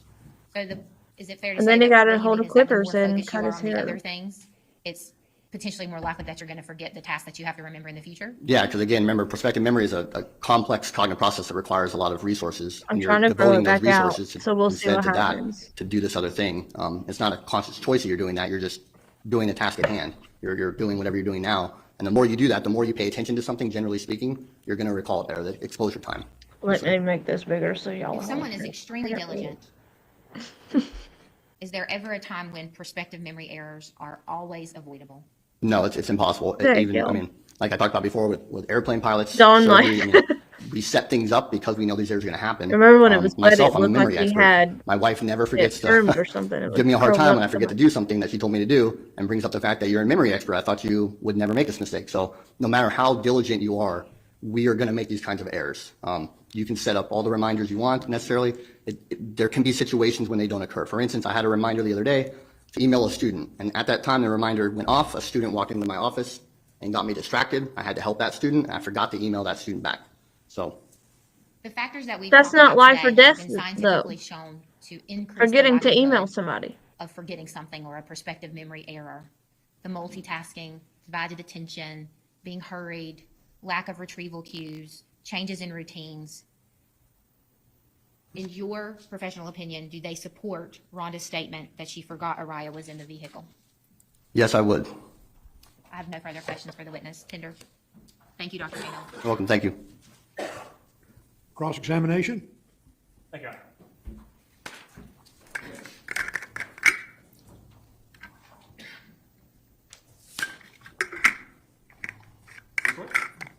Morning, Dr. Cahill. Good morning. You're a lecturing professor at the University of Florida, is that right? My title is an associate instructional professor.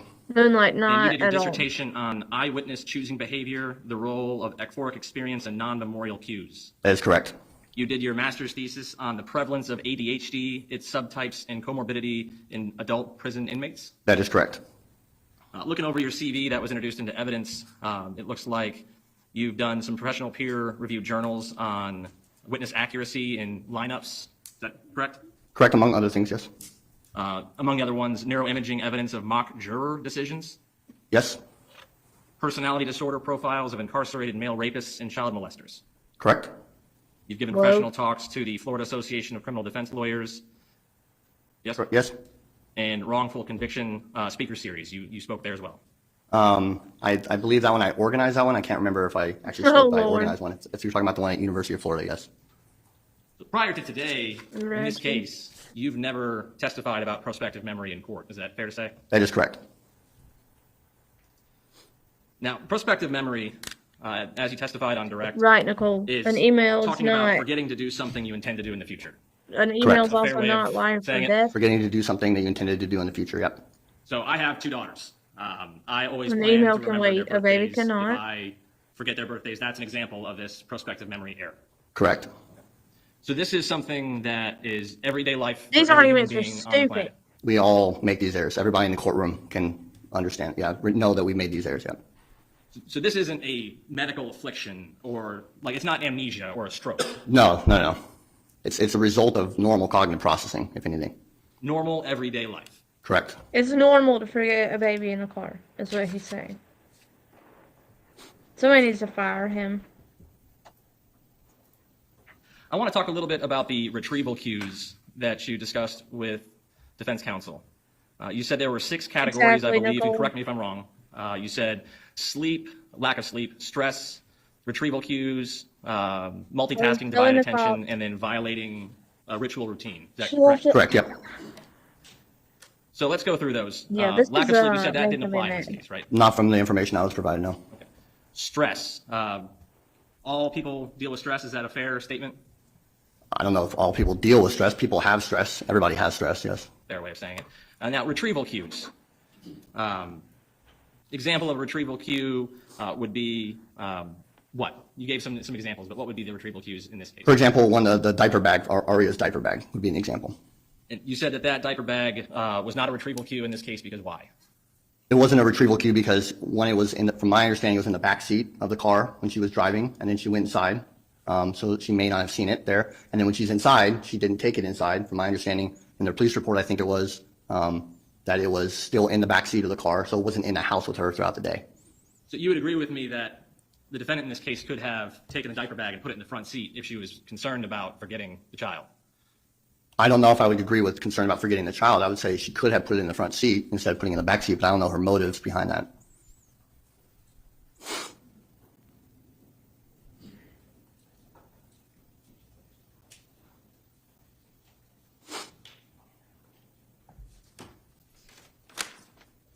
Dr. Cahill, what about a blanket? Would a blanket be a retrieval cue? If it's Aria's blanket and it's, very related to her, then that could be a retrieval cue, sure.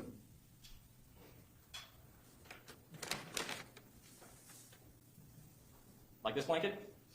I don't know. I've never seen it before. I mean, if that's Aria's. So if that's Aria's blanket and that's associated with her and that was with her all the time and they knew that and Mrs. Jewell knew that, then that could serve as a cue, yes. Reggie, not yet. That's what we're trying to get through. So the defendant in this case could have put that blanket in the Before I front have seat. to leave in an hour. She could have, yes. What is that noise? How about the defendant seeing the victim's mother? Would that be a retrieval cue? Seeing her mother, it depends on the context. I assume she sees her other times when Aria's not around, so.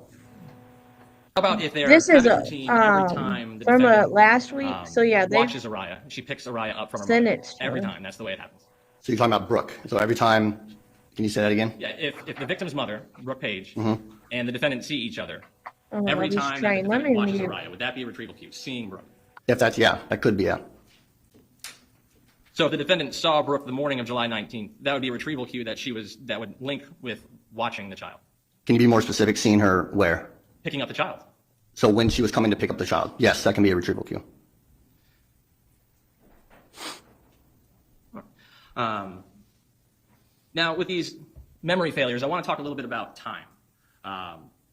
If I'm planning to stop and get milk, to use your example, and I'm driving from here to Miami, and I'm thinking, okay, I'm gonna when I get there, I'm gonna stop and pick up some milk, and I fail to do that. Versus the same scenario where I'm driving, say, 5 miles. All other factors are the same.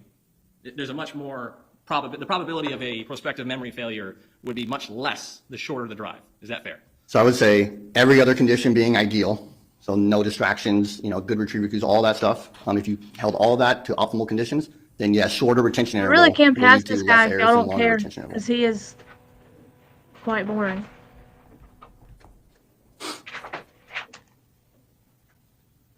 Now, you'd agree with me that the categories we talked about a moment ago, the divided attention, the routine, the stress, the sleep, those are all things that the person who has the memory error controls. No, I wouldn't agree with that. Okay, so if divided attention, is it Y'all not wanna the skip him? person's? Is it not the person's I don't mind, it obligation won't hurt my to feelings, manage man. their own attention? I have a 3-year-old and it's impossible for me to stop him from interrupting me and doing some work sometimes. So I would say that I can't control all those factors to make sure that I have undivided attention. My son doesn't understand at 3 to not bother dad while he's trying to do something. So he's going to keep bothering me until I pay attention to him, for instance. Okay, hang on. In we'll that skip. scenario, as far as your attention, you have the ability to put your attention on what's most important, right? But no, Memory and prospective memory failures, are those widely studied in the scientific community? Yes, that's correct. How long have they been studied approximately? Oh, quite a few, multiple decades. Who is this guy? So you study the brain Dawn. processes memory, is that correct? That's correct. Can you tell me what parts of the brain are involved in memory, prospective memory and selective memory failures? So there are two primary areas of the brain involved in prospective memory. The first is we make a plan to do something in the future. So prospective we're gonna memory is skip to this. remember to do something in the future. So you make that plan using your frontal cortex. Is this an example of testing that's done on prospective memory and failures of prospective memory, correct? That's correct. This is just one of many papers that have tested prospective memory and its failure. The emphasis here is how I'm rapidly. sorry, y'all. This train is awful, and it's just Child knowing sitting she was on the heavy tracks. I sleeper. don't He understand. woke up throughout the night, never checked on the child, and the child was dead. That shows Okay, here we go. There should be closing and then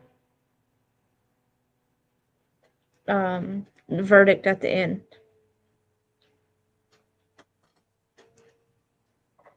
Granny, I'll walk into the other room and forget what I was going in there for, so.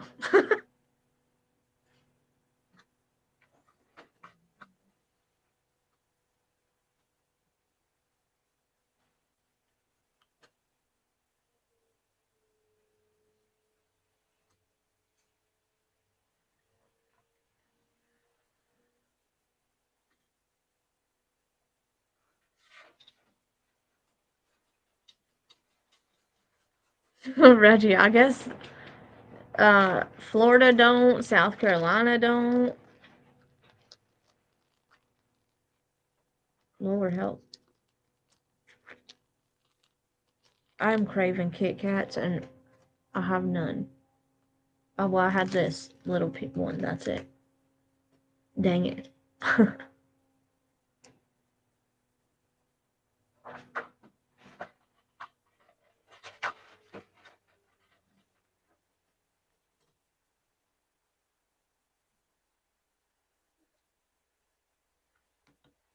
I think it was, but it showed them like right there. Does the defense have Okay. a motion? Yes, sir. So we would move for a judgment of acquittal again. Your Honor, we would renew that motion. No reasonable jury would be able to find Ms. Jewell guilty of count 1, 2, or 3 after the close of our evidence. First, with culpable negligence, just pointing out the jury instruction language. It says if there's a violation of that duty, referring to a duty of care everyone owes to each other, without any conscious intent to harm, that violation is negligence, it's not culpable negligence. During the state's case and our case, no evidence has been presented that this was a conscious intention to harm Aria, so culpable negligence has not been proven. I know that the state previously cited Taylor v. State and Leap v. State in their last argument against this motion. In Taylor v. State, it's a woman who tested positive for meth in the hospital. She was instructed not to sleep with a baby in the bed with her. She knew that she was a heavy sleeper when she used meth. She used meth the night the decedent passed away. She also chose to sleep in the bed with that child knowing that she was a heavy sleeper. She woke up throughout the night, never checked on the child, and the child is dead. That shows conscious intention right there. Similarly, Leap v. State, similar facts. The defendant was dating a mother of a child. The defendant knew that there was an open DCF case against the mother for beating the child. He repeatedly saw signs of abuse, made the conscious decision to ignore those signs of abuse and not report them. And that's another conscious choice there. The jury instruction indicates consciousness or intention is required. The state has presented no evidence to support that this was a conscious decision with the intention of harming Aria. So for those reasons, count 1 has not been proven, and we would ask for a judgment of acquittal on that. Turning to the felony murder, count 2, I know the state took issue with me referencing the New York felony murder statute. That is part of the analysis of the Florida Supreme Court case I previously mentioned, Studevant. And that case really talks about the difference between enumerated and unenumerated predicates for felony murder.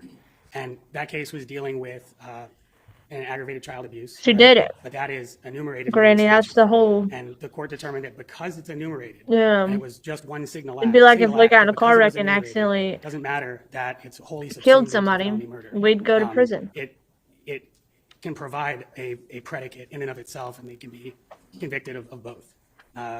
Comparatively, the court discusses when crimes are unenumerated, and if the harm is directly tied to the crime as an element of the crime, that is not an appropriate predicate there. This crime is unenumerated. It would fall under the last subsection without an intent to do harm. And our position, which is supported by the holding in student event by inference, is that this predicate is not an If he appropriate says predicate one more time, I'm going to lose it. Additionally, That's such a weird word, and he just keeps on with it. To be aware of with this predicate, as the court has determined that there is no mens rea associated with this crime. When the Supreme Court evaluated the constitutional nature of the felony murder statute, they decided that because the intention from the predicate felony transfers to felony murder, then that satisfies the jurisprudence surrounding there needing to be an intent for murder. And this guy must there be is new. no intent or mens rea at all based on this court's ruling. So there is no mens rea to Mozilla, transfer. I agree. So for that reason, in addition to the one I previously mentioned, this is not an appropriate predicate for a crime, for felony murder rather. And as such, the court should enter a judgment of acquittal for felony murder. Don't say it again. We would still assert that knowledge is an essential element of the predicate. Oh my God. And there's been no evidence presented that indicated that Ms. Jewell knowingly left the child in the vehicle. So for those reasons, we would also ask for a judgment of acquittal on that. State wish to respond? Very briefly, Your Honor, if I may. Your Honor, the state has put forth TLC is me. taken the light most favorable to the state. How are you? As a prima facie I showing, haven't the seen reasonable you jury in could find the a defendant guilty. while. The state would Feels like. renew all of its previous arguments made at the first judgment of acquittal, and now there's That additional word. evidence, that was put on during the defense's case. So beyond where we were the first time this argument was made, we also had the defendant's own testimony in addition to other evidence. If the legislature had designed or intended to preclude It's just certain such a felonies weird or word. Why statutes do you in that keep light, using it over and over so again? based on the previous arguments, the additional evidence before the court at this juncture, the state would request the denial of the judgment of acquittal. Morning, John. Yeah, I would just point out that there has been no evidence that this was a Don't. conscious act whatsoever. And the state's argument didn't highlight any of that when we would stand on our other arguments. Okay, I'm going to deny your motion for judgment of acquittal at this time. I still believe that these are questions for the jury to decide. Are we ready for the jury at this time? Yes, Your Honor. Okay, what we're going to do when we bring them in, I'll ask Oh, the defense can TLC. announce its I'm glad messaging, you've been here. and then at that point, we will move into closing Credit. I argument. don't know what it means. It's weird. Bring them in, please. Let's Google it. What does? Don't even know how to spell the damn word.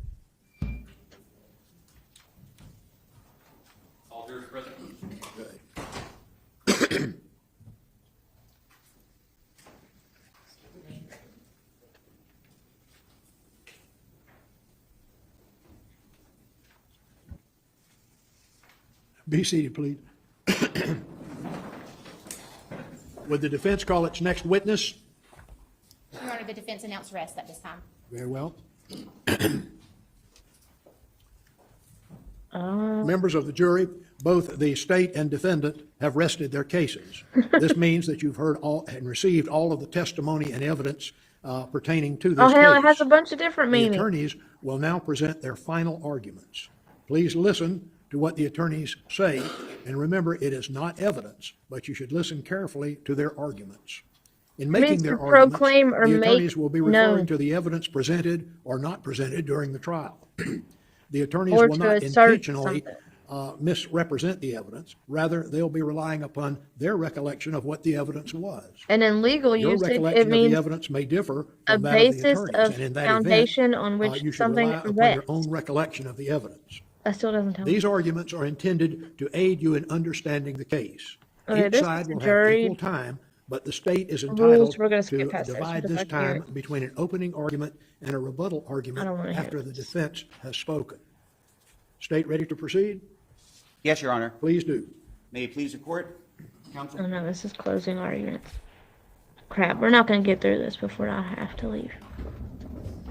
Producer, how long was Good afternoon, everyone. I know it's been a long week. I appreciate closing your patience. argument? The defendant in this case, as you know, has been charged with 3 different offenses, crimes. First one was aggravated manslaughter of a child. Second one was third-degree murder, not premeditated during a felony. And the third one was leaving a child unattended or unsupervised in a motor vehicle with great bodily harm, or as in this case, death. I want to go through these counts in a little bit of detail, and there are lesser included offenses as well, so I want to go through that. The state, in order to prove aggravated manslaughter of a child, has to show three things.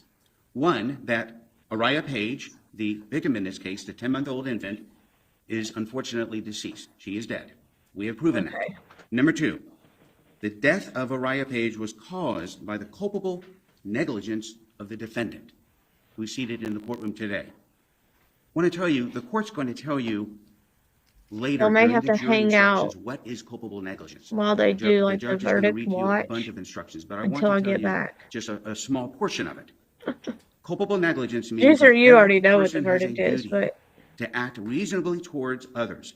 If there's a violation of that duty without any conscious intention to harm, that violation is negligence. The important thing hopefully here we'll is get through if it. there's a violation of a duty to be a nanny, a duty to be a babysitter, even if you don't have a conscious intention to harm somebody, then it is culpable negligence.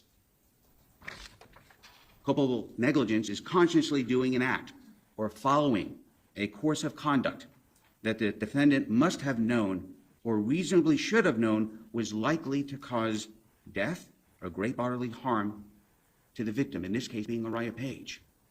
You know, it And the sucks state has when proven Logan's sleeping, so that the then I'm gonna have to defendant get him engaged up in a course to of leave. conduct by leaving the baby in the car for a little bit over 5 hours. That is, it is reasonable to expect that the baby would die. Another thing I want to say about neglect. Neglect can be based on repeated conduct, meaning it happens many times, or on a single incident, like this one, or omission by a caregiver. The defendant admitted on the stand she was a caregiver. Omission by a caregiver that results in, or could reasonably be expected to result in, serious physical injury, or in this case, death. That's what we have here. This is aggravated manslaughter of a child. The state has proven all three elements. But there are some lesser elements, offenses, I should say. And I'm going to go through these. The state feels that you should find the defendant guilty of aggravated manslaughter of a child. But the first lesser is manslaughter. This is the difference between manslaughter and aggravated manslaughter. Manslaughter, I need to show two things. One of them is Araya is dead. Obviously, we've proven that. Unfortunately, she is deceased. Two, the death of Araya was caused by the culpable negligence of the defendant. Once again, we proved that. 922. That's all I need to prove. Thank you. The difference, aggravated manslaughter has a third element that we proved, that Araya was a child at that time. She was only 10 months old. Brooke and Justice both took the stand. They told you what her date of birth was. They told you she was 10 months old in July of 2023. Paul Dickinson, the EMS paramedic, took the stand and said he determined she was 10 months old. Dr. Aaron Ward took the stand. He said she was 10 months old. Dr. Thomas Coyne, the medical examiner, said he determined she was 10 months old. The state has proven she's a child. So there's no doubt of that. Also, for this to be aggravated manslaughter of a child, the state has to show a caregiver. Not me, Nicole. That's the I've key never word, heard of a that. caregiver, that the defendant was a caregiver for Araya, and we have shown that. So the state is saying to find her guilty of aggravated manslaughter of a child. We have met all three elements. The regular manslaughter doesn't really involve a child. And then we go to another lesser included offense that you have a choice of. Once again, the state is not asking you to find her guilty of this one. We want you to find her guilty of aggravated manslaughter of a child. The next one is called neglect of a child with great bodily harm, permanent disability, or permanent disability. This is what I would need to show. Number one, the defendant, by culpable negligence, failed or omitted to provide Araya with care, supervision, and services necessary to maintain her physical or mental health. Two, that the defendant caused great bodily harm to Araya. Three, she was a caregiver. Four, that Araya was under the age of 18. Well, there's one thing missing here. I don't need I to would prove have that never Araya thought, is deceased Juicer. or that she's dead in this one. That's why the state is saying, no, we want aggravated manslaughter of a child. Araya is dead. That's the proper one to find her guilty of. But there's still 2 or 3 more lesser offenses that you can choose from. Another one is called neglect of a child without great bodily harm. That one, we have to show once again that the defendant, by culpable negligence, failed or omitted to provide Araya with care and supervision, that the defendant was a caregiver, and that Araya was under the age of 18. This one, once again, says without great bodily harm.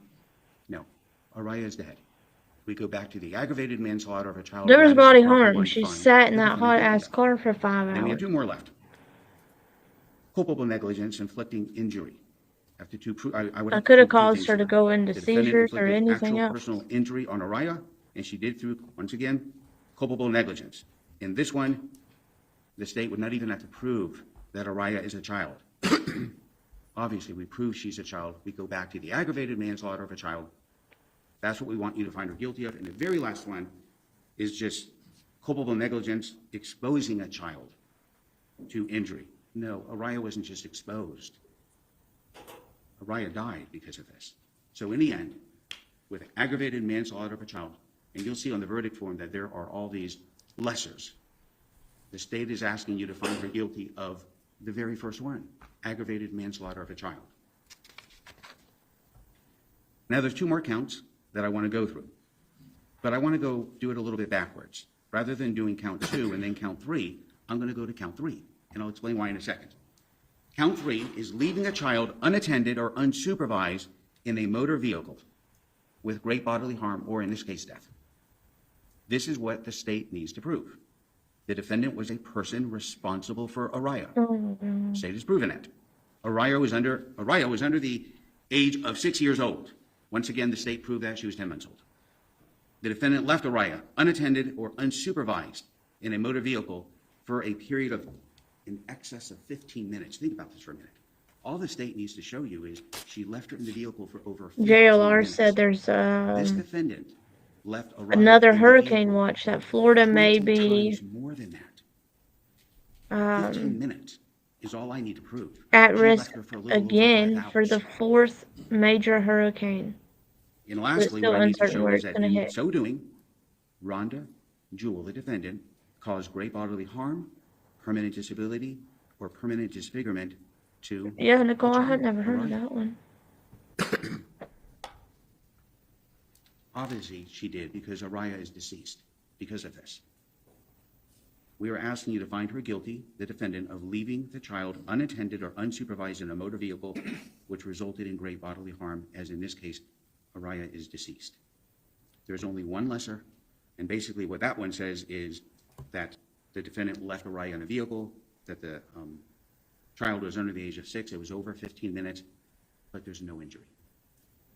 That is not one that you would check off. It would have to be leaving a child unsupervised, resulting in great bodily harm or death.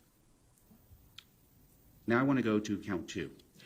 Count 2 and 3 are linked in that the crimes charged in count 3, which I just mentioned to you, leaving a child unattended in a motor vehicle, is an element of count 2. Count 2 is the 3rd-degree murder charge. This is what the state needs to prove for count 2, 3rd-degree murder, 3rd-degree felony murder. It's unpremeditated. We're not saying that any of this is premeditated. We're saying this is not premeditated. Number 1, Araya is dead. We've proven that. Number 2, and this is the important part where count 3 comes into it. While engaged in the commission of leaving a child unattended or unsupervised in a motor vehicle with great bodily injury, the defendant caused the death of Araya. You remember the example I gave, I think it was on Monday. I talked about if someone committed a felony, if someone robbed a bank, they had no intention of hurting someone. They wanted to rob the bank, and during the course of that robbery, unfortunately, somebody died. It's felony murder. What we're saying is the defendant in this case committed the felony of leaving a child unattended in a motor vehicle, unsupervised, and during the course of that crime, What the heck, Funky? Araya died. Fired. That's what makes this a 3rd-degree felony murder. And I stress to you, we're saying not premeditated. And the last element I need to show is that the defendant was a person who actually killed Araya, and she was. No one left Araya in the vehicle but the defendant. She's the one who did it. It wasn't like someone else came along and put the child in a car without her knowing. She drove to Stacy's house. She got there. She left her in the car. There's one lesser for that. It's, once again, it goes back to the manslaughter charge, just simple manslaughter. We are not asking for that in this one. We're asking for third-degree felony murder because in this one she was engaged in the commission of leaving a child unintended or unsupervised in a vehicle, and it resulted in Araya's death. You've all heard Y'all in the past excuse 4 or my 5 chair, I days swear what this happened thing. in this case. But there's some things I want to stress. The defendant in this case failed in her duty as a babysitter, as a nanny. You saw her take the stand yesterday. She actually admitted. These are things, and it's something that the court had just instructed you on. This is what I'm going through is my memory. Go with your memory. I know some of you have been taking notes. Go with your memory. But this is what I have. She admitted on the stand more than once that she failed in her duty of care. I asked her point blank, wouldn't you agree you failed in your duty of care? And she said yes. She admits it was her responsibility to care for Araya. She admitted on that day, for those 5 hours, she didn't do that. She admits that Araya died under her watch. She admits it was her job to watch Araya. She admits it was her responsibility to care for Araya on that day. She also admitted it was her fault Araya was dead. These are things I asked her. And like I said, go with your memory. But these are things she admitted on the stand. These are also things she admitted she didn't do on July 19th. She didn't feed Araya for those 5 hours. She didn't make baby bottles or baby foods, never changed her diaper, never put baby lotion on her, anything you would do for a baby. She didn't do any of that because Araya was in the car for 5 hours. Keep in mind that the defendant in this case is a paid babysitter or nanny. This is her job. Brooke and Justice entrusted her to take care of Araya for those 2 days, every week, whatever it was. They paid her to do this, and she made the decision and said, yes, I'll do this. She did not do this on this day at all. And don't just take my word on it, take her word. She said it yesterday on the stand. She did not do this for those 5 hours. Now let's talk about things she did remember. She remembered picking up Araya that day. She remembered that Brooke put her in the car. She remembered Brooke putting the baby bag in the car. She remembered going to the Burger King, or to the red light in front of the Burger King. She remembered going to Stacy's house. She remembered she got a can of chicken, bag of chips, her cell phone, her drink. She remembered that she texted Brooke twice. She Snapchatted with Nevaeh also. But she doesn't remember Okay, I Araya, got it. because she remembers everything else, but not Araya.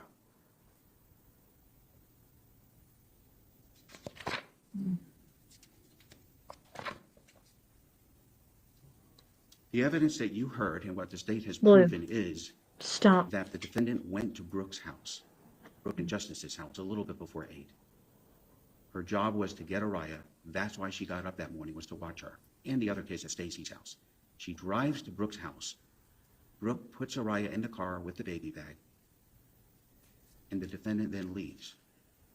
And Stacy's house is like 10 minutes, 15 minutes down the road. It isn't that far.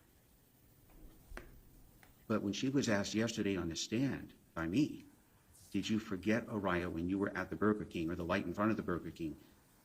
Her response was yes. We're talking about 5, 6 minutes. You get up in the morning, you drive to someone's house to pick up their child, and in 4 or 5 minutes you forgot all that? You forgot you got a baby in the back of the car? That doesn't make sense. Then she gets to Stacy's house, gets out of the vehicle, Araya's still in the vehicle, but she goes in with everything else in her hand, the cell phone, the chips, and the chicken, and all that. But Araya's still in there, in the car. What was also interesting was when she's inside of the house at 8:17, and you can take this into evidence, the text message, you've all seen it. At 8:17, she texts Brooke to let her know that Stacy has left. And I asked her yesterday when she was on the stand, didn't that ring a bell? You're talking to Araya's mom. And she said, no, we talk all the time. And I even said to her something to the effect of, but you're texting her at 8:17 in the morning to let her know Stacy has left. Why else would you be doing that? Unless you had Araya with you. Then you text her another communication at 8:32 in the morning. Still, nothing went off in her head. Araya's in the car. She says, I forgot. It doesn't make sense. Then at 11:25, she talks to Nevaeh Carter. That's Araya's aunt, the young girl that took the stand yesterday. And that Snapchat photo responding to it. The point is she's having communication with her. Hey, Chris Marie. Nothing goes off. But this is something else that's strange. When Brooke comes to pick up Araya, she knocks on the door, and we know this, there's no answer. She rings the doorbell, there's no answer. She then calls the defendant. And think of it. At that moment, when she calls the defendant, and the defendant says to her, "What door are you at?" And she says, "The front door." She's talking to her. Dumpling, I don't know. Maybe. She's talking to her. Nobody On the else phone, has said hears her anything. voice. It still doesn't go off that Araya's in the car. This doesn't make sense. And it is only when the door is opened and Brooke walks in, at that moment, the defendant starts screaming, "Brooke, Brooke," and runs out. So it didn't go off at 8:17 when she sent a text, 8:32 when she had another text, 11:25 when she talks to Brooke on the phone at around 1 o'clock or 1:15. None of that. It doesn't make sense. We all know what happened after that, unfortunately. EMS is called, Brooke calls 911, they arrive, the sheriff's office arrives, the fire chief arrives. Paul Dickinson took the stand, and he told you they were desperately trying to do CPR. Brooke had called her mother-in-law, Pamela Page, because she's a nurse for over 30 years, desperate to try to do something to save Araya. She said that I think the word she used was she felt, I think she said wet and rubbery. Her lips were blue. She's trying to desperately do CPR. Her mother-in-law is telling her, "This is what you need to do." Paul Dickinson comes in with his paramedic with him, and they both take over trying to do something. But he even said on the stand, he realized that Araya was dead already. They noticed that the muscles had stiffened, rigor mortis had set in. The child was already deceased. And they then transferred the child to the hospital. Dr. Aaron Ward took the stand. He confirmed, obviously, that Araya... Is it funky? I don't know why it's doing that, because it comes through clear on my end. After he got off the stand, the nurse took the stand, Charles Smith. And Charles Smith said that the temperature was taken of the child. And at that point, and keep in mind, Araya has been taken out of the car, put in a garage so they can try to do CPR, put in an ambulance, which I assume was probably air-conditioned, but put in an ambulance, taken... Let me try to pause this for a second and see. Maybe it just needs to catch up or something. It did this the last time too. I don't know. It's weird.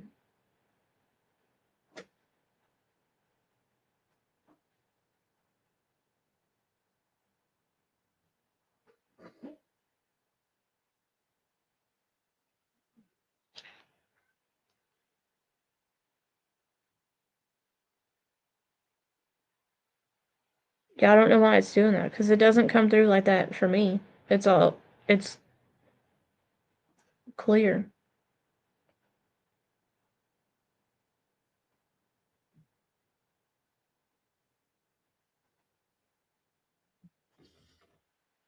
Let me see what it does. It's almost done, and I don't know why it's doing that. I'm sure the emergency room is air-conditioned. So some time has passed, but her temperature at that point is 110 degrees. And Nurse Smith said he doesn't remember if the thermometer went over 110. Maybe it did, maybe it didn't. But it was 110 at that point, meaning it could have been higher. And then Dr. Thomas Coyne, the medical examiner, took the stand. And really, what we learned from that was he said the cause of death was hyperthermia, overheat of the body. But he also said that when he did the internal exam and the external exam of Araya, she appeared to him to be a perfectly normal child. He could find nothing except that she had been left in a car for 5 hours. He described what happens when someone is in that situation or an infant is in that situation. He described what happens to a person or infant's body, their organs, their brain swells, what someone would be going through in that situation.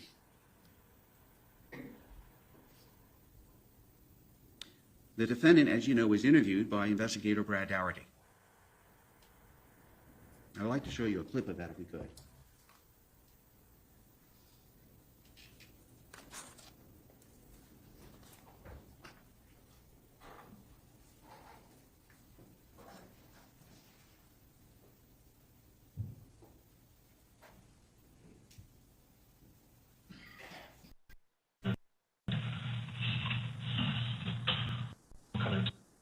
We'll come in and talk to you, okay? Sir, I keep way out home. Yes, sir. No problem, sir. can have a seat out in the hallway.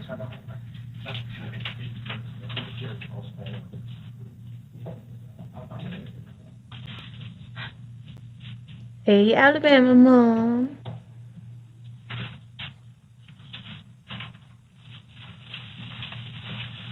Funky, I will when this is over. Hold your horses. Gotta get through it yesterday. Because you are here at the sheriff's office, and we're here talking to you in here, I gotta still let you know what your rights are, okay? Doesn't mean that you're arrested, just means you gotta know what your rights are because we're talking to you in a place you may not feel free to leave, okay? So Detective Cruiser, I'll read this to you. All right, Ms. Rhonda, you have the right to remain silent. Anything you say can and will be used against you in the court of law. You have the right to talk to a lawyer and have him or her present with you while you're being questioned. If you cannot afford to hire a lawyer, one will be appointed to represent you before any questioning, if you wish. You can decide at any time to exercise these rights and not answer any questions or make any statements. Do you understand these rights? I've explained It's them to fine you. now, Funky. Okay, with these rights in mind, are you willing to answer some questions for us? I know this is tough, I know it's very tough. Just kind of walk me through the day of what happened. I picked her up about 8 o'clock. I usually keep her 2 days a week. So I work Monday at my other job, but some things that fell through her husband only won't work night shift, so I went back. I went just Wednesday and Thursday at this place where I was at today. The house where you was at today? Which they have twins and a girl that I keep. Anyway, so on the same days, I pick up Araya from her house. But today was an earlier day because the other lady needed me at 8:15, so I picked her up at 8 o'clock, which is usually 8:30. Anyway, so I picked her up, and I pulled through Burger King to get something to eat, but the line was too long, so I left and went to the job I was at. On the State Street, correct? Right. So I got there at 8:15, and the baby was like, because she was asleep, and she was quiet. And because I don't keep her every day, I forgot she was there. So I went inside, got busy with the other kids, and I even talked to the mom throughout the day, and it just didn't click. That the baby was outside. So that was at 8 o'clock. What time did you realize the baby was outside? You know what time roughly that was? Yeah, Granny, me too. How many kids were in the car when you got home with her, when you got to that house today? Just her? Just her. And the other kids were there, I'm assuming you babysit them for the family that lives at that house? Is that they were already there? The homeowner that lives there, what's her name, do you know? Stacy. Stacy. Did Stacy know that you was bringing the other child? No, because sometimes I have her and sometimes I don't. Okay, so she had no idea. And where did you park at the driveway? In the rocks. In the rocks? Pulled off into the rocks. Okay. And all the reason I'm asking, I didn't know if maybe they would have seen anything when they left, when they left there. The stuff that's in the car, the baby stuff, is that for that child? Yes, sir. Okay. How long have you babysitted this child? Since probably June. Since June of this year? Do you do it every week or every day, or how does that work? I was keeping her Mondays, with my other job, Monday, Wednesdays, and Thursdays. But she come to me a couple of weeks ago, about a month ago, and said, hey, my mother-in-law's going to keep her on Thursdays, so we'll just have her Mondays and Wednesdays. Okay. And so, because I didn't have this other job on Mondays because of their work schedule, I was off on, I kept her on Monday, so I went and got her on Monday, and I've done all my errands in McClenny, and I keep her till 1, till her mom comes and gets her. So I done all my errands in McClenny, and her mom come and got her at 1 o'clock. That was on Monday. And on Tuesdays I have off. And on Wednesday I went to my other job, and I usually take her with me. But that was on Wednesdays. On Thursdays I didn't have her anymore. On Thursdays her mother-in-law kept her. So you said, just to go back and reiterate, you said when you got there to the house on the State Street that she was sound asleep. Was the plan to come out and get her a little bit? Or? No, I normally just get out and get her and take her inside. But I'm saying you said you noticed that she was asleep when you got there. Well, I assumed she was asleep. She didn't want to make any noise. Okay, she wasn't making noise. Yeah, I just picked her up. Her mom said that she would probably go to sleep, so I just assumed she had fell asleep, but she didn't make any noise. What the heck? This is what's interesting. And Investigator Dougherty questioned her on it further. And you can listen to that again if you need to. When you're in the jury room, you can come out. We can play it for you again and again. But she mentions to Investigator Dougherty that she got there, I think she says at 8:15, and she says something, the baby was, and then it's inaudible. I can't hear what she's saying. It's hard to make out. But she says the baby was something, because she was asleep. She was quiet, and because I don't keep her every day. And then she says, I forgot she was there.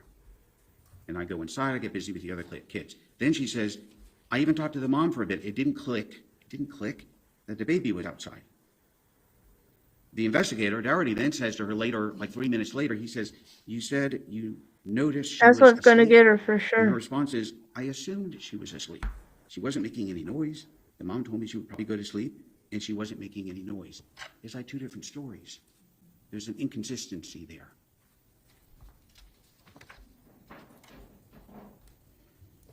According to the defendant, if you believe what she said yesterday, she forgot Araya was in the vehicle by the time she got to the light where Burger King is. But my memory is, when she was then questioned after I questioned her by defense counsel, it was, I don't remember if it was there or when I got to Stacy's. So in a matter of a minute or two, the story somewhat changed again yesterday when she was on the stand.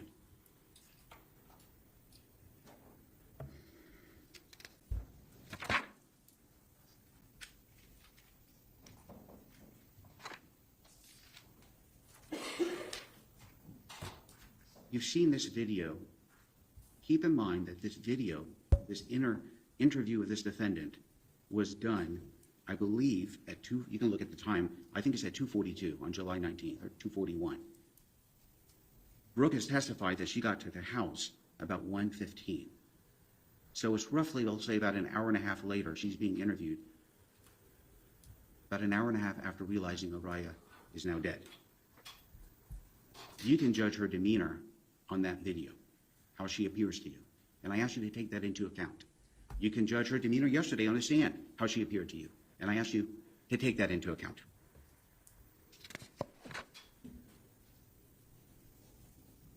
The body cam footage that we saw yesterday, you can watch that if you want to watch it. You can ask the court. You'd have to come out here. We would play it for you as well. This defendant cared for many things that day. Her phone, her trip to England, her kid is going to college, her lunch, her cell phone. But she didn't care for Araya on that day. She didn't watch Araya and make sure Araya was safe. She failed in that duty.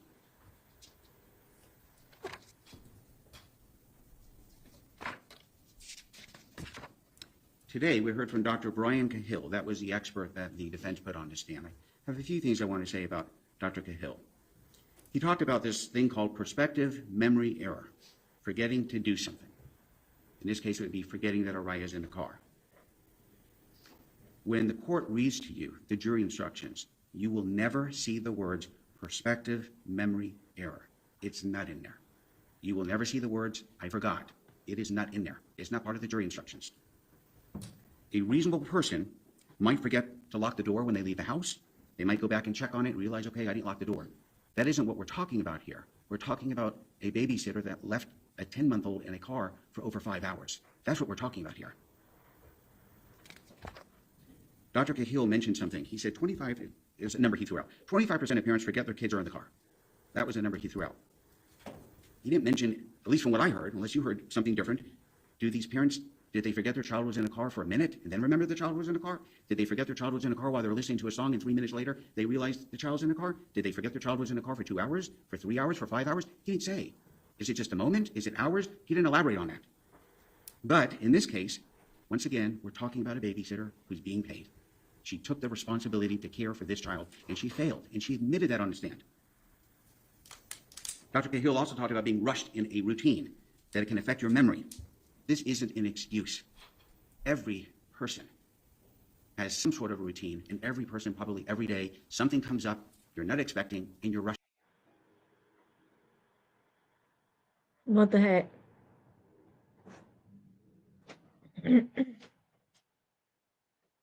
What the heck?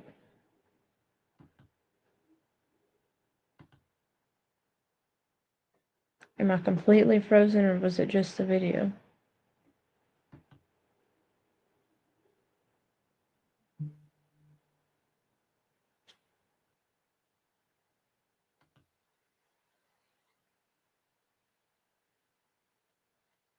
Do do do do.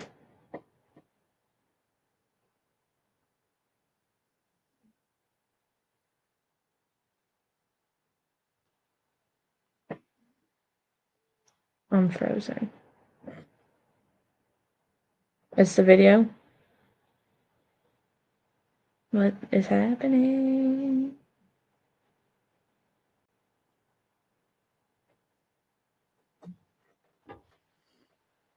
Okay. Let's just see if we could skip past. If y'all want to go back and watch the closing statements, you can. The long crime is pinned. I'm just going to skip to the verdict watch. Will be read. First, I want to compliment the audience during this 'Cause I entire have to week. go You've been, soon. and each member of the audience, you have been particularly quiet and respectful. That's the way the system is supposed to work. And we do appreciate the way you've conducted yourselves. That being said, I want to caution each of you that there should be no emotional outbursts or comments when the verdict is read. So you've done a good job thus far, so let's keep it that way. At this time, would you show the jury in, please?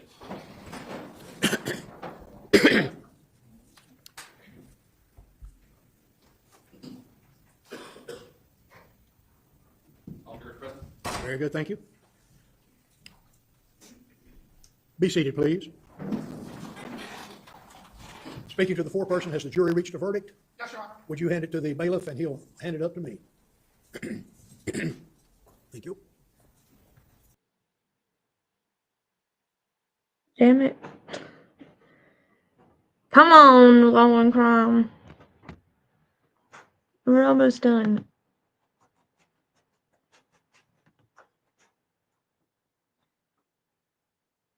This is going to be my luck. It's going to act up now that I have to hurry.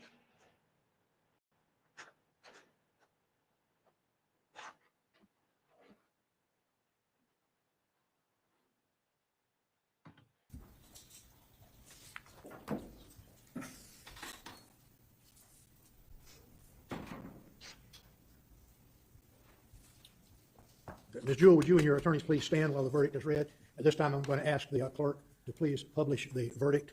I think it's just law and crime that we have issues with because court TV doesn't do all this. State of Florida versus Rhonda Charmane Jewell, case number 02-2023 CF 333. Damn it.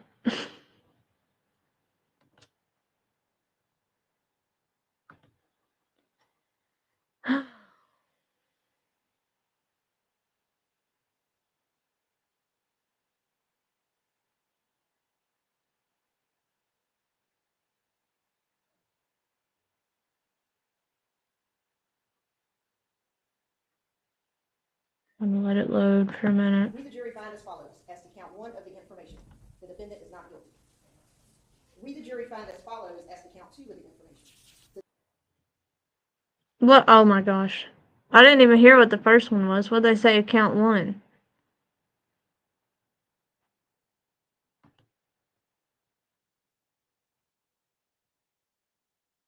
Well, this is frustrating.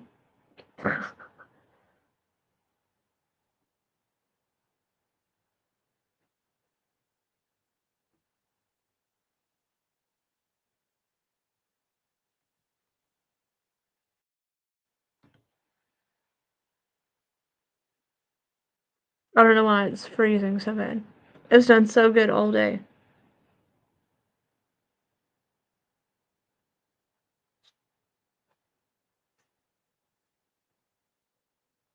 Chooser was not guilty.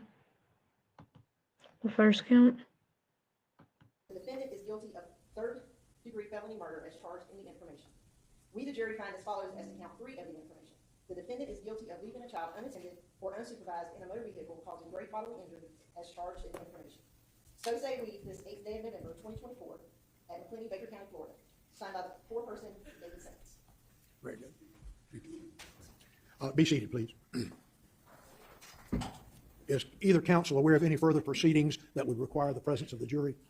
We'd like to have the jury polled, Judge. Okay. Members of the jury, a request has been made that the jury be polled.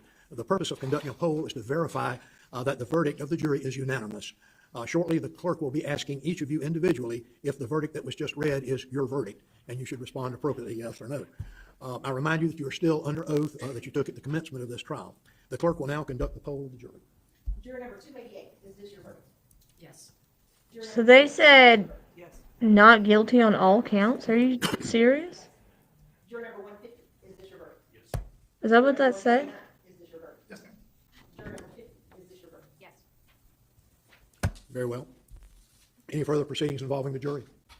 No, Your Honor. Okay, very well. Members of the jury, I want to thank each of you for Oh, your time no. and consideration. It's been a week, and it's been a long week, and I know that a lot of the time you sat around and didn't have much to do, but that's just the process. But without the service of jurors such as yourself, the system would not work. And your participation really is just essential to our jury service. I also want to advise you of some very special privileges enjoyed by jurors, specifically without a court order. No juror can be required to talk about the discussions that occurred in the jury room.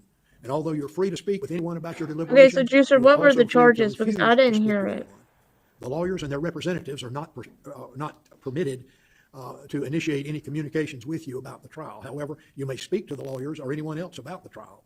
You also have the right to refuse to speak with anyone. It will be up to you to decide whether to preserve your privacy as a juror. And again, I do seriously thank you for your service as a juror. And with those instructions, you are discharged from further service. Mr. Bailiff, you may want to escort them back to the jury room. They can pick up their personal effects and whatnot, and then you can. Why are these girls on the floor? So at this time, again, thank you. All right.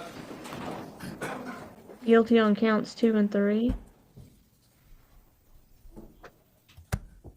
Be seated, please. Mr. Nelson, is your client entitled to a pre-sentence investigation report? Yes, sir, she is. Okay. It's my understanding she is out on bond at this time. Yes, Judge. I'm going to remand her to the custody of the sheriff pending word from the surety on the bond that they're willing to keep her on the bond pending, or at least until such time as we have sentencing. So we just verify that she can be released? Yes, as soon as it's been verified. What was count 2 and 3? Are there any other proceedings in this case at this time that we need to deal with? You want to set a date, Judge, or how you want to handle I don't at this point because I don't know what it is.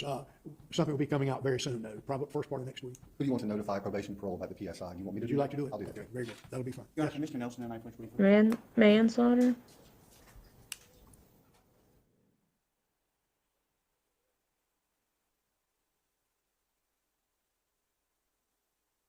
Malice murder.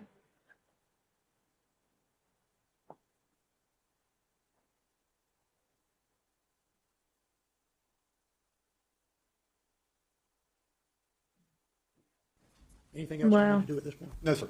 Okay, again, to everyone, thank you very much for your participation in the process, and we are adjourned. Thank you. Thank you, Judge. Yes, sir. Well, that's disappointing. We will have to watch for sentencing for that one.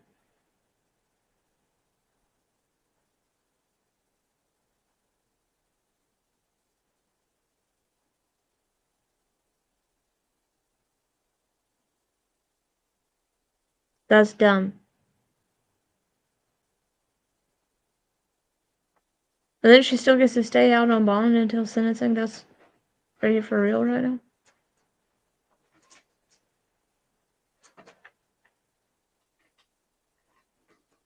That's crazy.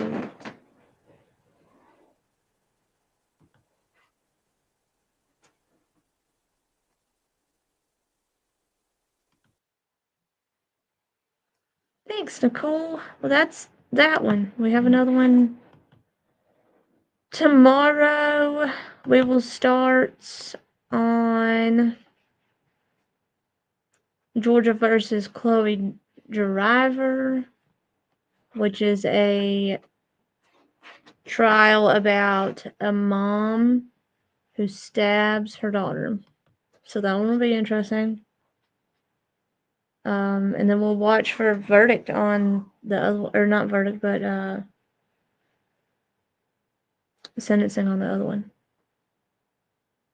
And until then, I have to run because I have to get Logan up and go get Brooklyn. I hate waking him up. And I've got Chloe texting me, Mom, I don't feel good. But I don't have time to pick her up, so she's stuck at school.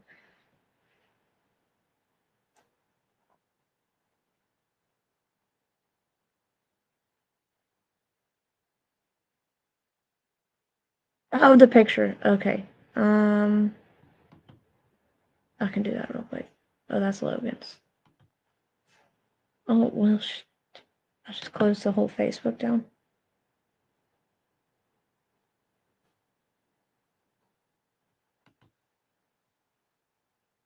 Account.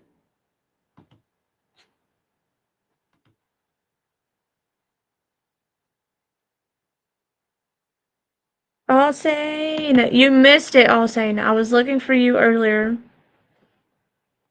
They had the worst hair, worse than the Leilani trial. You would have died. There's Funky and his mullet.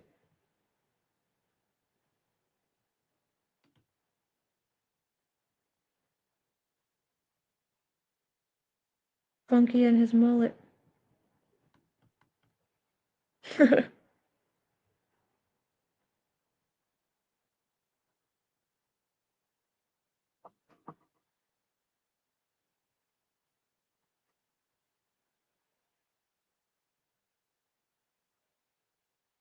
Oh my god, the mullet was bad. I'll say you'll have to go back and look.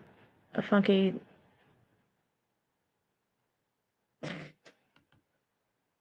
There it is. Alright, y'all. I gotta run. I gotta go get Brooklyn from school, or she'll be pissed if I'm not in the line fast enough for her liking. And I'll see y'all in the morning. Love y'all. Worst hair, all saying go back.